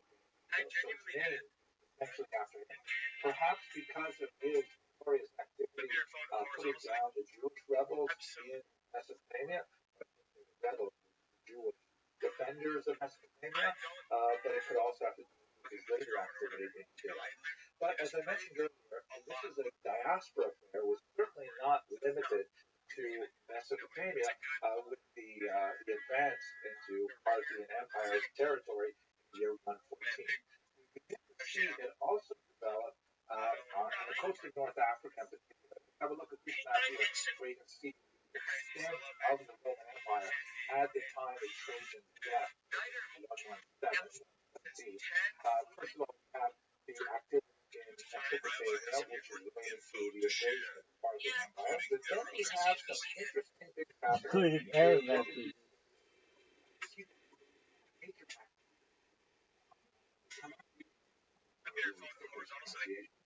Including error messages. Including error messages. Oh, it's got error messages. Oh, okay. Well, that makes sense. Oh, agricultural drones. Oh, you're talking about agriculture. You think you're better than me? You're talking about agricultural drones? Hey, somebody's talking to me. I joined your Discord. Oh, thank you. That's true. Rabbi W, thank you. If you wonder what we're doing, I've been up all night trying to get this fucking bot, and I finally got it. And now we're gonna upload it to Eddie Craven, and we're gonna change the web.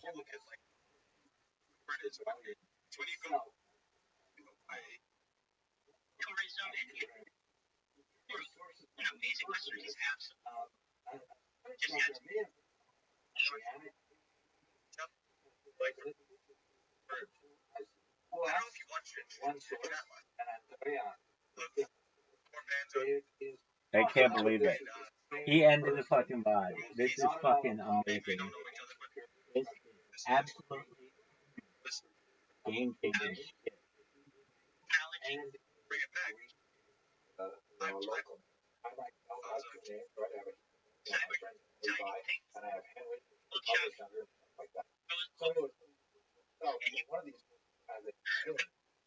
implies some kind of unusual political, although church suggested was a false messianic right. And under this /Andreas, there was a report of Jewish attacks. If he was gonna fucking tempt me at 24 hours, I was gonna get so pissed.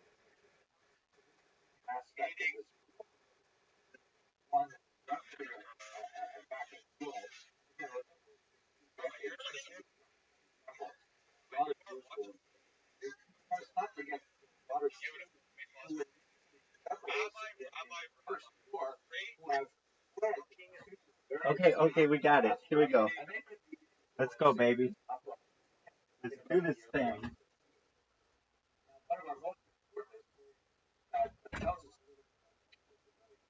Cassius Dio. He is a active at the end of the second and the first half of the third century. And he's great for a lot of things, but there are certain areas where we just don't know how seriously to take him. For example, when he describes this rebellion in Kyrene, he puts it like this. Just listen to this language. Meanwhile, the Jews in the region of Kyrene had put a certain Andreas at their head and were destroying both the Romans and the Greeks. They would, here we go. They would eat the flesh of their victims, make belts for themselves of their entrails, anoint themselves with their blood, and wear their skins for clothing. But that's not all. Many they sawed in two from the head downward. Others they gave to wild beasts, still others they forced to fight as gladiators. I mean, it's hard to take this seriously. It's just so bizarre, so un-Jewish. Certainly Jews have gone to war, and it's not impossible to imagine atrocities happening when Jews, like any people, go to war. But these are over the top. And in fact, when you look at Cassius Dio's other treatments of barbarian attacks on Rome, they also appear quite, outre. I wanted to read for you the passage where he describes how the Britons deal with the attack from the Romans. And oh my gosh, I can't even look at that because it's actually pornographic in its nature. So just trust me, Cassius Dios is reliable to exaggerate more dramatic effects. Egypt also saw widespread rebellion in 115 of 117, a widespread Jewish rebellion, who apparently the Jews were taking advantage of the absence of Roman forces who had gone off to fight the Parthian Empire in Mesopotamia. And once again, it's similar kinds of targets. Temples, shrines, for example, the shrine of Nemesis at Memphis, public works, roadways, things like that. Like the Jews rebelling are really directing their attacks specifically at the Roman Empire. It seems to have a very political motive. The economic motive does not seem to rise to the surface, and other than those messianic references, something that is really an attempted uprising. It's fascinating to think, though, like, why are the Jews all over the diaspora? Do they really think they're going to throw Rome off? But they obviously are somewhat coordinated in doing it. There was, of course, a harsh military response from Trajan, who came back with heavy force, many killed. This is the period when the great synagogue of Alexandria, which the Talmud says was so large that in order to know when to answer Amen to the person leading the prayers, they had to wave flags, see the flags, and know that it was up to that part. But this is the period when the great synagogue of Egypt, of Alexandria, Egypt, was destroyed. Jewish property was seized, and basically at this point, by the time we get to the end of the Parthian War, the Jewish community in North Africa goes into a decline, and it will not rise again for several centuries. We can say the same thing about the island of Cyprus. As we saw earlier, Cassius Dio's discussion, no Jew may set foot on that island, that is Cyprus, but even if one of them is driven upon its shores by a storm, put to death. Jews were banned from the island after the rebellion there, and in fact, this statement is supported because there's no other evidence of Jews ever landing on this island after the 4th century. So hundreds of years of what happened in Judea proper? This is where the Talmud refers to the phrase "homos the Pitos rebellion. We know that Lucius, remember him from Mesopotamia, right? He was the person who put down the Jewish rebellion. He is sent back by Trajan and appointed as governor in Judea. We don't know a lot about how he conducted himself in that area, but we know that there was, at least the Talmud refers to some acts of violence, and we know that Lucius Quietus brought in a second Roman legion to support his activities there. I wish we knew more about this particular rebellion. It is fascinating to see that it takes place across the diaspora. It represents something we haven't talked about in any detail yet, but we'll be coming back to it in the lectures. But we have to move on to a much more powerful, significant rebellion that had a deep mark, left big scars on the Jewish psyche, and that is the Bar Kokhba rebellion. Thank you very much for watching.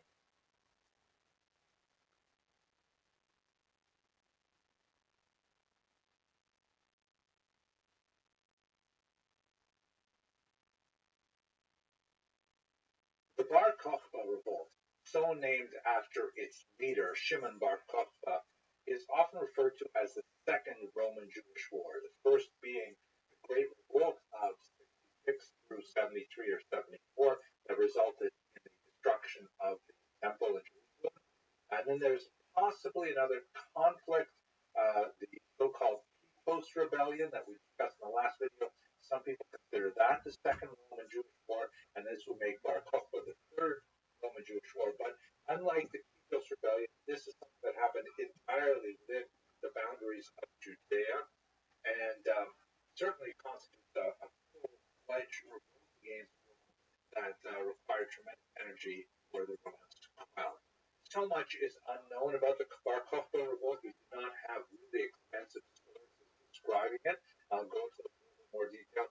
Even to the point where it was not until the 1960s that we were certain what the Bar Kokhba's name actually was. It appears that its name, based on some Greek language documents that were discovered in the Red Sea region, Greek having the advantage of phonetic language with all of the vowels out, which is something that is not true of Hebrew.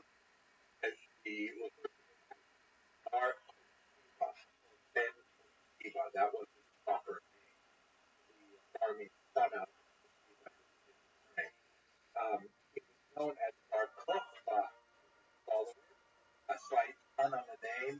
Kokhba means star, son of a star that has kind of a messianic overtone to it. But his detractors were known as Bar Kokhba, with an H instead of an S. The word kazav in Hebrew means section, divide. But his actual name was Kokhba, and he's known popularly as the way that Yekiva, his important follower, called him Bar Kokhba, the star. It's hard to underestimate the importance of Bar Kokhba in the mentality because Bar Kokhba represents the last living president of the Jewish polity until the 20th century. In a moment, I'd like to talk to you about Dr. Yegael Yair, who wrote very important work on Bar Kokhba, which describes the moment when the current president of Israel in 1960 first saw an inscription that was written by the previous president of Israel some 1900 years earlier. Really important to see this as Have some fun around the young things that I got. I won't let you down. Give me a and love, they love around. Yeah.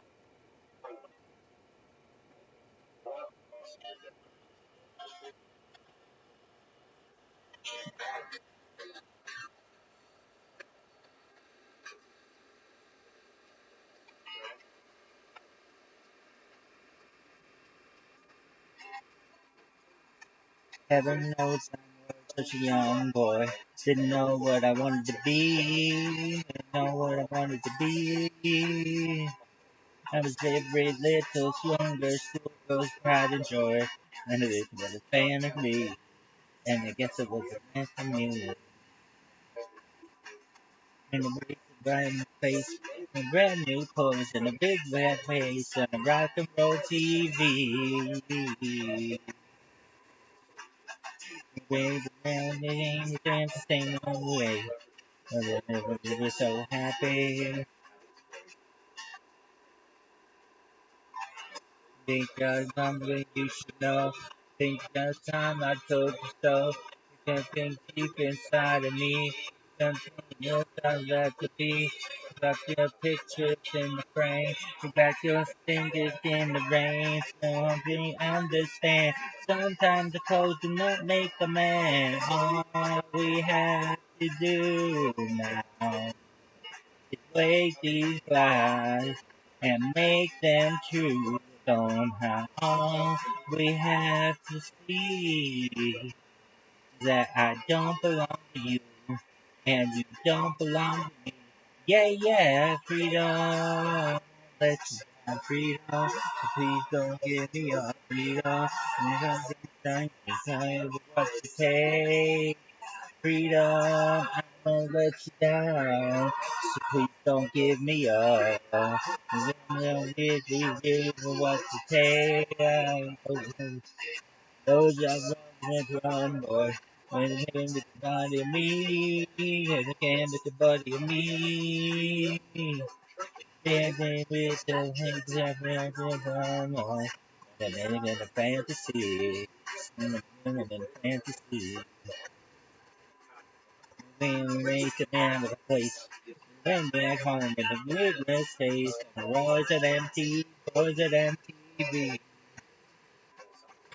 Man, raising legs and rings, and I can say we are.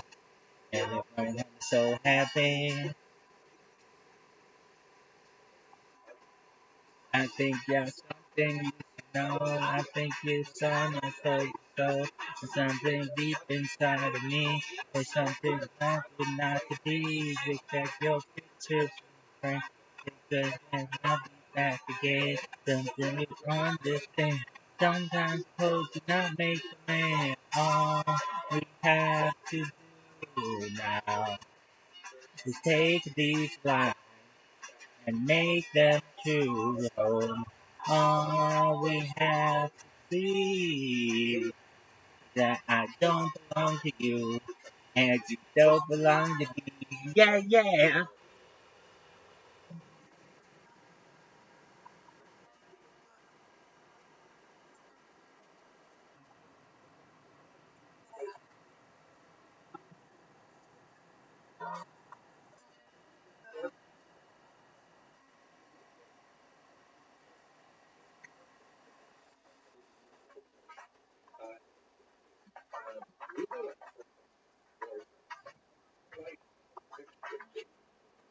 It feels like the road to heaven, and it feels like the road to hell. When thank you ask for physical, something about the purple life. Heaven, to heaven, when it feels like the road to hell. And I think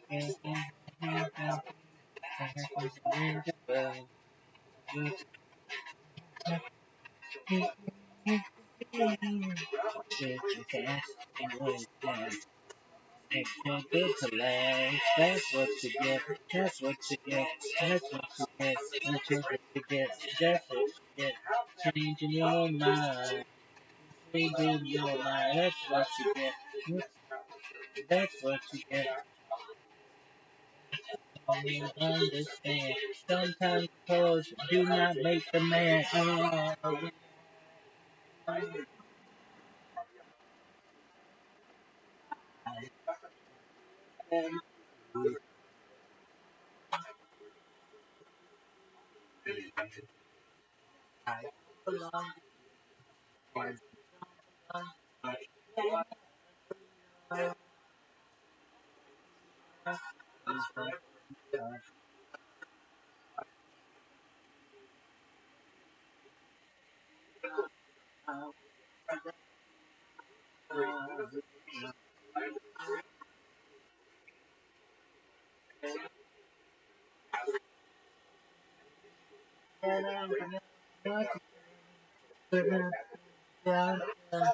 Give it what you give it what you give it what you say what you want from me. That's what the brother feels.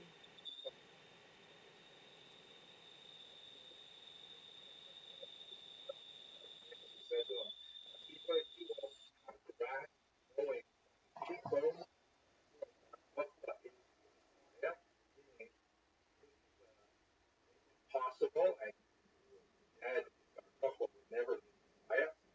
But nevertheless, the notion of Bar Kokhba as a site certainly inspired many to follow.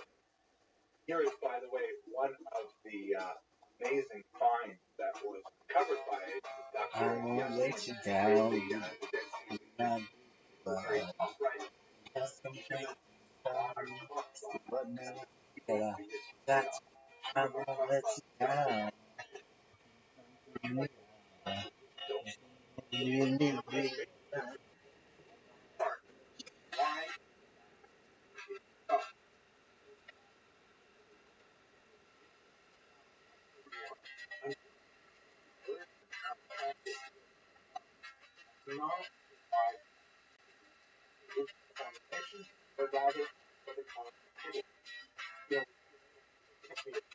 Heaven knows I was a young boy. Didn't know what I wanted to be. Didn't know what I wanted to be. So hard, so tired of joy. And I just want to turn. Wasn't very ready for the big back head. Rock the roti, rock the roti.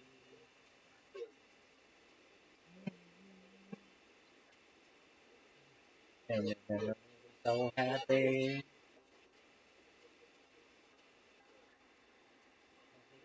No, I think it's time I told you so. There's something deep inside of me.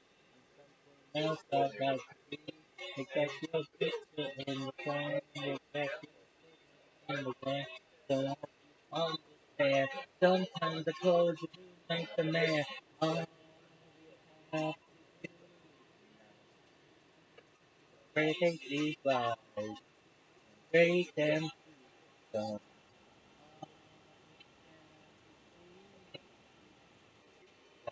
don't belong and don't belong. Yeah, yeah. Freedom.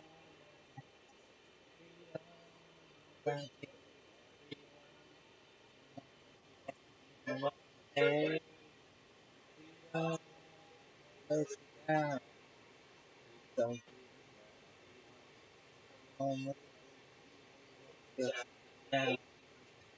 Every note from the return with the body.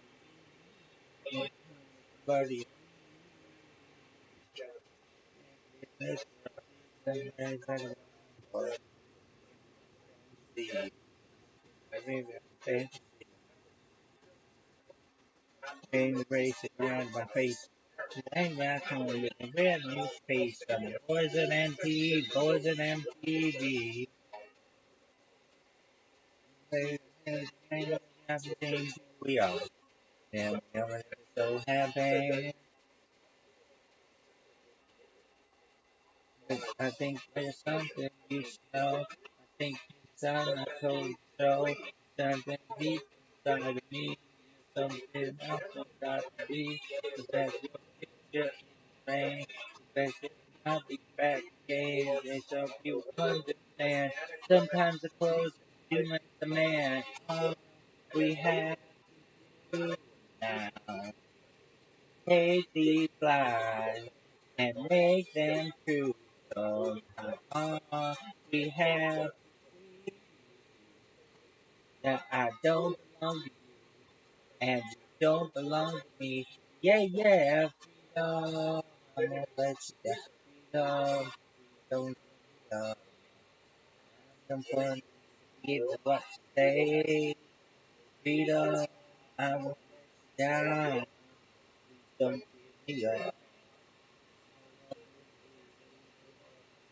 Well,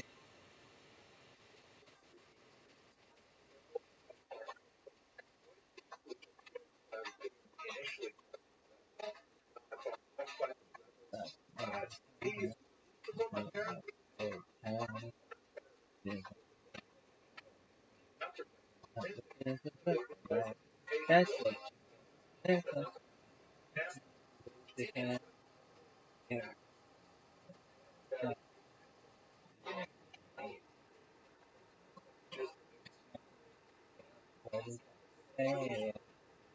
And you're built to last. That's what you get. That's what you get. That's what you get. That's what change your change. That's that's what you get. That's what you understand. Sometimes the clothes do not make the man. All we have to do now. Take life. Take you.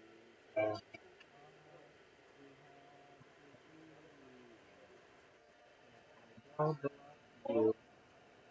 Don't yeah. Freedom.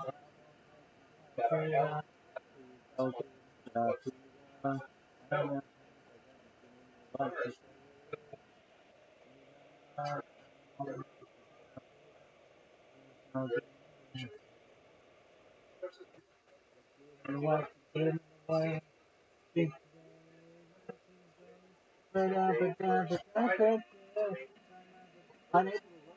the fuck is this shit? We know What the fuck, dog? that Hey, was fuck tremendously, you. How and about as that? we shall see, had to bring in significant reinforcements down this very successful rebellion, which took great advantage of the local terrain. Dude, Eusebius refers to I don't fucking know, the but Jewish these guys rebels fucking being live active stuff. in the cave These are system trying to of stop it Judean training. mountain range. We know that Hadrian suffered not only because of the support he had to draw in from elsewhere in the Roman Empire, but also because, as Cassius Dio points out, when he wrote to the Senate a report of what was happening in Judea, pointedly omitted the phrase and to make people, which means I and my forces are I and my forces took out that standard phrase. Cassius Dio writing I want to fucking do fucking fuck around. however, rebels not hold Bye. they will hide in the cave. Some of them are shown here. Space, what do you call it? Space separated And as wall of text with an abstinence decided before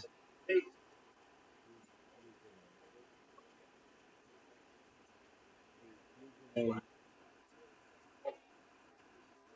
are the elements remarkable themselves. But one of the things that tells us about Rabbi Rothschild is that decorations of facial features that were intentionally, as we all had decorations of this nature, it was made by nations and nothing like that. It's very limited.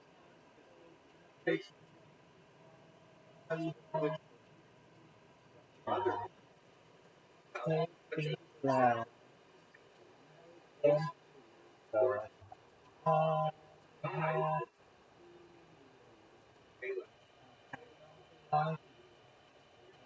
don't below. Yeah, yeah.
And make them all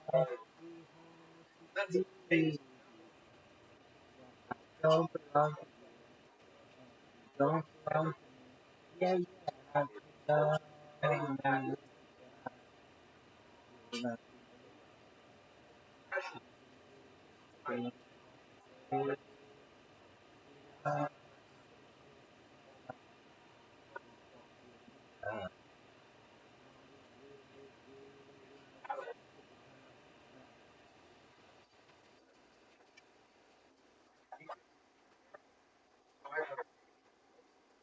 casual. Cows will be out. Now it's possible that, especially casual related, even with large numbers, 6 were in the area. Certainly, absolutely. The last stand they are shown here has the last of our couple killed Roman actually trying in liturgy, grace after meal, blessing, old faith, like the name of the Catholic after the counting shown here.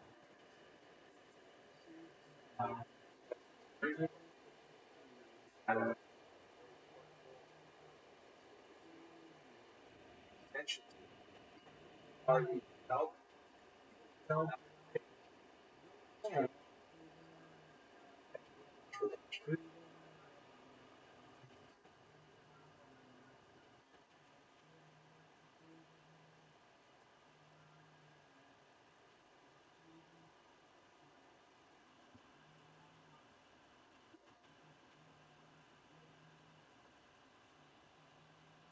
one of the most consequential questions in Jewish history is but you might think that settled law question about it. Just Come on, you little it bitch. becomes a very important question. What Vast the fuck? majority of Jewish history, particularly millennia, Stupid. God. refers to Why couldn't I look at Jew both? as Why wouldn't someone it let who me look at has both? a Jewish Why? mother. That is Why do naturally you? a nominal identity of a person follows that status regardless of affiliation with religion or self-identification. But that has not always been the case for Jews.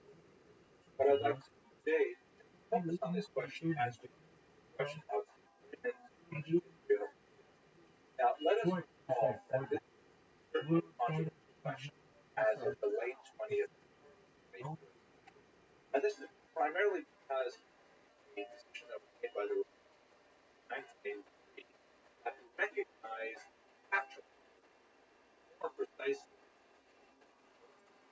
and in other words, separate acknowledged major that Arab was ethnically Jewish. However, and the child about his vision initiate change or was it simply a recognition change that happened as America, especially such a high level of children, Jewish other Jewish identity should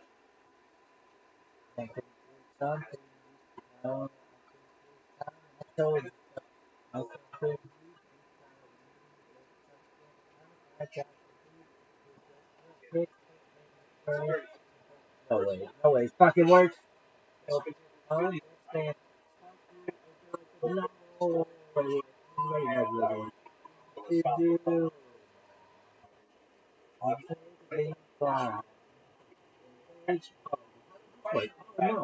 Are you in your cabinet? Nothing.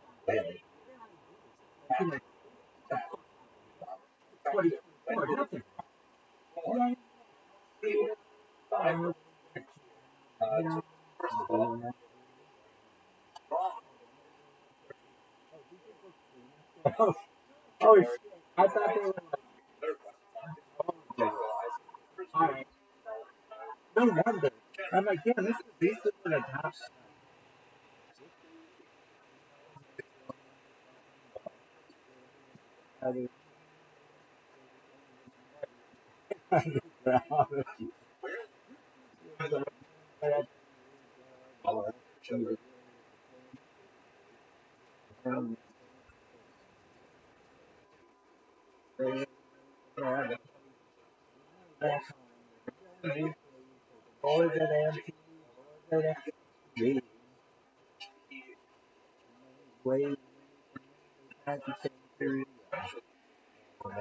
So happy.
Don't belong to you.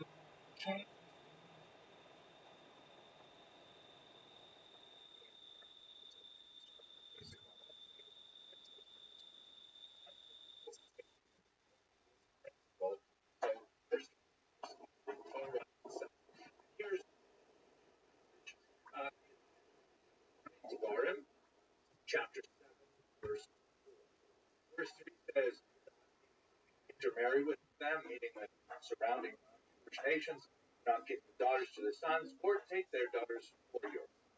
And then in verse 4 it says, Yansir et Acharai, Abdu Achim, Kara Achim, Iba Aher.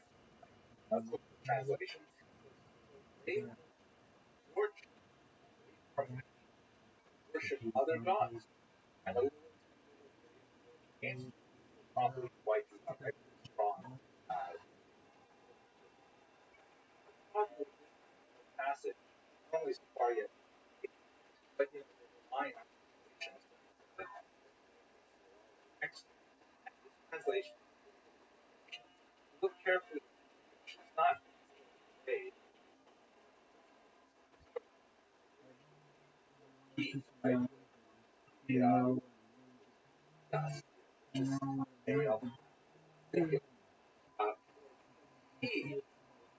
Your children is also not it should that's in this context says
Fuck, dude, fucking. Oh, I fucked up. Fuck, dude, why does everything suck? Why can't this be a button like undo? Oh, you want an undo button? Nope. Now it's a fucking treasure hunt to find what the fuck you were doing. Oh, you music? Get the fuck out of here. That's not even a fucking option. That's this fucking thing is done. What is this shit not working? go away. Not even bother non-Jewish daughter-in-law. As the Rashi, Talmud, that person, that grandchild, is not even Jewish. That's the clearest biblical statement of the matrilineal principle. And as you can see, it's not explicit at all. It has to be drawn out midrash, which is expressed in the Talmud and expressed later in Rashi's commentary. So that's how the principle is derived. Now, if we take this from a theological perspective, at the very least, the matrilineal principle then put in place in the period of the giving of the Torah, which is obviously quite ancient. We're now talking about the Exodus period and the norm all through ancient Judea. But when we look at the historical data, it's a little more confusing. So, by the way, beautiful painting by Anna Flerovna. She has so many of these studies of women lighting candles with their children looking on. Very kind of traditional, romantic kind of view, but really very powerful. She just passed away in 2020, but very beautiful work still available for sale in many galleries today. At any rate, we see a biblical narrative that describes how this was actually put into place. You recall that in the 6th century, the Jews are exiled by Nebuchadnezzar in the year 586, and then they return within a few decades from Persia, Babylonia, to Israel under Ezra. And in chapter 9 of the book of Ezra, he laments a long prayer there where he expresses tremendous regret. So many of the Jews that returned have brought with them their non-Jewish spouses, meaning that intermarriage is rampant. Then in chapter 10, one Shechania ben Yechiel of Elam sends away foreign wives and their children. He does not, or doesn't mention what he does with the foreign men. That is, the Jewish men who have married non-Jewish wives, their families are broken up and the wives are sent away along with their children, which seems to be, I imagine how difficult this might have been and how harsh it must have been. But beyond the sympathy for the drama involved, it seems like a very clear statement of the matrilineal principle in effect in the 6th century before the Common Era. Now that would be a clear illustration of it. However, as Dr. Cohen points out, when you go 700 years later and you look at non-rabbinic texts, such as the Jewish philosopher Philo, who we'll speak about in a few weeks, God willing, Josephus spoke about it extensively, and even Paul. You have to understand that in some cases, some ways, the New Testament, the Christian writings, are kind of like a historical commentary on Jewish society as well. So it's very useful to kind of like to flesh out what's going on in the first century in some ways. Anyway, all these three important figures and sources, they seem unaware of the matrilineal principle. You have to look in Dr. Cohen's book to see the specific examples, but it seems pretty clear that they're clueless about it. I'll give you one example, Josephus. He speaks about King Herod, Herod the Great, and he goes on and on about how Herod's um, own pedigree is questioned by the Jewish community. He's called the Idumean, he's called the half-Jew, because his father came from the Idumean people who had been forcibly converted prior to this in the era of the Maccabees, the era of the Hashmonaim, John here. So in other words, because his father descended from people that had a questionable conversion, there are doubts about Herod's own Jewish identity. But no one seems to be bothered by the fact that his mother wasn't Jewish. His mother was an Arab woman. So what's going on? It's like totally not relevant, their mother. So now there are ways you can approach it. You can say that Josephus is not necessarily the best exemplar of rabbinic Judaism at all. And it could be that only the Pharisees were really observing this kind of level of observance that became normative. What Dr. Cohen argued is that in reality, the whole institution of conversion had not really and there was kind of like a different standard of marriage that the marriage itself constituted the understanding of conversion in that living argument. Whereas men, if they wanted to participate, it required a much more, complex process which involved other circumcision. That's why when men were married to Herod's deal had the circumcision and so on, but there's no discussion of when non-Jewish women are incorporated. Certainly, however, by the time you get to the Mishnah, which is about the turn of the century, rabbinic Judaism absolutely down to the idea of and Rashi, the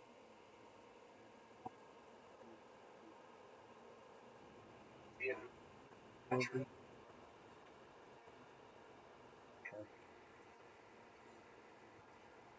again a perspective of Judaism. The Mishnah achieves a written Nasi 220 embodiment, which is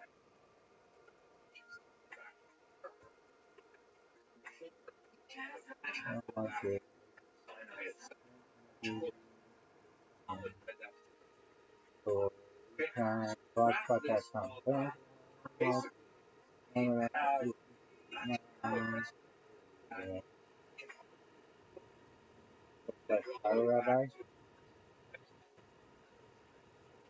Rabbi Rothschild. Behavior, we see that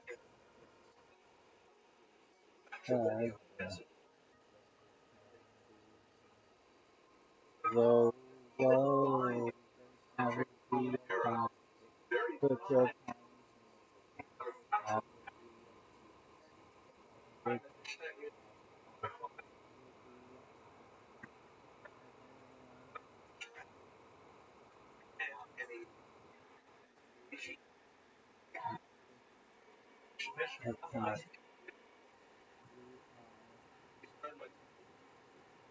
going to make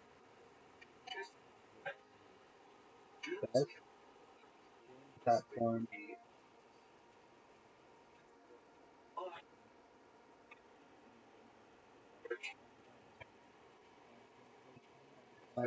question is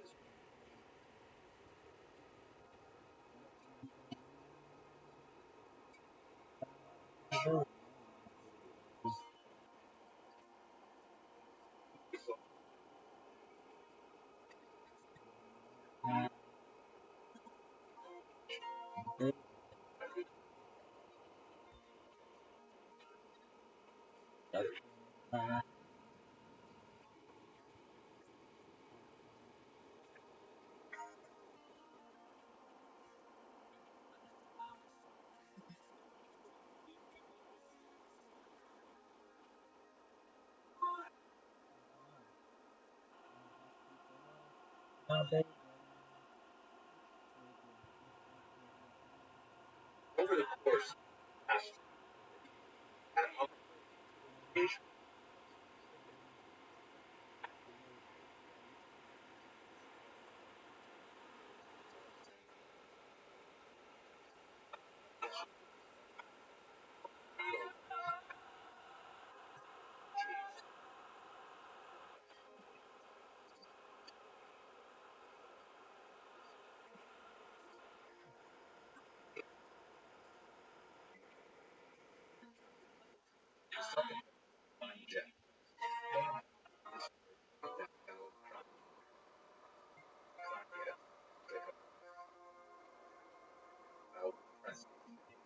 but in America they story Jack.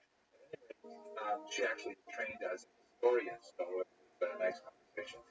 Her test, which gained a lot of popularity recently, especially on Twitter, is inspired by the so-called Bechdel test. The Bechdel test is something that has been used for modern film to sort of purity check the quality of from the perspective of a feminist analysis. That is, in order to pass the Bechdel test, he has to have two women speaking with each other about something other than a male character, right? So you think that this would be a totally normal thing to do, but apparently a lot of films don't pass it. I've seen some other details that suggest should have names, they should be named characters, and so on. And obviously, the idea is to try and expand the presentation of even in something as contemporary as modern film, discuss with real people.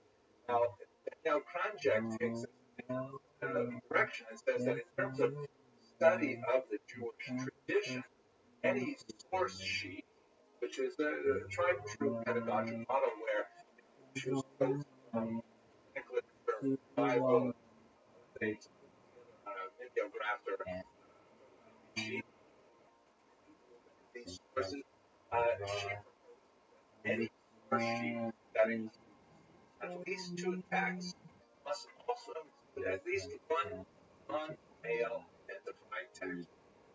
Very valuable idea to try and expand the universe of our awareness when it comes to rabbinic and I would wonder question history see that where kind of has been but it's great as much as possible. What the experience of living was fully half population. We have to live in a country where that usually suppressed as well. I'm sure some of you will controversy of some Jewish papers and media not public based of I'm not going to go there outrage it, but I sure to century. But I think that point out not at all good fact the aperture was actually that in any children's such as it Shem handle each other. Child always something that has to come back in relation, and it's just not a project as expressing. When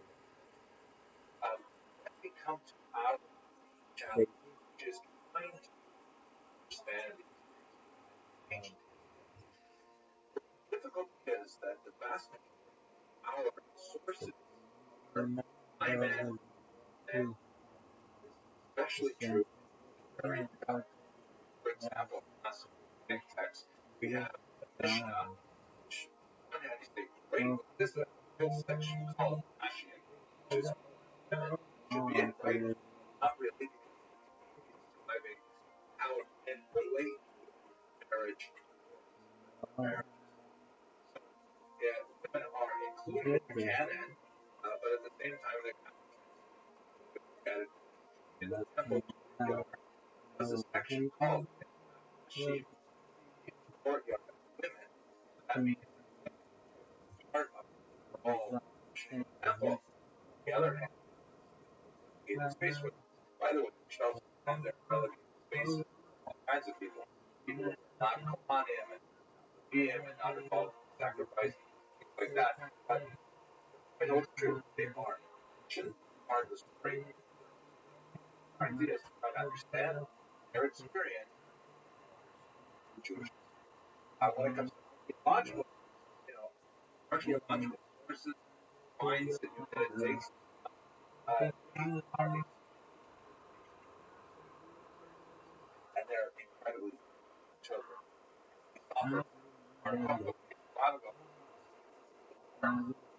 Cosmetics in a cave was still that cosmetics belong to women, but not necessarily. I mean, so what mean history when a lot of the sources are anonymized? Like, it's very difficult to interpret them. You find a goal, observing goal, one may assume perhaps that it was more likely that it belonged to a woman, or a woman was more likely to have handled it, but there's no guarantees on that either. So it's very difficult to actually, on a theoretical level, construct the experience of history in ancient Israel based on the sources we have. There are some exciting materials, however, especially when you get to late antiquity. For example, we have the Mina inscription, which comes from Smyrna in the 3rd century. And if you can make out some of the Greek alphabet there, it's basically a funerary inscription that describes the woman as an archi-synagogue, it's portrayed as the right side of the top line and then going into the second line. Archi-synagogues, which means leader of the synagogue. We actually have quite a few examples of women are represented with this particular title. Now, it doesn't necessarily mean from the larger context that they were, like, say, the rabbi, president of the synagogue. It may mean something like major donors to the synagogue. But nevertheless, these kinds of descriptions give us just a glimpse. Perhaps exceptional or wealthy or influential, but they had, we shall see, not so much in today's life as I like trying to pass the project test.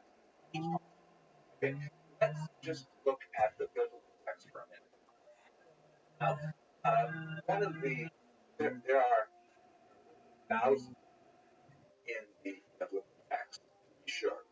In many cases, however, they are nameless. They are named in relationship to men. Like, for example, the wife of Noah, the children of Lot, daughters of Lot, Jephthah's daughter, their names from the biblical text, but they are named in some kind of relationship. And sometimes they're identified with their character, skills, eyes, or sometimes based on their place, like which of Endor, but there are literally hundreds, thousands of women in the Hebrew scriptures, and we don't know much about them personally. But there's some fascinating aspects. Have a look here. Obviously, the Persian part, but like that relevant to your scene, right?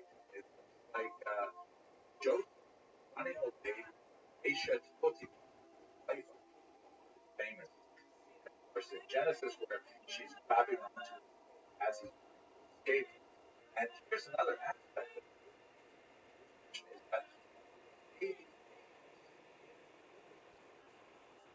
picture culture. There are lots of things and lots of additional but studying Torah, Jewish sense, have two fingers. You have to have one finger in the written text, one finger in the oral tradition to understand it as have fingers. Easy with finger in text, finger in Rashi, for example. Last lecture.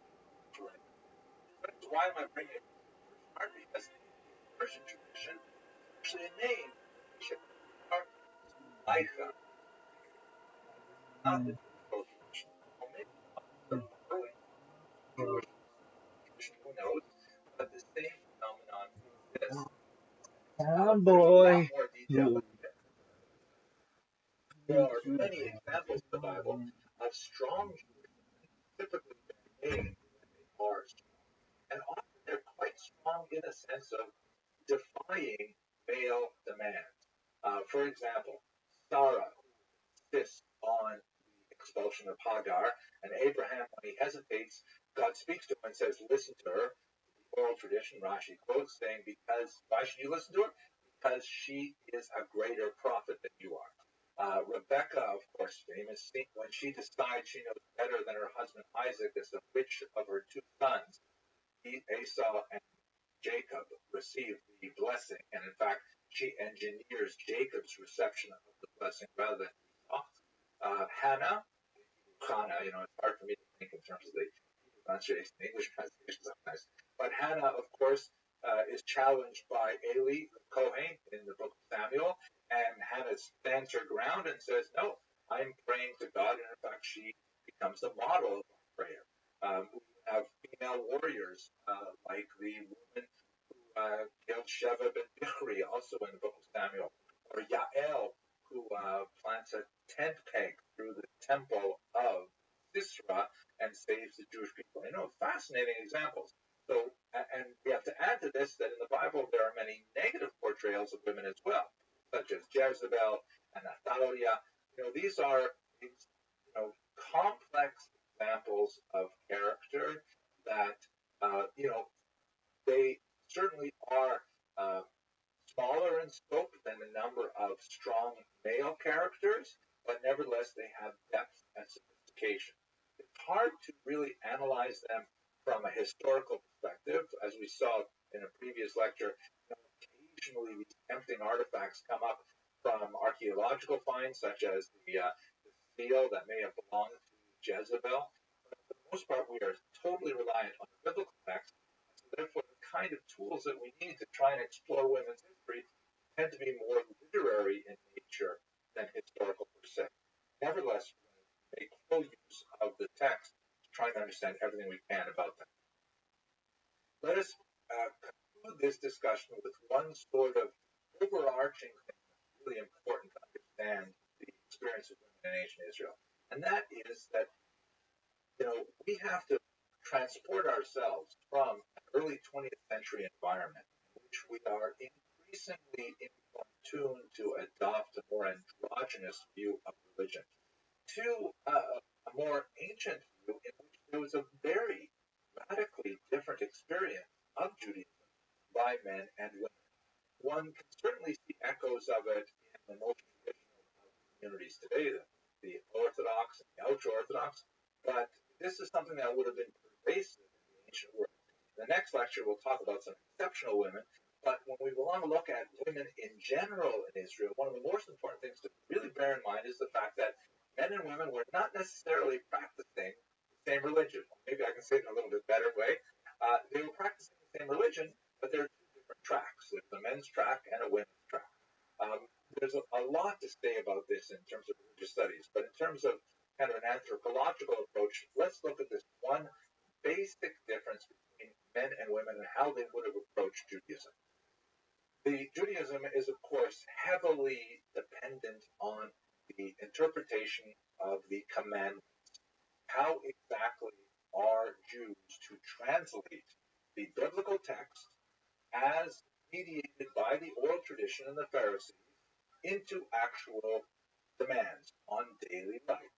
So one of the ways to categorize the commandments, which by the way will be a major enterprise of the medieval thinkers, we'll return to that, God willing, in a few months, is to divide them on 4 different quadrants shown here. So on the x-axis, we can place negative commandments, that is, thou shalt not, things you're not supposed to do, and positive commandments, things that you are supposed to get up and do. And then on the y-axis, posit those actions which are defined by time, that is, they're restricted to a particular time, or those which are open-ended and always apply. Let me give you a few examples.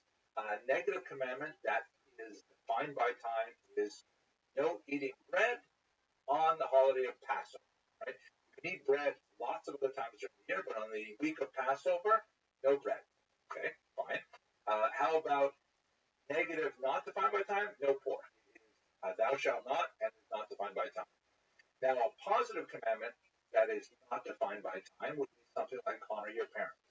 You have to honor your parents. Kids, I hope you have to honor your parents. There's no time when this is no longer applicable. What about a positive commandment which is defined by time? Let's say the prayers of Judaism, which are recited typically in a fixed window called morning, a fixed window called afternoon or mincha, and a fixed window called evening or ma'ariv, right? Shachris, mincha, ma'ariv. So this is one way you can categorize the commandments by negative versus positive and defined by time and not defined by time. To return to our discussion of women, here's the key point. Women are obligated to 3 of these categories, but they are exempted from positive commandments defined by time. What does that mean?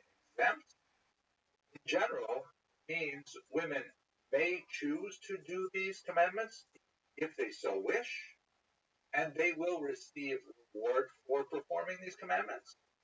But if they choose to, they are exempt from performing them. There's exceptions to this rule. For example, lighting candles Friday night, which is something which is specifically associated with women. That is a positive commandment, and it is associated with time. And women are generally considered obligated in that, or women at least are obligated before men are obligated. Another example would be drinking the 4 cups of wine on the holiday of Passover, also positive commandment defined by time. Women are obligated, and the Talmud goes through a whole bunch of these exceptions and why they are exceptions. The general rule as such. Now, obviously, this has tremendous implications for lifestyle because one of the most disruptive elements of a day, that's putting it in the negative, it's a positive disruption, is prayer 3 times a day.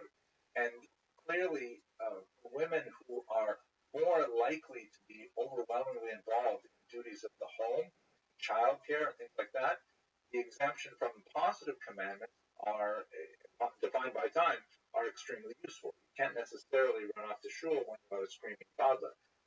And there's a lot more to say about why women were obligated this way and not in another way, and whether the rabbinic formulations come after the sociological realities or the other way around. I'll leave that with enthusiasm to people who are experts in religious studies and studies and so on. But nevertheless, this is the schema of women's experience in the ancient world and for traditional communities through much of the medieval world and the modern world when you see the more orthodox communities.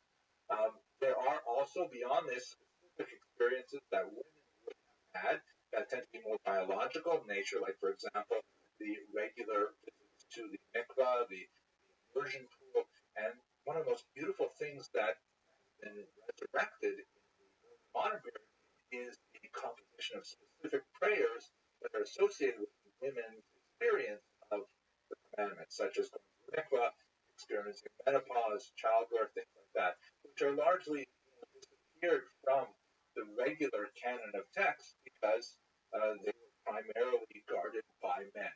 A lot more to say about this, but we'll have to move forward into the future.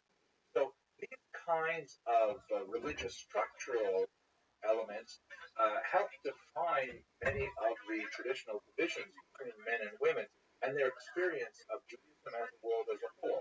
Women tend to be relegated to the private sphere of the home, but not at all exclusively. We have lots of interesting examples of stepping into the public sphere.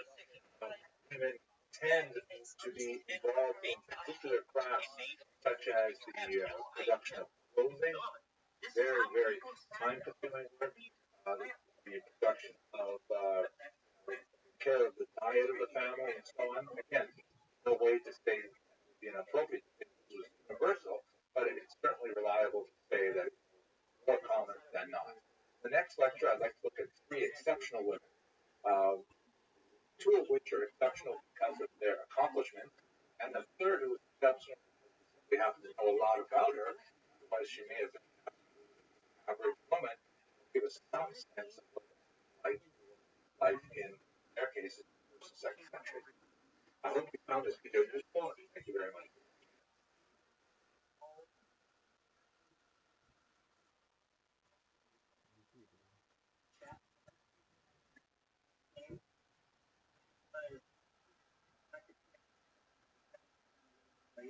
Okay, now that we've had a look at one specific issue, that of matrilineal descent, and then we look a little bit at some of the sources and methods, challenges of studying Jewish women in antiquity, let's look at 3 exceptional examples.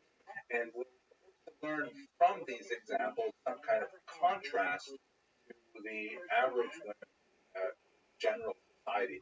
It's not a very precise way of doing things, but it's very difficult to see on their actual voices. But let's have a look at the 3 examples that will give us some sense of what it must have been like to be. These 3 women were actually suggested in a book by Richard Rothschild, who was a very important archaeologist with amazing work in the Cave of Letters and other places. This is the book, by the way, that's really quite fascinating, called Digging Through the Bible, Modern Archaeology, and the Ancient Bible.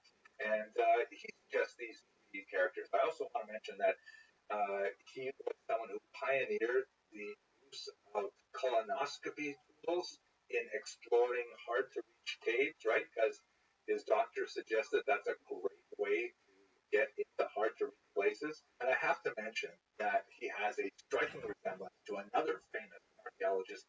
Can't quite put my finger on who it might be, but there's a certain look. Oh my gosh, I wish I could go back to graduate school. I would study so many things, but one of them would probably be archaeology. Anyway, he suggests that we should look at the life of Gloria as an unusual woman of the 2nd century of late antiquity. It's much harder to get back earlier in time, as we discussed, but what do we know about Gloria? Well, first of all, she was mentioned frequently in the Talmud. She's the wife of a very important rabbi, Rabbi Meir. She comes from an important family. Her father was Ben Teradion, one of the martyrs of the Hadrianic persecution that was related to the Bar Kokhba revolt. So that helps us date Gloria, besides Rabbi Meir, her father did the defense of her lifetime sometime in the 2nd century. We know from the Talmudic account that her sister was actually taken off to captivity to Rome, although Dr. Freund has some interesting thoughts on that as well. Now, one of the fascinating things about her work is that she is so exceptional in that she is mentioned frequently in the Talmud as a sage. Let us understand that there are about 2,000 different Amoraim, or later rabbinic figures, in the period of the Talmud who actually have a named voice in this massive document. And there can't be more than 20 women who appear anywhere. And most of these women are unnamed, or they have a title like matronista, something like that. Gloria stands out so much as being an incredibly important woman in the actual intellectual give and take of this massive document. She often corrects the sages who respect her learning, and she often does it in a way that has kind of like a biting sense of humor. Like in one particular example, when she is accosted by another rabbi who asks her for directions, rather polite manner, and she snaps back at him saying, Galilean fool, he happens to come from Galilee. Did you not read what it says? And she quotes another teaching, do not talk overmuch with women. You should have abbreviated your statement to me and simply said, which way to go, right? In other words, she's sort of throwing the teachings of the rabbis back at them. And there, you get this sense that sometimes there is kind of like a proto-feminist critique of the things that she says. But that's a minor aspect of her teachings. Her life story and the kind of things that she talks about are often profound and very deep. She speaks to the nature of personal tragedy in life, as we see with her father and her sister, and also with the children of Rabbi Meir, who died on one particular Sabbath to the most terrifying kinds of things, God forbid. She's really a teacher of phenomenal depth, of halachic wisdom, of acerbic wit and perspicacity, an amazing woman. And she stands out primarily as kind of like the big exception to the rule of women who are silent, who are nameless or voiceless in the Talmud. The end of her life is described in a bizarre passage that is only recorded 1,000 years after her life in the commentary of Rasha on the tractate of Bodhazara. It doesn't occur anywhere else in rabbinic literature. And although it appears in a very authoritative commentary, that of Rashi, a great sage, nevertheless, it's so out of character with what we know about Rabbi Meir's life and what we know about Gloria's life. It describes her end as being very ignoble. I'll leave that up to the rabbinic scholars to debate the nature of that particular story. Nevertheless, Gloria stands out as one tremendous counterexample to the vast majority of women who did not have the same kind of access to Torah learning that was so exemplary of her life and activity. So that's an exception in terms of the realm of scholarship, which of course will be extremely important in the development of Jewish society over the next two millennia. Another very important figure now in terms of politics would be a figure known as Berenice. She was actually royalty in a literal sense. Her name was Julia Berenice. Her dates are somewhere around the year 26 to the year 85. She was the daughter of King Agrippa I and his wife Cypros. Now, you will recall that there were a few puppet kings in the Roman period in Judea. Some of them were very powerful, like Herod the Great, who was Berenice's great-grandfather, if I calculated that correctly, and others were quite diminished in authority. King Agrippa I was one of the latter category. He happened to be a more sympathetic figure. He's quoted several times in the Talmud, usually in a very positive light.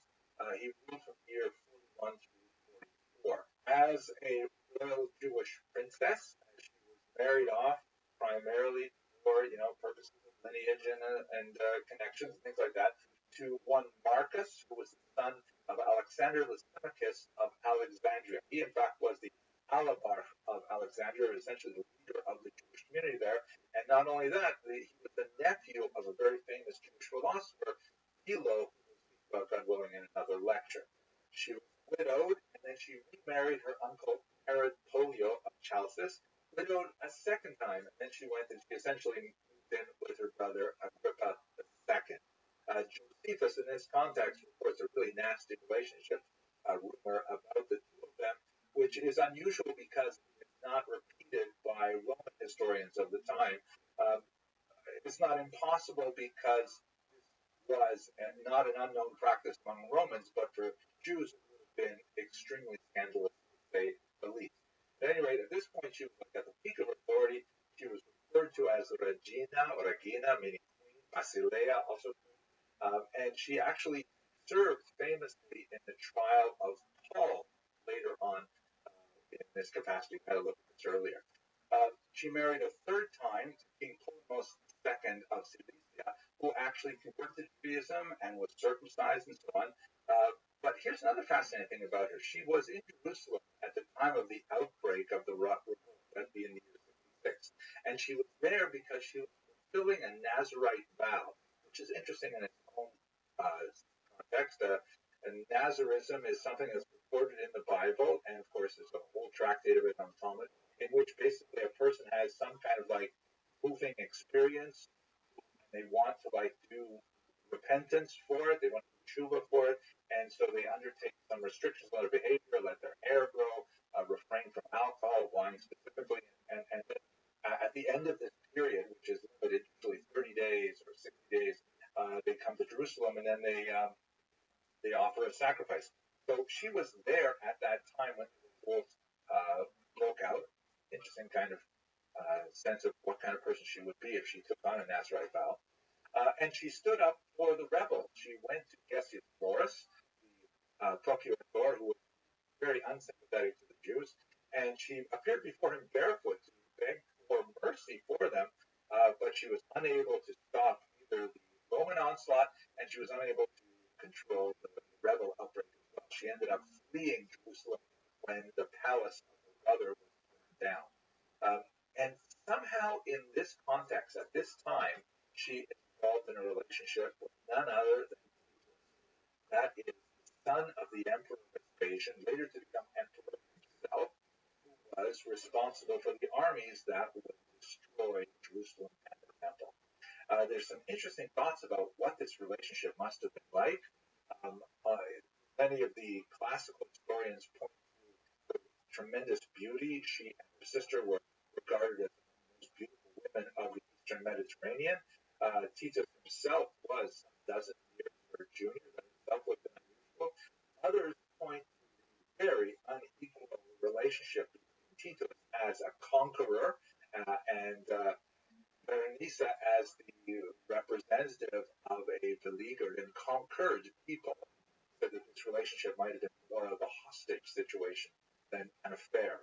At any rate, according to Dr. Freund's very interesting interpretation, her relationship with Titus might have been instrumental in allowing the scholarly refuge in Yavne to persist. We recall that Rabbi Yochanan ben Zakkai famously asked for a retreat so the sages could stay somewhere safe and not participate in the revolt and not be destroyed, and this was granted.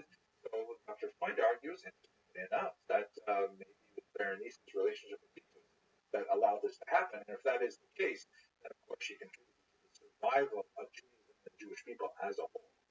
Her relationship with Titus was somewhat stormy. It was viewed by many as quite scandalous, and ultimately she was forced out of Rome, and Titus died shortly thereafter in the year 79. She's a fascinating, exceptional individual in the sense that, she's at the very top of society. She is involved in things that royalty are involved with, marriages, or setting, relationships between territories and so on. She's involved in the highest levels of government, speaking with emperors, and she deals with, huge political issues like the revolt. But this is in contrast to the vast majority of women who left no trace on the political record that we have. But it is worthy to note that in her romantic relationship that she's left a real mark on art history as well. The relationship of Berenice and Titus has been celebrated in a number of works, literary, musical, and so on, including La Clemenza di Tito, the Mercy of Titus by Wolfgang Amadeus Mozart, a famous opera. Her role in this relationship has been celebrated in Western civilization far outside the Jewish awareness of her existence. Let us now turn to our final exceptional individual. We looked at Luria as an example of exceptionality in that she was such a renowned scholar. Berenice, because of her high level of political activity as a Jewish princess or even queen. And now we have a woman who is exceptional in that we suddenly get a huge amount of detail about her personal life, although otherwise she would be unknown to us. I'm speaking about a woman named Babata. I'm only going to speak for a few minutes right now, but I would urge you to have a look at works on her by Dr. Hannah Cotton, by Dr. Freund, and others. I also have an hour-long lecture on Babata that I goes into this in much more detail. She was one of the people hiding with the Bar Kokhba rebels in the caves, Dead Sea region that we spoke about a couple of videos ago. Can't even And look at it. she may have died there. It's not See? tell which one of the Yeah, remains, female remains, been associated with her. There were limited children. Just get that fucking thing uploaded, dog. That's all you need to do. Thank you to Ari for not fucking around anymore. Thank you so much, Ari. You saved the fucking world. Thank you so fucking much. And by investigating these documents, a variety of languages, Aramaic, Greek, Nabatean, they all speak to her extensive legal battles. And in these legal battles, she also marriage contracts, things like that. She saved these documents because clearly she was involved in battles that had inheritance issues, property that her parents left to her, and also some property that one of her two husbands left to her. The second husband had a co-wife, right? They're not unheard of at that time. And she was feuding with her co-wife with some orchard of date palms, things like that. And also she had children who had appointed to the care of apatropai, or officer.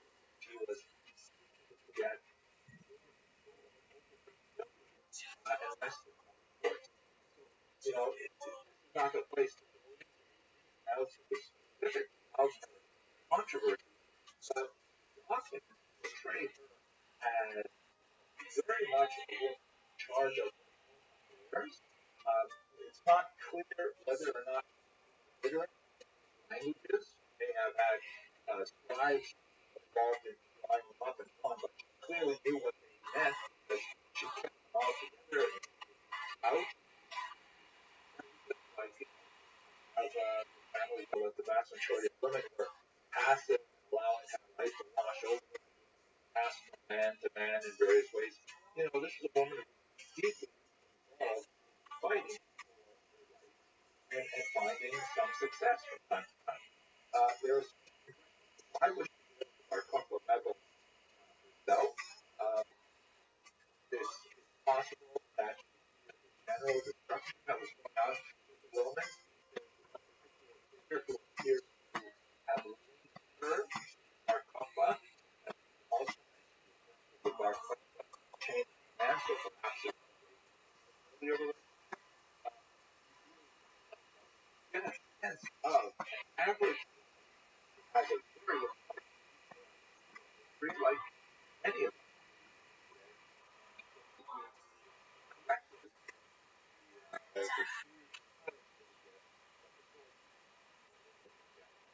She's exceptional, not so much what she did with her life, but the fact that we know a lot more about her life and many more fascinating things are going to be learned, I'm sure, as we analyze the Method archive. Okay, I hope you found this video useful. We're definitely going to be incorporating more and more discussion of Jewish women into the lectures as we move forward in time. But the next series of lectures are going to deal with the Jewish diaspora in antiquity. Okay.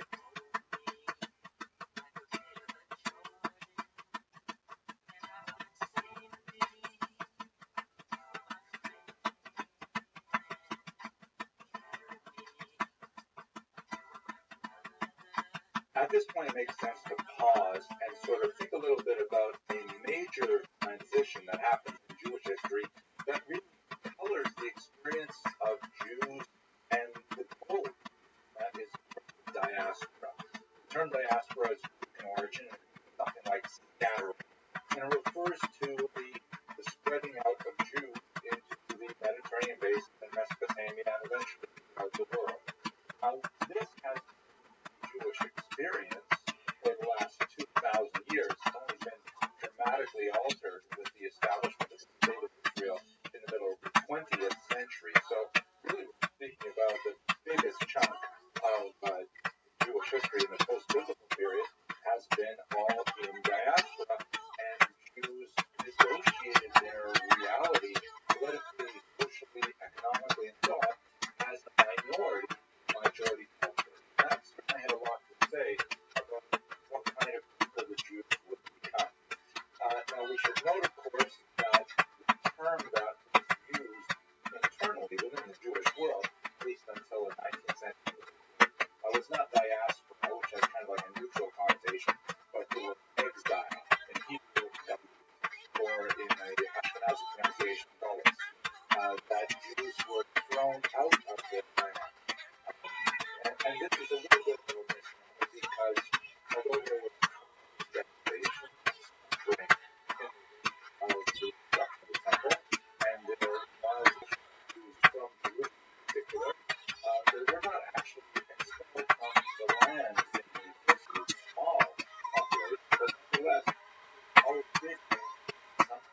even when the Jews have returned to their land and have a state.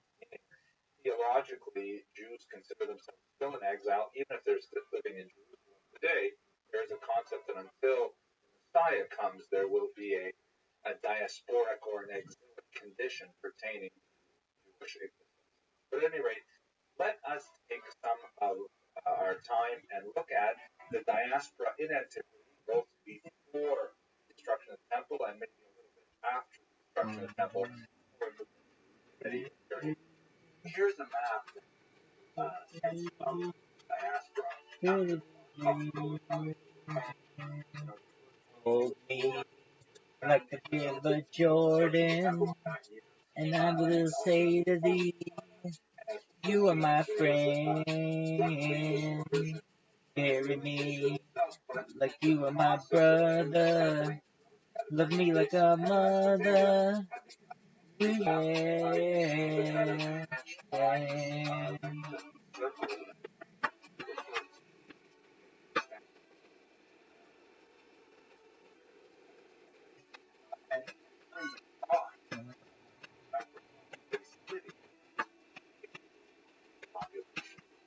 After the Barclay Rebellion. Have a look at Carry me, hold me, whenever you scold me, whenever you find me, that they told me, I'll be faithful, and that they're able, if I did the end, but I know that you love.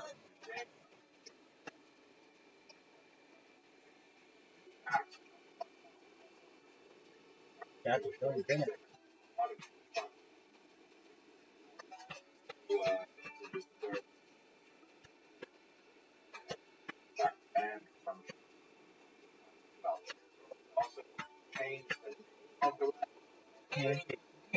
Follow me, looking for all of me, live them, show to me, be there for me, and carry not to be me, and me. Oh, oh, oh,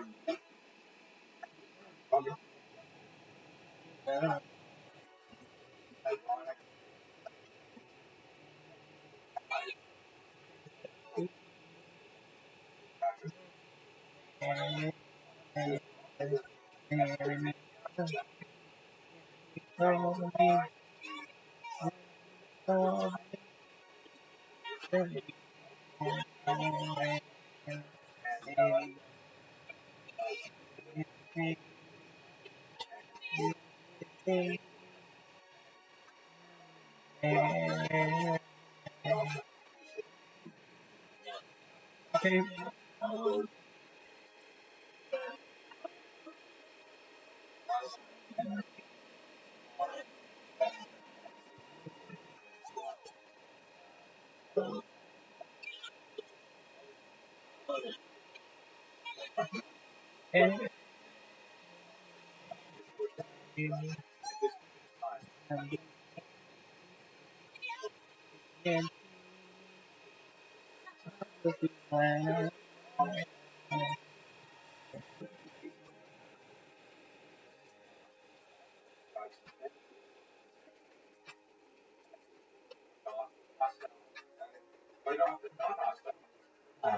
follow me, Isaiah refers to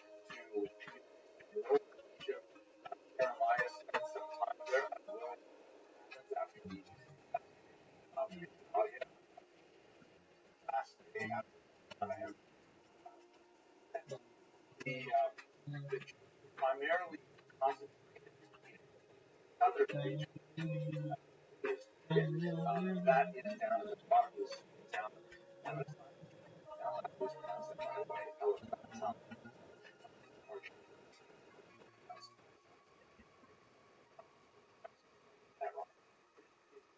as the upper Nile, even though it's on the bottom of the map, goes north and into the Mediterranean Sea. So therefore, upward, south, the upper Nile, and downward river, have Cairo, Alexandria, a very important military colony that was back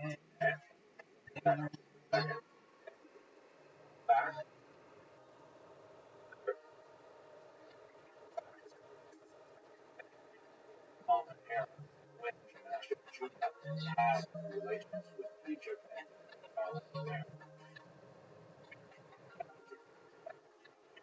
satellite of the now free effort, obviously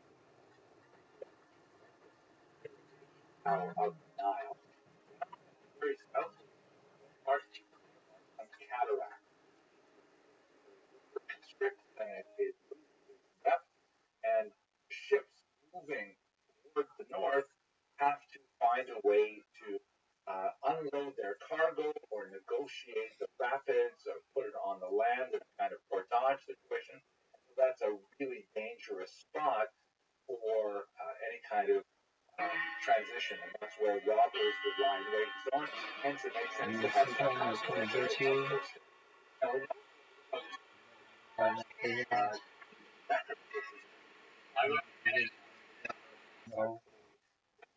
now, we know we know that the Jews had a temple there, and it's interesting that they would have some kind of temple because, after all, the Bible is pretty clear about prohibiting temples. The problem is gonna get you. Gonna right in the head. You better get yourself together. Pretty soon you're gonna be dead. Try to sing with them. What in the world is going on? Laughing in the face of love. What on earth are you trying to do? It's up to you.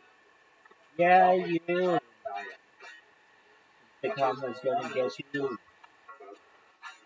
Then it's right in the face. Better get yourself together, darling. The human race. How in the world are we gonna see?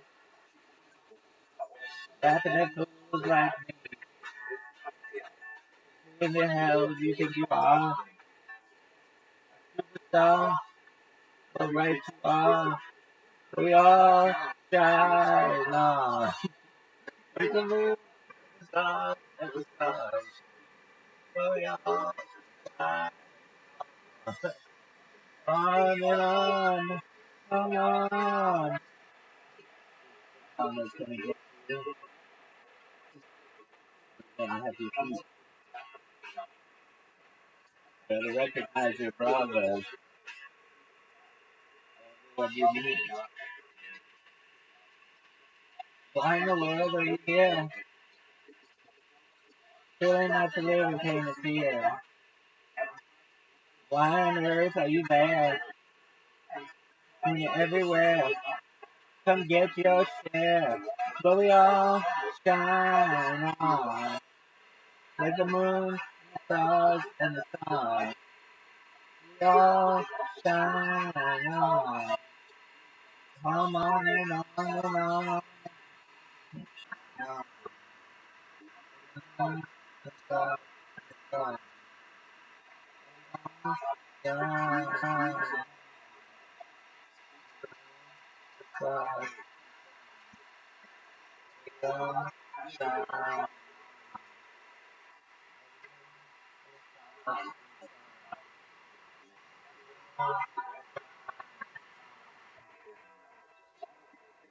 and actually funny story about Worst version ever. Whatever person, whoever put that together, they need to take out back and shoot like a motherfucker. You can get you. Back out of the head. Crap. Dedicated to such a good. Pretty soon they're gonna be dead.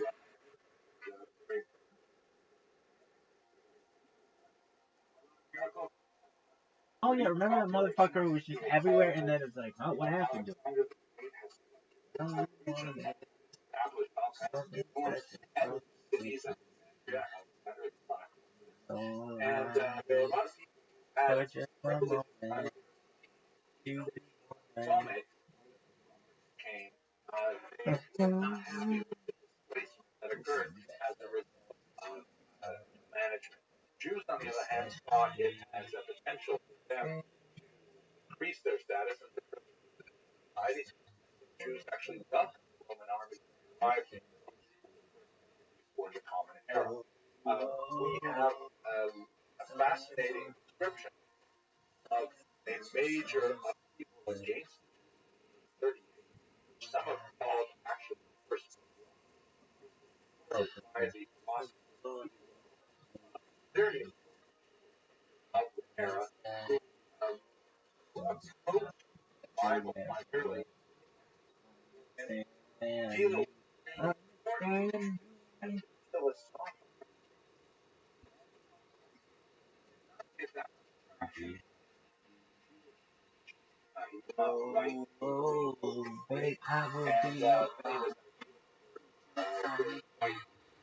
contrary to rabbis Christian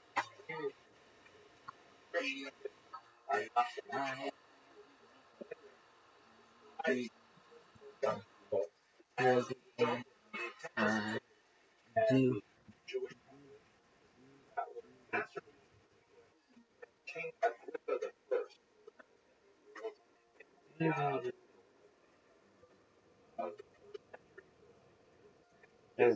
Huge, man. Let's see it. Bring it.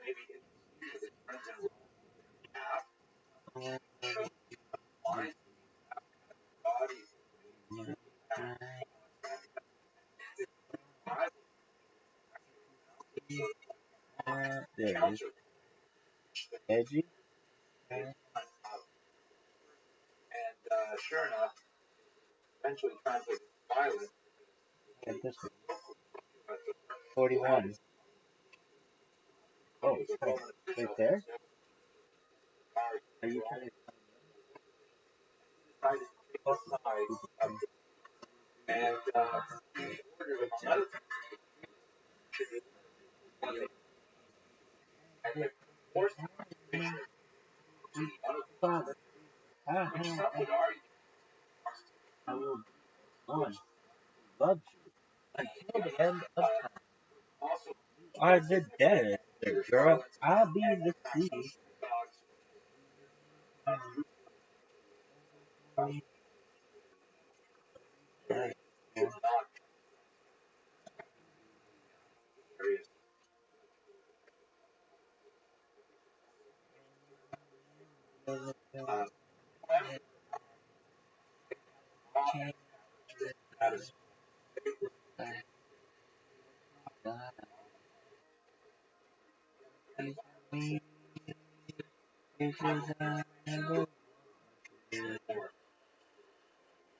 That's just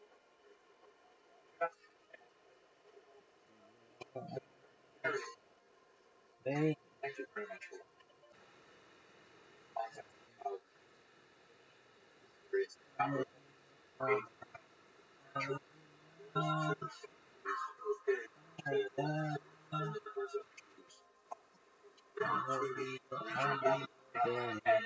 oh,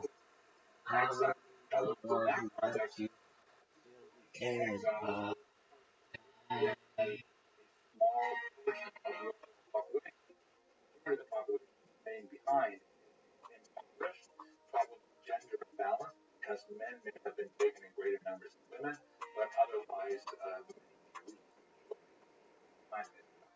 now here's a look at mapping narrow Mesopotamia. The term is before represents area rivers that go and it sometimes stop. the Babylonia types of changes over time. In here, passage from Jeremiah, which says on the occasion of the 6th century exile to Babylonia, he says, thus saith the Lord of hosts, Jeremiah 29 verse 4, God of Israel, all the captives I have caused It's a CD. I won't let you down. That was so futuristic then. You I have some faith in some anything that I won't let you down. Please don't give me up. Really, really love. Stick around. Oh, yeah.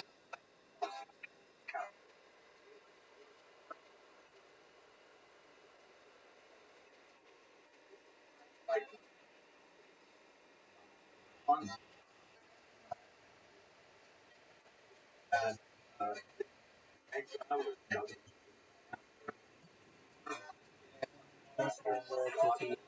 Boy. Know what I want to be. Know what I want to be.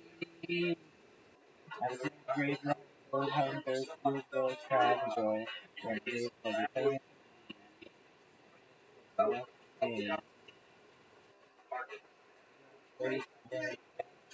And then you say, big fat cake. After the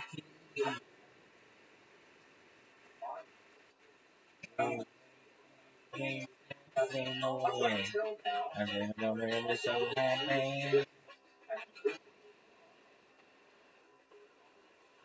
There's something you should know. I think it's time to play deep inside. It's a picture in the frame. That you think it's in the rain. Some people understand. Sometimes the clothes do make them all we have to do now. Take these lies and make them true. All we have to see is that I don't belong to you and you don't belong to me. Yeah, freedom. I won't let you down, freedom.